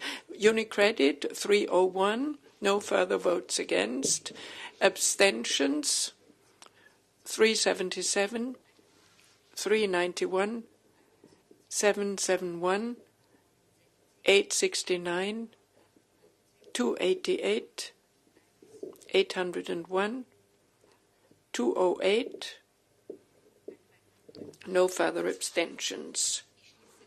I herewith close the voting procedure, and here is the results. Yes votes, 61,514,958. That is 99.01434%. No votes, 612,365. That is 0.98566%. A total of 62,127,350 valid votes were cast, which corresponds to 52.86% of the share capital. And I herewith note that the resolution has been adopted with the necessary majority, and Mr. Harald Nograsek has been elected to serve on the Supervisory Board until the end of the AGM resolving on the 2016 financial statements. We are now going to vote on the resolution to re-elect Mr. Rasinger. Votes against. Unicredit 402, 384, 264, 562, 685, 869, 867. No further votes against. Abstentions. Unicredit 391, 377, 801, 850. No further abstentions. No, I correct. 804 is abstaining. No further abstentions. I close the voting procedure, and here is the result. Yes votes 61,972,218. That is 99.85315%. No votes 91,140. That is 0.14685%. A total of 62,063,358 valid votes were cast, which corresponds to 52.81% of the share capital. I note that the resolution has been adopted by the majority required, and Mr. Rasinger has been elected to the Supervisory Board for the statutory term of office. We're now going to vote on the resolution to elect Miriam Meyer to the Supervisory Board. Votes against. Unicredit. No further votes against. Abstentions. Unicredit 377, 391, 801. No further abstentions. I close the voting procedure, and here is the result. Yes votes 61,974,191. That is 99.85594%. No votes 89,407. That is 0.14406%. A total of 62,063,598 valid votes were cast, which corresponds to 52.81% of the share capital. I herewith note that the resolution has been adopted by the majority required, and Miriam Meyer has been elected to the Supervisory Board of Wienerberger AG for the statutory term of office. Now we proceed to the vote on the resolution to elect Caroline Grégoire Sainte-Marie. Votes against, UniCredit. No further votes against. Abstentions, UniCredit. 391, 377, 486, 801. No further abstentions. I close the voting procedure, and here is the result. Yes vote 61,974,190. That is 99.85594%. Now, no votes 89,407. That is 0.14406%. A total of 62,063,597 valid votes were cast, which corresponds to 52.81% of the share capital. I herewith note that the resolution has been adopted by the majority required, and Caroline Grégoire Sainte-Marie has been elected to the Supervisory Board of Wienerberger AG for the statutory term of office. For good order's sake, I would like to point out that all the persons elected today already stated before the AGM that in case of their election, they would accept the mandate. Thank you very much. We move on to agenda item 2. That was the original agenda item 2 on the use of the net profit. Votes against, UniCredit 479, 1,239, 799, 800, 288, 850, 807. No further votes against.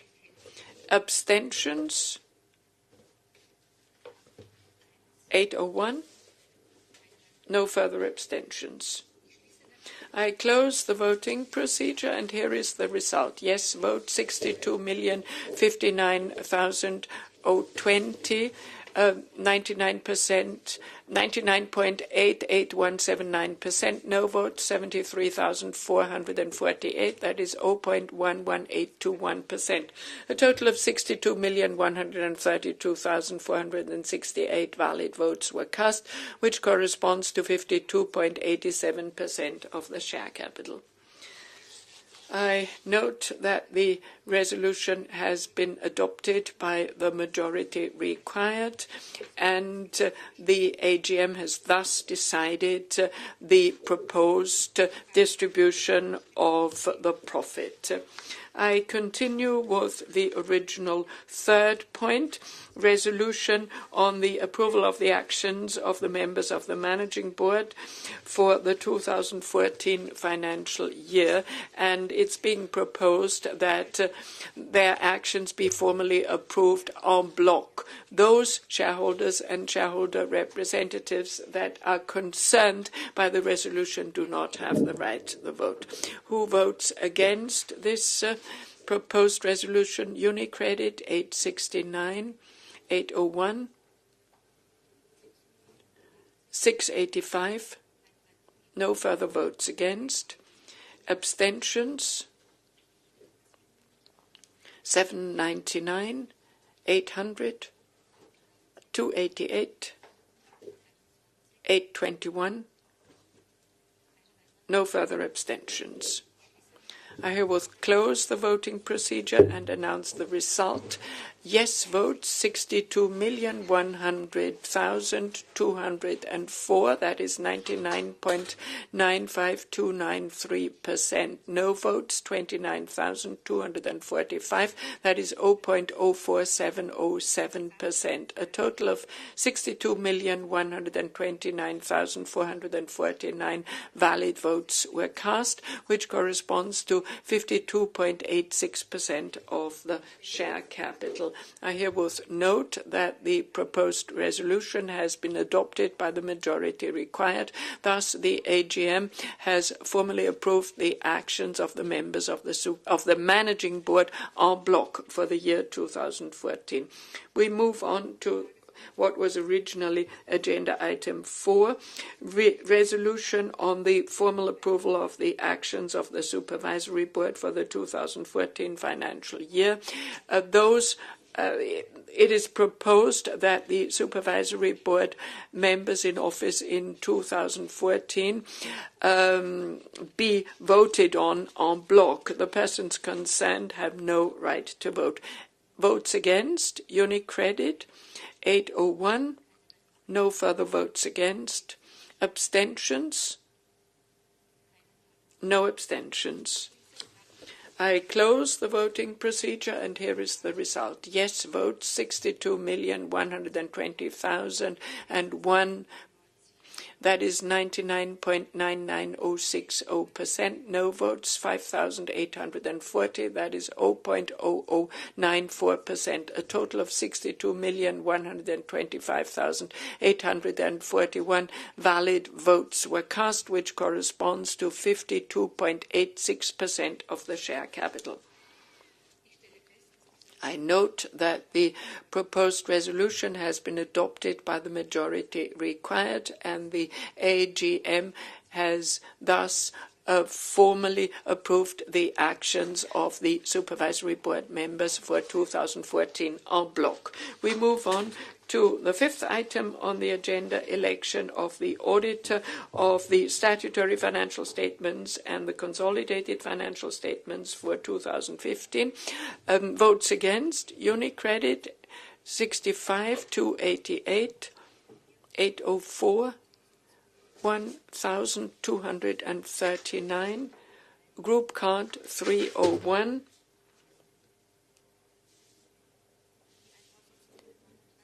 What 1,239. I think I already read out that number. No more no votes. Abstentions? 479. 31. No further abstentions. I close the voting procedure, and here is the result. Yes vote 61,169,536. That is 98.44859%. No votes 963,943. That is 1.55141%. A total of 62,133,479 valid votes were cast, which corresponds to 52.87% of the share capital. I herewith note that the proposed resolution has been adopted by the majority required.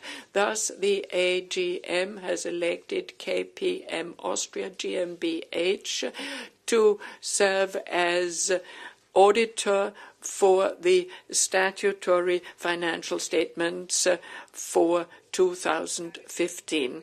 Ladies and gentlemen, we have now exhausted the agenda of the 146th Annual General Meeting. I should like to thank you for your attendance, for your interest, and I herewith close the AGM. Of course, I may invite you to enjoy the buffet which has been prepared outside. I wish you a safe trip home and a pleasant weekend.